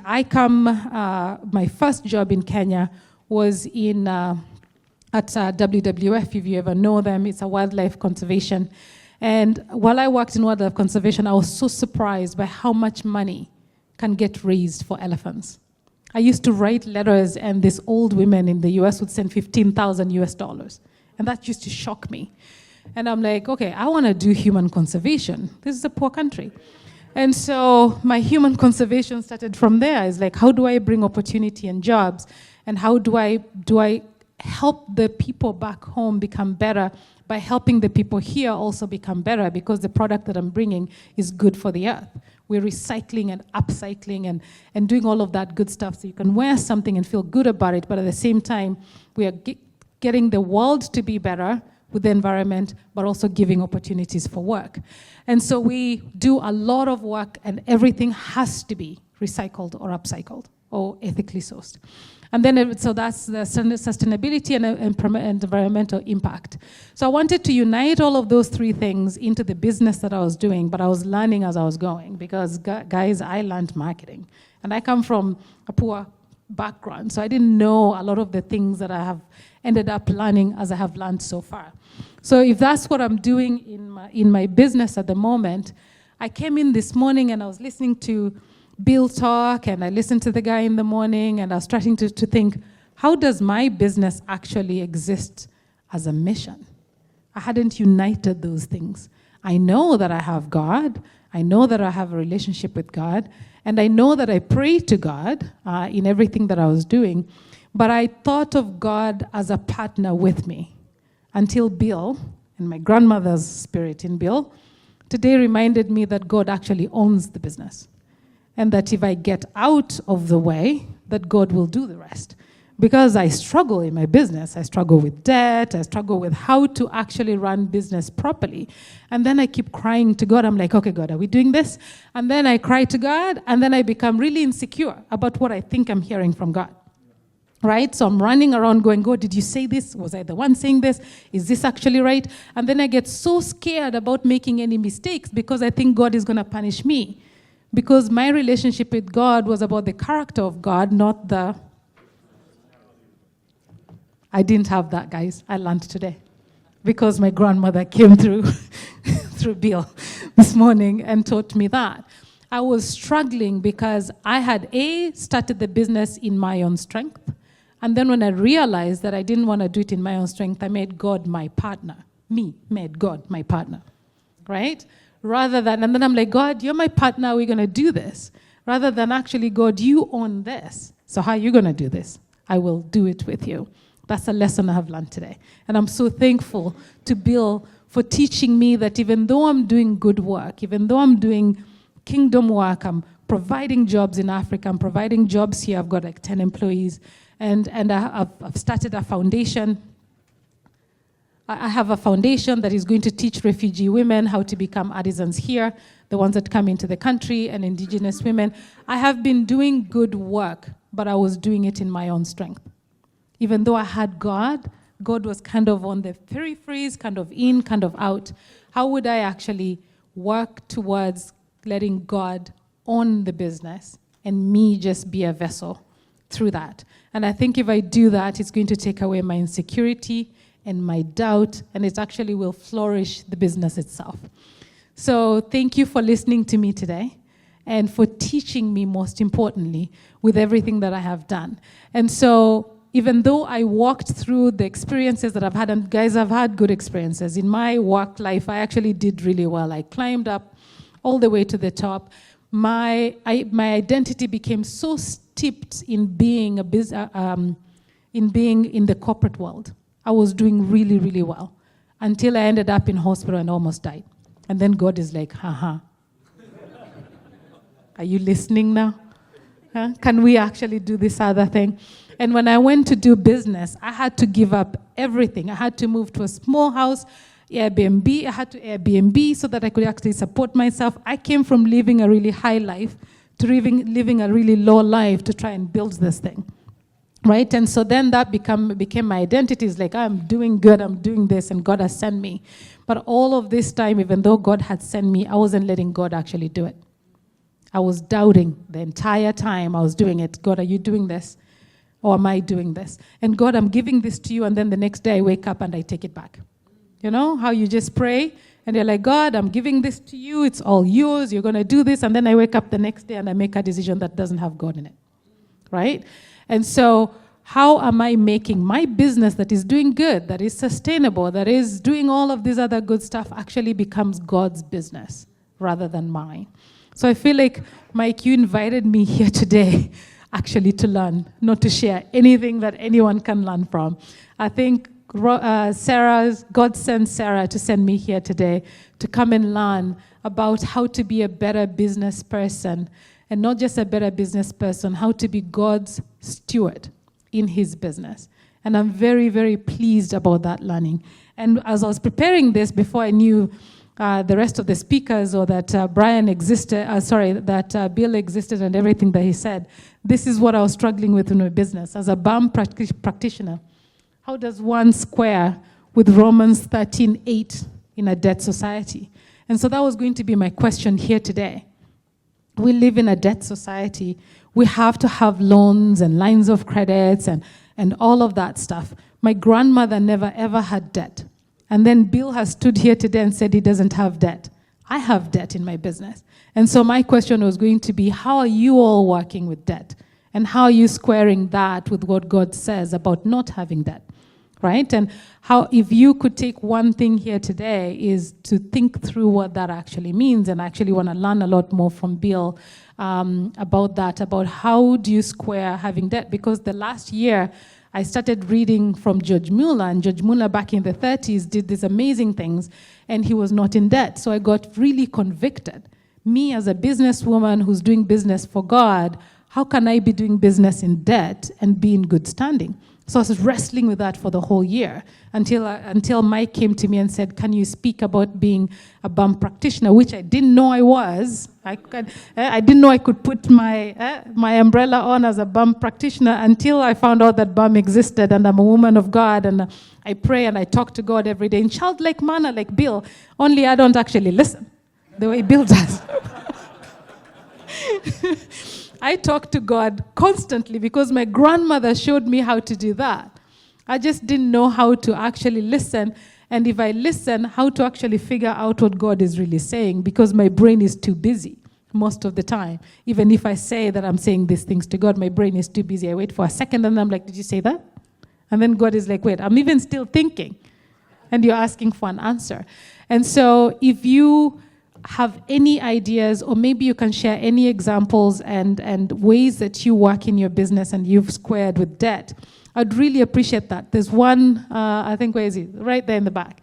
He came and found me today and he said, thank you for your question to Bill about Romans 13 and debt and how to work with that. And so I'm really curious to hear from you, if you can really advise me on how to work with debt, or maybe just how to get comfortable with being in debt as a Christian businesswoman and figuring out how to navigate that. Because as Bill said, maybe debt is not bad, and I've really been guilting myself for the last year about debt. Maybe it's not bad, maybe it's okay to have, but I come from a cash society in Kenya into a debt society here where I was guilted a lot about having debt. And so how do you actually make that work? But for my business itself, I am on Granville Island. I have had a store for 8 years. I design all the products that we make, and we make it in Kenya and other parts of the world. We have products from Kenya, Uganda, Tanzania, South Africa, Zimbabwe, Nepal, Bangladesh. So around the world, as long as they're products that are fair trade, and they're handmade, and they're recycled or upcycled or ethically sourced, we work with those groups and then we bring them here. The one thing I do really differently is I do direct buying. I don't do where I go and get product and then people come and then proceeds are sent back. If you know anyone who's engaged in that, please ask them to stop. Because proceeds going back means that the artisan who made the product has to wait sometimes a year or 2 years before that money ever goes back to them. Which means even though organizations are saying that they want to support, they actually don't shoulder any of the risk. The artisan who's very poor in Africa, in Asia, shoulders 100% of the risk until that thing sells, if it ever sells. If it doesn't, they don't actually get anything. So as doing the business that I am, when I meet other vendors that are doing the things that I'm doing, and especially if they're charities or NGOs, I'm always advising them, please don't do the proceeds going back. It takes too long, and those people suffer because we don't shoulder the risk, and we could shoulder it here. And especially if your background is a marketer like I am, I get the products from them, I bring them here, I tell their stories. It's on me, it's on God to help me tell those stories for those products to sell, and then go back and buy from them and build even more artisans that we have. So I think that's all I have to share today. I had a really different way of sharing that I was going to do today until Bill spoke. So, and then that changed my talk today, because I was like, wait, I can introduce myself and who I am, but really I have learned here what has changed what I was going to say earlier on today, and I'm more proud and happy about that than I am of what I was going to say before. Thank you. Thank you so much, Jackee. That was amazing. I think we all learned from that. For me, your question that you put up there, and I think we learned from Bill today that it's not our debt. If God's in control, it's Him. Right. And He's going to lead us through that. Anyway, that was just my thought. Also, I think I learned today that an old woman of color can speak through a white gentleman from Asia. So there's miracles happening every day. Yeah. Okay, I got a little bit of housekeeping before we get to our last panel. So I just wanted to mention that there's going to be a breakfast March 8th at 8 a.m. at the Tamale Shop on Main and Broadway. So if you want really good directions, it's the Tamale Shop on Main and Broadway in Vancouver. If you would like to attend it, please write Patrick at 10th.ca. Patrick, Patrick at 10th.ca. It's about redemptive entrepreneurship. So it's planting seeds for the next BAM event. If you would like to attend, please contact Patrick. Also, we're going to do a speaker panel up next. But I would also like the speakers, if you can, to hang out after we wrap this panel. I was just speaking to Gea, and she said, please let people know they can come speak to me after. I can talk about books, I can talk about my courses, just find the speakers afterwards. I know people have been pulling Bill left and right, just trying to get a word in with him, but I think these guys are going to hang out a bit and chat with you afterwards. So, also, keeping my word, I got a book. The lovely people that are selling these books aren't light. And I would encourage you to buy one before you leave today. Lastly, we have our last gift coming up right after this panel. Now, this panel is going to be hosted by Enoch, who is the co-founder of Rise Above Finance. And so we're going to just be firing questions at these guys. So I'd ask all the speakers from today to come on up. If you feel like you're still awake, please come on up. Come on up. Have a seat on the stage, and we're going to run around with the mic and be asking them questions. Thanks. I am so honored to be associated with your grandma. That's so precious. I'll tell you more about her. Come on up. Enoch, come on up.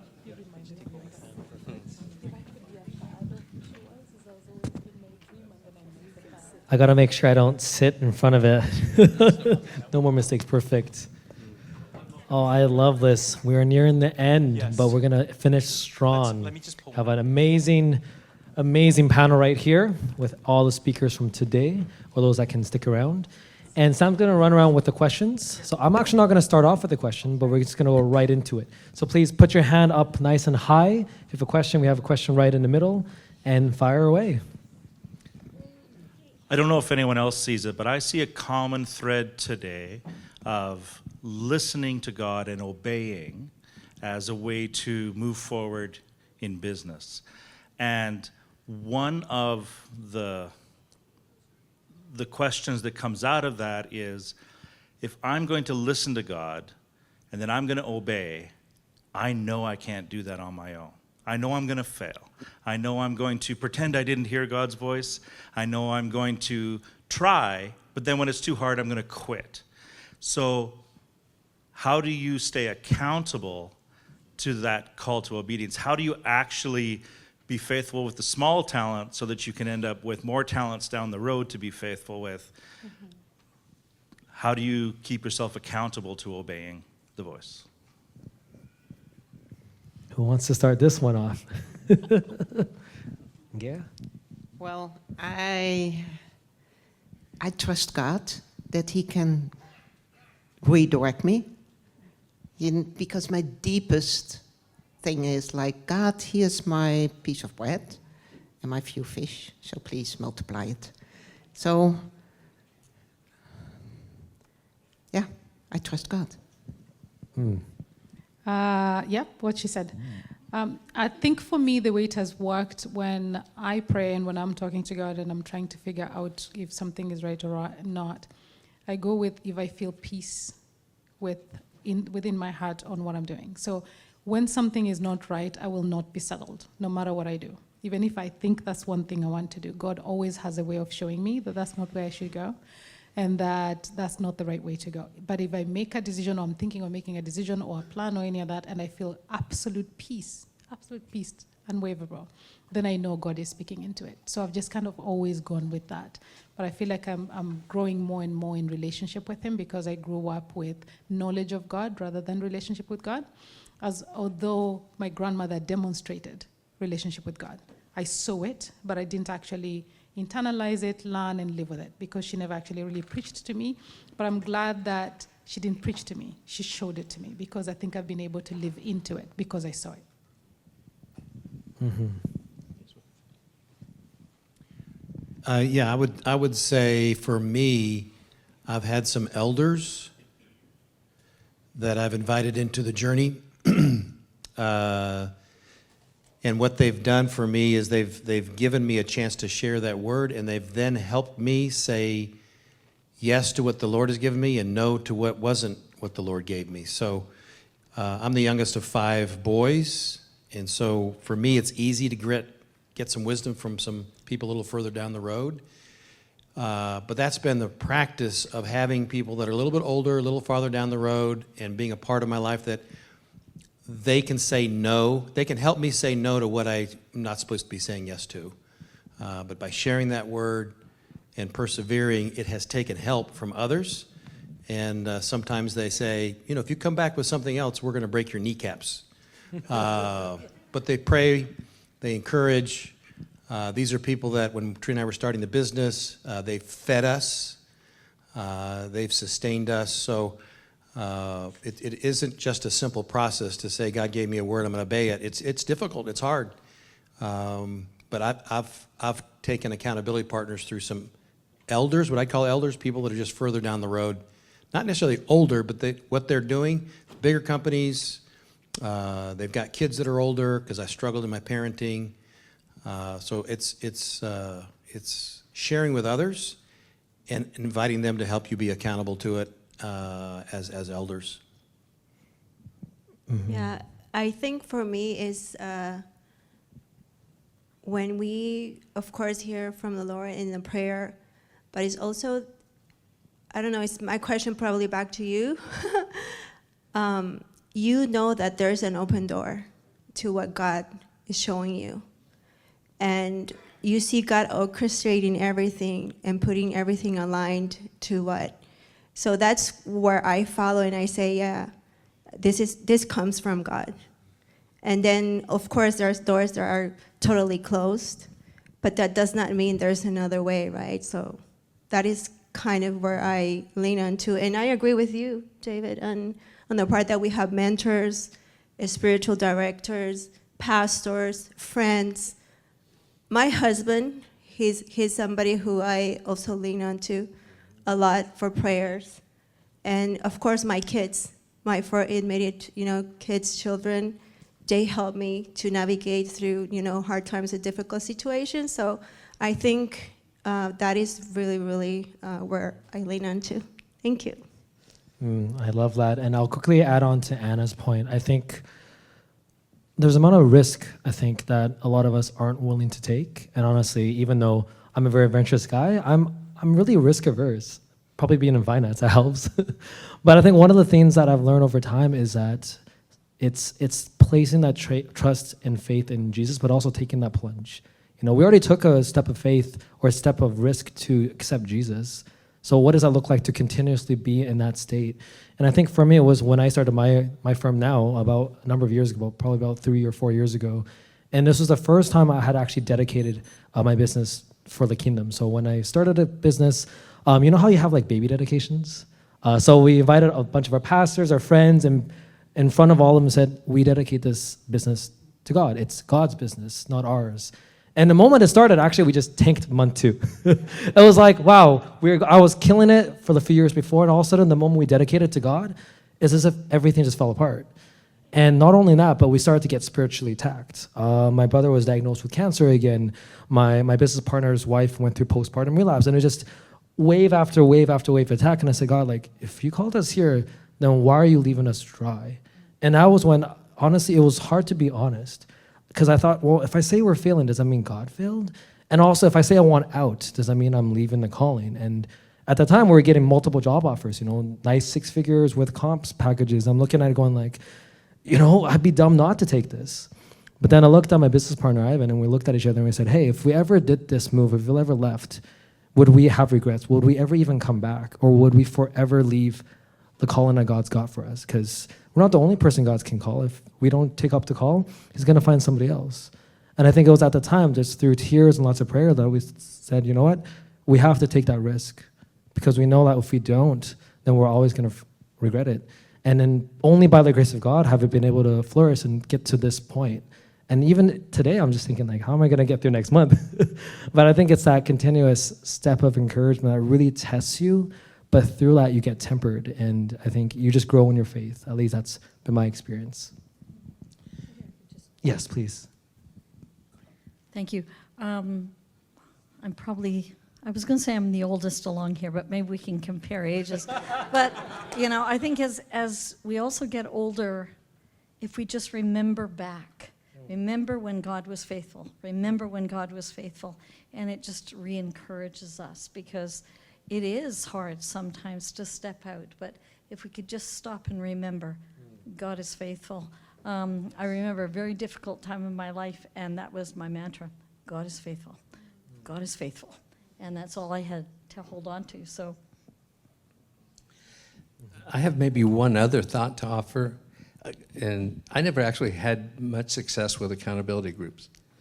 And so, but I think in general, they're great. They're great ideas, because most people are living in the generals. Like, I might be willing to submit to Ruth. You know what I mean? But let's say that you set a goal. Like one time the Lord said, I just want to let you know I'm measuring the level of joy in your life every second. And I realized I had no idea he was serious about that, And by remembering that he's measuring it, I have a joy meter that I can imagine, and it went right up to 8. So I try never to leave the house unless I'm at 8, because I'm not ready for the day. Now, if I want an accountability group to monitor that, they can't be happy with a 4. Or they can't do it. They can't hold me accountable to what they don't know. And so I love the idea that of all of the discipling opportunities we have, the best is Jesus as a discipler, but we typically don't think of him in that role. But if you want to take something with you from here, Find somebody that actually knows what you're talking about and manifest it. Or say, Jesus, would you disciple me into these things that I saw this week? And I want to really be accountable to you. So I need you, and I give you permission to remind me, to speak to me, to, encourage me to whatever I need to make some progress at that thing, at that element. Mm-hmm. Thank you, everyone, for your thoughts and for the question.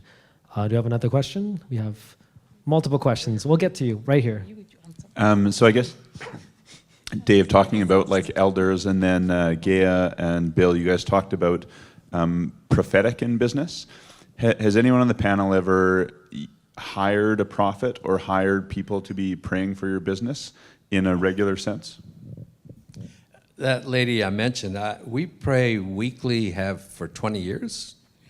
And she mentioned that something that was discouraging to me. She said, she'll often see what the enemy is doing in someone's life. That's kind of her specialty. And she goes, when I pray for someone and help reveal that, no one has ever come back and thanked me or asked for more prayer. And I felt like she was not honored, and that's pretty common. We don't know what to do with people like that. And so I put her on salary at, I haven't given you her name, so I can give you the number, at about $30,000 a year for 2 hours a week.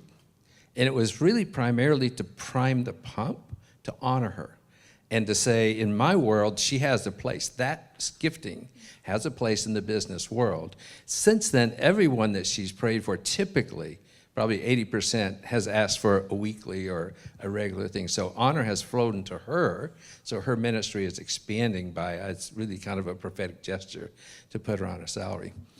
People say, well, is she ever wrong? And I would go, if I don't listen to her, I tend to lose a lot of money. Wait, can I get her number, please? Thank you. My answer is I don't know. I'm the youngest of the crew, and I have no clue about the prophets and working with that, so I won't even speak to that. Well, the prophet we had asked to do a workshop, he is very a sober personality. He's a different person. He's very sober. So he's very down to earth. No, he doesn't have the gifting of, or at least not that I know of. Oh, I see the enemy, but he is. I experienced him myself. He at that time had a top job as a technical guy, doing all kind of inventions. So he is not the typical kind of person. So that helped in our setting, because generally the business public we have wouldn't relate to. But he is now asked, and he is actually being paid by a few in our circles to also come for once a month and say, hey, can you come? Like this Harmon guy, the build job in the Netherlands. he is hiring him once a month to come a few hours and pray together over the business. And there is I think some people, we can all hear God, and some have this special gifting. And so it's wonderful to see that also more released in a business setting. Does that answer your question? Yeah. Yep. Okay. Well, I recently heard about it, and I feel like, as Bill said, it was kind of a new category to me, the idea to hire someone to pray over your business and prophesy over your business. So I just wanted to hear your guys' experience on that. Thank you. You can connect with Sander, is his name. Yeah, so you can reach out to Gea or Bill after to connect. And if I can throw another bone in there, we don't pay people as in to have intercessors in there, because it's also my first time really thinking about it. But we support a lot of different missions groups and a lot of different church groups through corporate giving. We have our personal giving, but we also have a whole corporate plan. And so part of it, it's, the ones that pray for us, the ones that are there for us. We're like, hey, we can't just bless you with nothing. We're going to actually take some of our money or God's money and say, hey, this is what he's intended for you. And so I think a lot of the times we have a number of prayer warriors on our team. We have a staff routine where we always start off the week with prayer, but I think a lot of it is the people that have supported us spiritually, we support them financially. And so there's a reciprocal relationship there.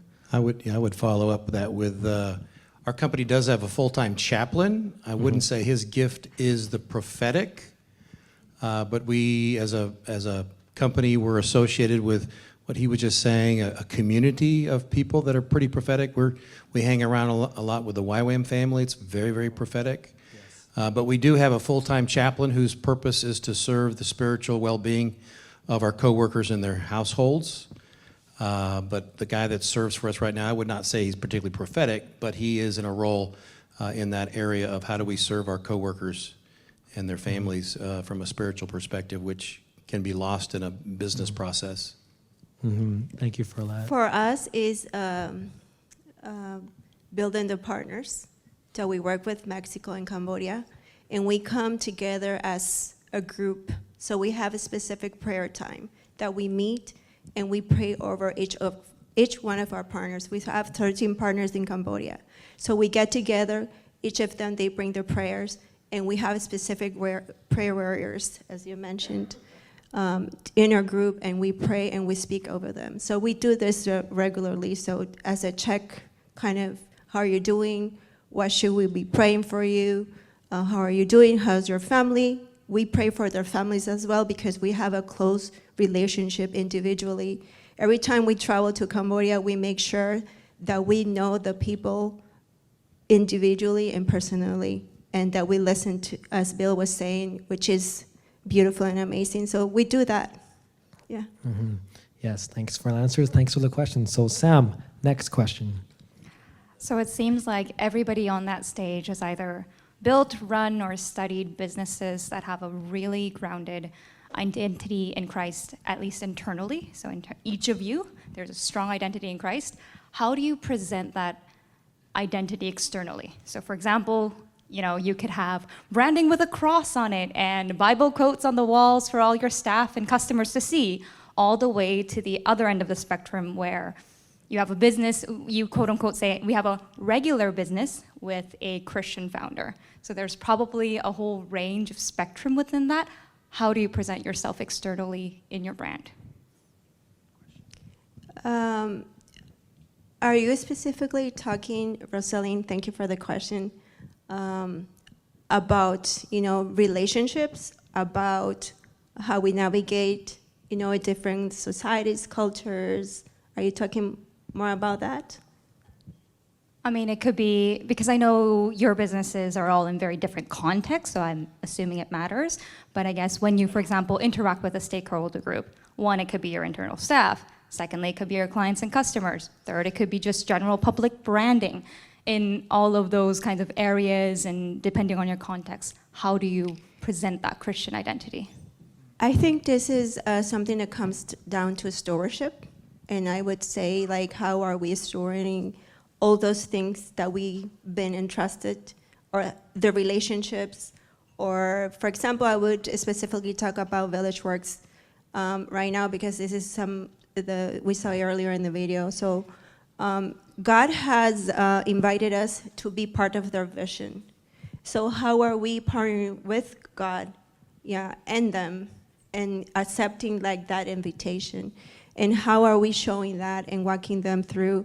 So some of the things that I would say, for example, we're looking at the sustainability of it. And I think Kasandy, she did mention a little bit on that. And building and the traceability or supply chains, where are they getting their fabrics? Where is it sourced? Are they really saying, and preaching what they're, and doing in the inside as well as their employees? So we got the opportunity to talk to each one of them and how they feel, their well-being. So that is part of what we are doing, and if we can walk them through that so they can show that outward, right? But it starts with the inside, and I agree with you, through that spiritual formation and that, individual, but also the corporate, knowledge of who God is and the wisdom. So I think that is part of it, and there's so many layers to it, like on the marketing part, on the employee training part, that I could also expand. I'm a journalist, so maybe I'm a bit, but I love to listen to people, and in interaction with people, and I think that's such. People feel seen, but I think that's one way, and that comes natural to me. So others will be more kind of preaching because they are, they are the evangelist. I love to hear, who are you? What motivates you? And I think also in a strong identity, people who have different mindsets, who are not Christians, to learn, who are you? What makes you joyful? I think that's for me a key. I was just thinking of one occasion. We don't do to answer your question, we do nothing obvious. But it's, in a way, it's like cheating, because they say that God sent me to China. And so it's among them, their employees, they talk like that, which puts a lot of pressure on me not to mess up. So, but on one occasion, just after the Olympics, they had the Special Olympics. And in China, they had pretended they had no people with disabilities. And so they kept that hidden until the Special Olympics, and they realized, oh, well, the other countries don't hide their people with special needs, so maybe we don't have to. Apparently, there's an International Day of recognition of that. We had 3 times been mentioned in the city council meeting as a unique example of something positive, because we brought beggars in off the streets. And we gave them jobs, and it was apparently talked about. This is a city bigger than Los Angeles, so I was kind of surprised they even knew who we were. But on that International Day of Recognition, 3 government people came to the office, and they wanted to interview me about why did we bring in people off the street and with disabilities and that sort of thing. And I said, well, a long time ago, I met this special friend. And this guy was so good to me, I couldn't believe it. He was just fantastic. So I asked him one time, is there anything I can do to repay you? And I just felt like you're talking to Chinese government people, so you got to kind of watch it. So I said, well, he just said if I get a chance to help people, why don't I help people? And so they were there for an hour and a half and in an office with a big glass wall, and one time or another, 3 people went by on crutches. And I said, oh, hey, why don't you come in and tell me your story? So they got the story from the people that came in off the street. And then when we saw them off to the elevators to say goodbye, one of them leans over to me and she goes, that friend of yours, that was Jesus, right? And so I felt like that's typical of the way he makes himself known. We don't actually have to do the advertising. I love that you said that. Thank you. I believe that the job of saving people is Jesus' job and is not my job. The requirement that Jesus has placed on me is to follow him. And if I'm going to follow him, I'm going to follow the example that my grandmother taught me, which is to demonstrate Jesus rather than tell about Jesus, because God didn't give me that gift. I cannot preach to save myself. And so if I can't do that, how can I live my life so much that, like Bill, people can see Jesus in Bill? People can see Jesus in the work of Bill. People can see Jesus in the people that Bill has touched. And he didn't need to say a single thing. He could joke about it, but he didn't need to say a single thing, right? And so that, for me, is how it's been. I live my life as a Christ follower. I'll say, bless you. If someone is going through something, I'm like, I believe in God. Can I pray for you? But I also have deep respect for people's consciences, so I don't want to impose my faith. Jesus said, follow me and then love everyone. If I'm going to do that, I need to have a workspace where everyone can see themselves in. But they can see me love them so much that they'll want to know what kind of love this is. Rather than me making it that you have to be Christ follower, you have to do all that. I am Jesus. Jesus will do that. But if I can live in a way that I can demonstrate Jesus' love, I think it's God. It will open up a door for God to do the rest of it. Thank you. And maybe I'll offer a little bit of perspective on the other side. I think considering cultural norms and also your giftings, there's a lot of countries that people are from where you can't talk about religion or else you'll be jailed or worse. But then, for example, having a company in Canada, we have religious freedoms. Of course, as a Christian, a lot of times you're ostracized or people judge you a certain way, but our company is blatantly Christian. We've did it since day one. And yet right now, the majority of our clients are non-Christians. There are people from all different backgrounds and faiths. We have people that are practicing witchcraft. We have people that are Muslims in different relationships, all the whole gambit. And my number one question was always, why? You can pick any other company except a Christian company. Why us? And they usually say those lines about, we don't really care about Jesus, but we care about you. Because they'll never walk into a church, but we've offered a place where we can bring church to them. And I'll give you one quick example of how that is that, it's not about us preaching to them or putting it out there, but sometimes God opens up those doors as you build a relationship. And for us, I remember one time sitting to do a portfolio review with a client, and just before that, I was going through a bunch of verses with another Christian client. I forgot that I have my verses on my table. And so when they walked in, they're like, hey, what's that? I'm like, oh yeah, that's, wise words from a man named Paul, Ancient wisdom. He's like, no, that's from the Bible, right? I'm like, yeah, it is. And it's like, can I look at it? I'm like, yeah, sure. And so for the next few minutes, he looks in and says, hey, this is neat. Where can I find more of this? I'm like, through the Bible? You want a Bible? Take one. And then, as we kind of went on, and I just started asking, have you had any religious background? This guy's like, no. Then I'm like, would you want to explore it? Just on a Sunday. He's like, yeah. And I'm like, okay, are you free next Sunday? And these opportunities kept happening again and again, where another client I just was dropping back home was revealing stuff in their finances about a potential breakdown in their relationship. And I'm like, hey, can I just take a minute to pray for you? Is that okay? And they said, yeah. And after I prayed for them, in tears, the guy was like, no one's ever prayed for me. No, not a single person. And I'm like, so how did it feel? And he was like, it's kind of nice. I'm like, great, that's not the last time then. And so the reason why I say that is because I think a lot of this was not my intention, but I think it was just God speaking through me, working through me. So I think kind of for me, the lesson was sometimes it's just to shut up and let God work and to really not be the hero, because we ain't the hero, and let God shine. And sometimes God says, hey, you're the one stepping it forward.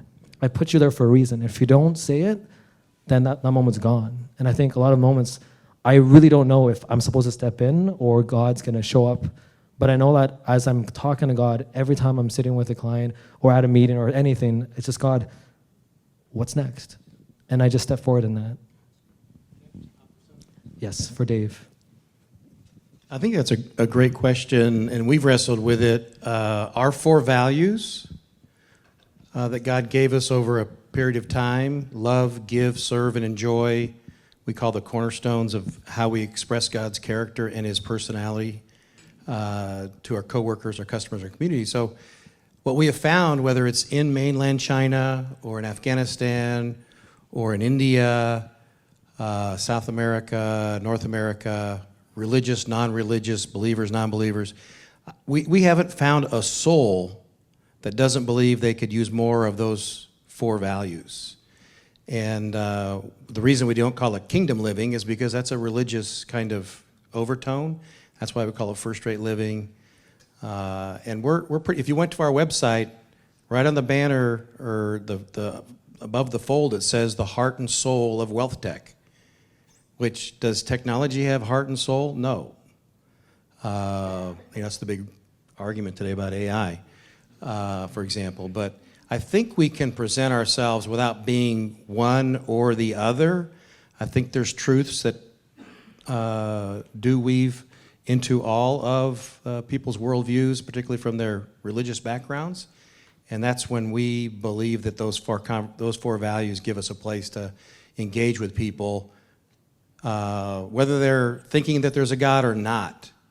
So I think it's a great question around how would you present your business, and so it's well known what you're pursuing, even if they don't believe exactly the same way you do about Jesus. Because it's everybody's looking for what God's got for us. Was it Pascal who said it's a God-shaped hole in us, but we fill it with everything but God? That's what everybody is wrestling with. And that heart and soul is a big part of what we're trying to address. Amazing. Thank you for that. So we have 9 minutes left. We're going to do a lightning rounds now. So ask your questions. And for the panelists, if you can try to keep it within a minute, we're going to just power through. Or even 30 seconds if you can. Over to you. Just more of a statement than a question. We'll speak a little bit about the prophetic, and just have a picture for you, all of you. And so Matthew 7:7 says, ask and keep on asking, seek and keep on seeking, knock and keep on knocking. For those who ask will receive, seek, find, and knock, and the door will be opened. I have this little picture of a door wanting to open that you keep knocking on, but the person that is stopping the door from open is actually you. The door wants to open. God wants to do miraculous things through you, your business, your life, your marriage, the place that He has positioned you. But the person that is stopping the door from opening and God from doing something spectacular in your life is actually you. You need to move out of the way. 3 ways you can do that really simply. Jesus says in the Sermon on the Mount, when you fast, when you pray, and when you give. All 3 of those remind us that we are not in control, that we can uncouple ourselves from control and put our responsibility, our ownership of our businesses, the things that we're involved in, back in the hands, the safest hands that we could ever trust, the King of Kings. And so would you just take those 3 things, super practical, fast, pray, and give, to move yourself out of the way. Amen. Open doors for all of you, in Jesus' name. Amen. Amen. We have our speaker for next year. I think, okay, there's one last question, and then we will slowly wrap up. Thank you. I'm just wondering if you could... Is that on? It's on. Okay, sorry. I thought I sounded better than that.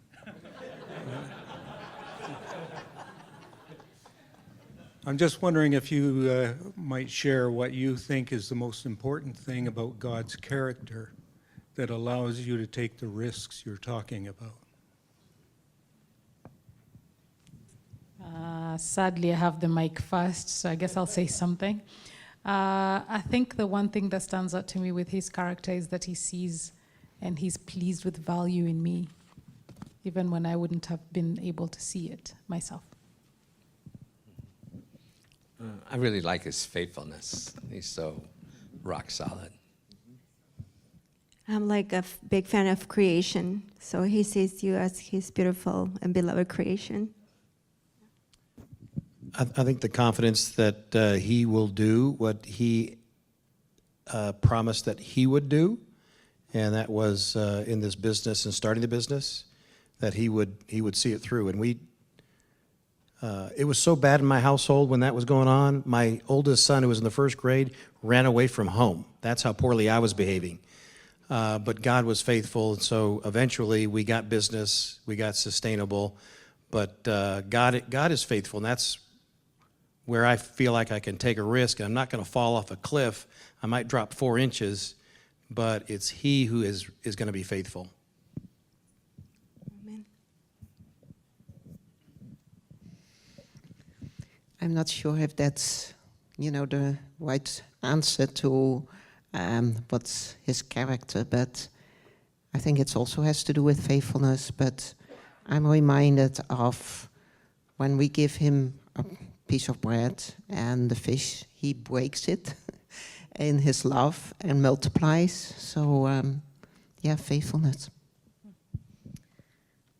I just have to remember He has the perfect plan, and He planned my path even before I was born. And I just have to remember that and step into it. I know we step aside sometimes, but just keep stepping into it, and He will be faithful as we go down that path. And He goes before us, and we've got to remember, He's there, not there, but there, and just keeping our eyes looking at Him. Perfect. Thank you, everyone. So that brings us to the end of the panel segment. Thank you, all of you guys, for participating. Let's give them a huge round of applause, please.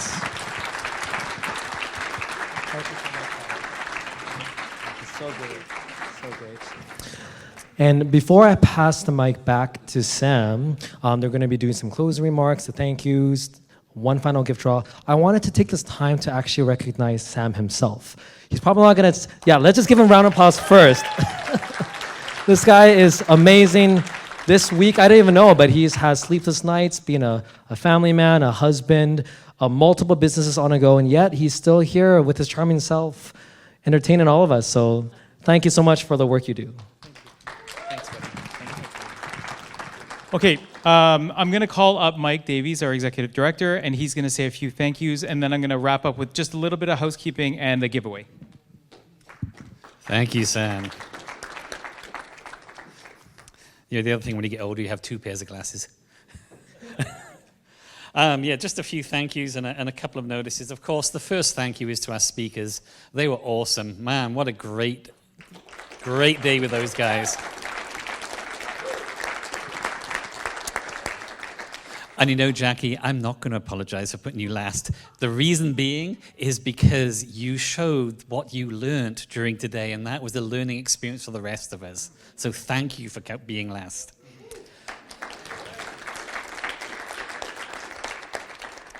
Obviously, to Sam and Enoch for emceeing today, to our volunteers, to Dale and Yvonne, the guys at the back there who did all the sound in the AV, awesome job. Thank you, guys. To Preston and Jan for documenting this through photography. They have a company called asinheaven.co. If you're interested in them documenting what you do, you can go ask them. Of course, to my wife. There's no way I could have done this without her.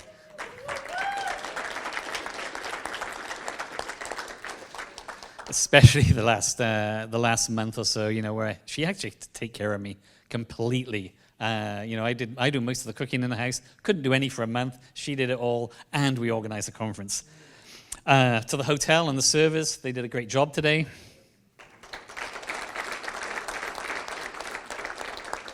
And of course, last but not least, to you guys for coming. This wouldn't be a conference if you didn't show up, so thank you very much for that.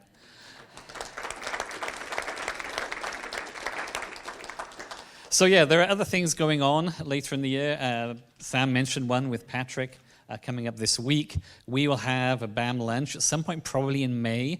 But there's also a number of other things that I'd like to know. If you know of stuff that's happening in the city that I don't, we want to start publishing that on our website. One thing that is happening is every quarter there's a thing called Marketplace Mornings, which happens at Westside Church, wchurch.ca, and that's Chris Pulsifer at the back here. Chris, raise your hand. Talk to Chris if you want to know about the Marketplace Mornings and breakfast. So thank you once again for coming. You really have made this day one of the best yet.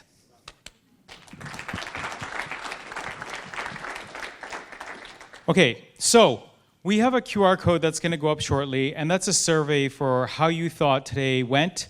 That feedback really helps the leadership team curate for next year. This is the 6th year. There will be a 7th, and I've gotten a lot of great feedback today. So if you can just take a few minutes to do the survey, that helps us. Also, Arturo Lombardo, Jane Cho, and Kevin Bach, you have all won the book pack from BAM Canada.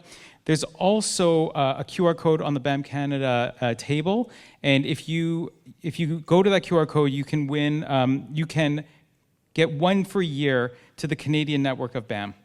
So, last but not least, we have the Dirty Apron giveaway. Jen has all of the tags. She's going to come up, and I'm going to.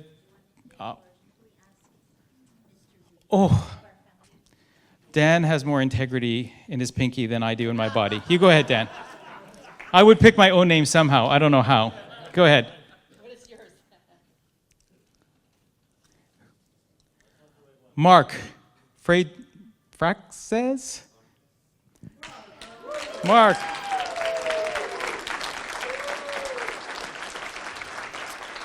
Sorry for butchering your name, Mark. So again, a big thank you to the speakers. I've been speaking for most of the day, and I haven't plugged any of my businesses. I just want to make a note of that. Even though I've had the microphone, haven't said anything about Eltourage or Altourage, any of the work that I'm doing. No, but a big thank you to Mike and Jen, because there's so much work that goes into this, and they carried it on their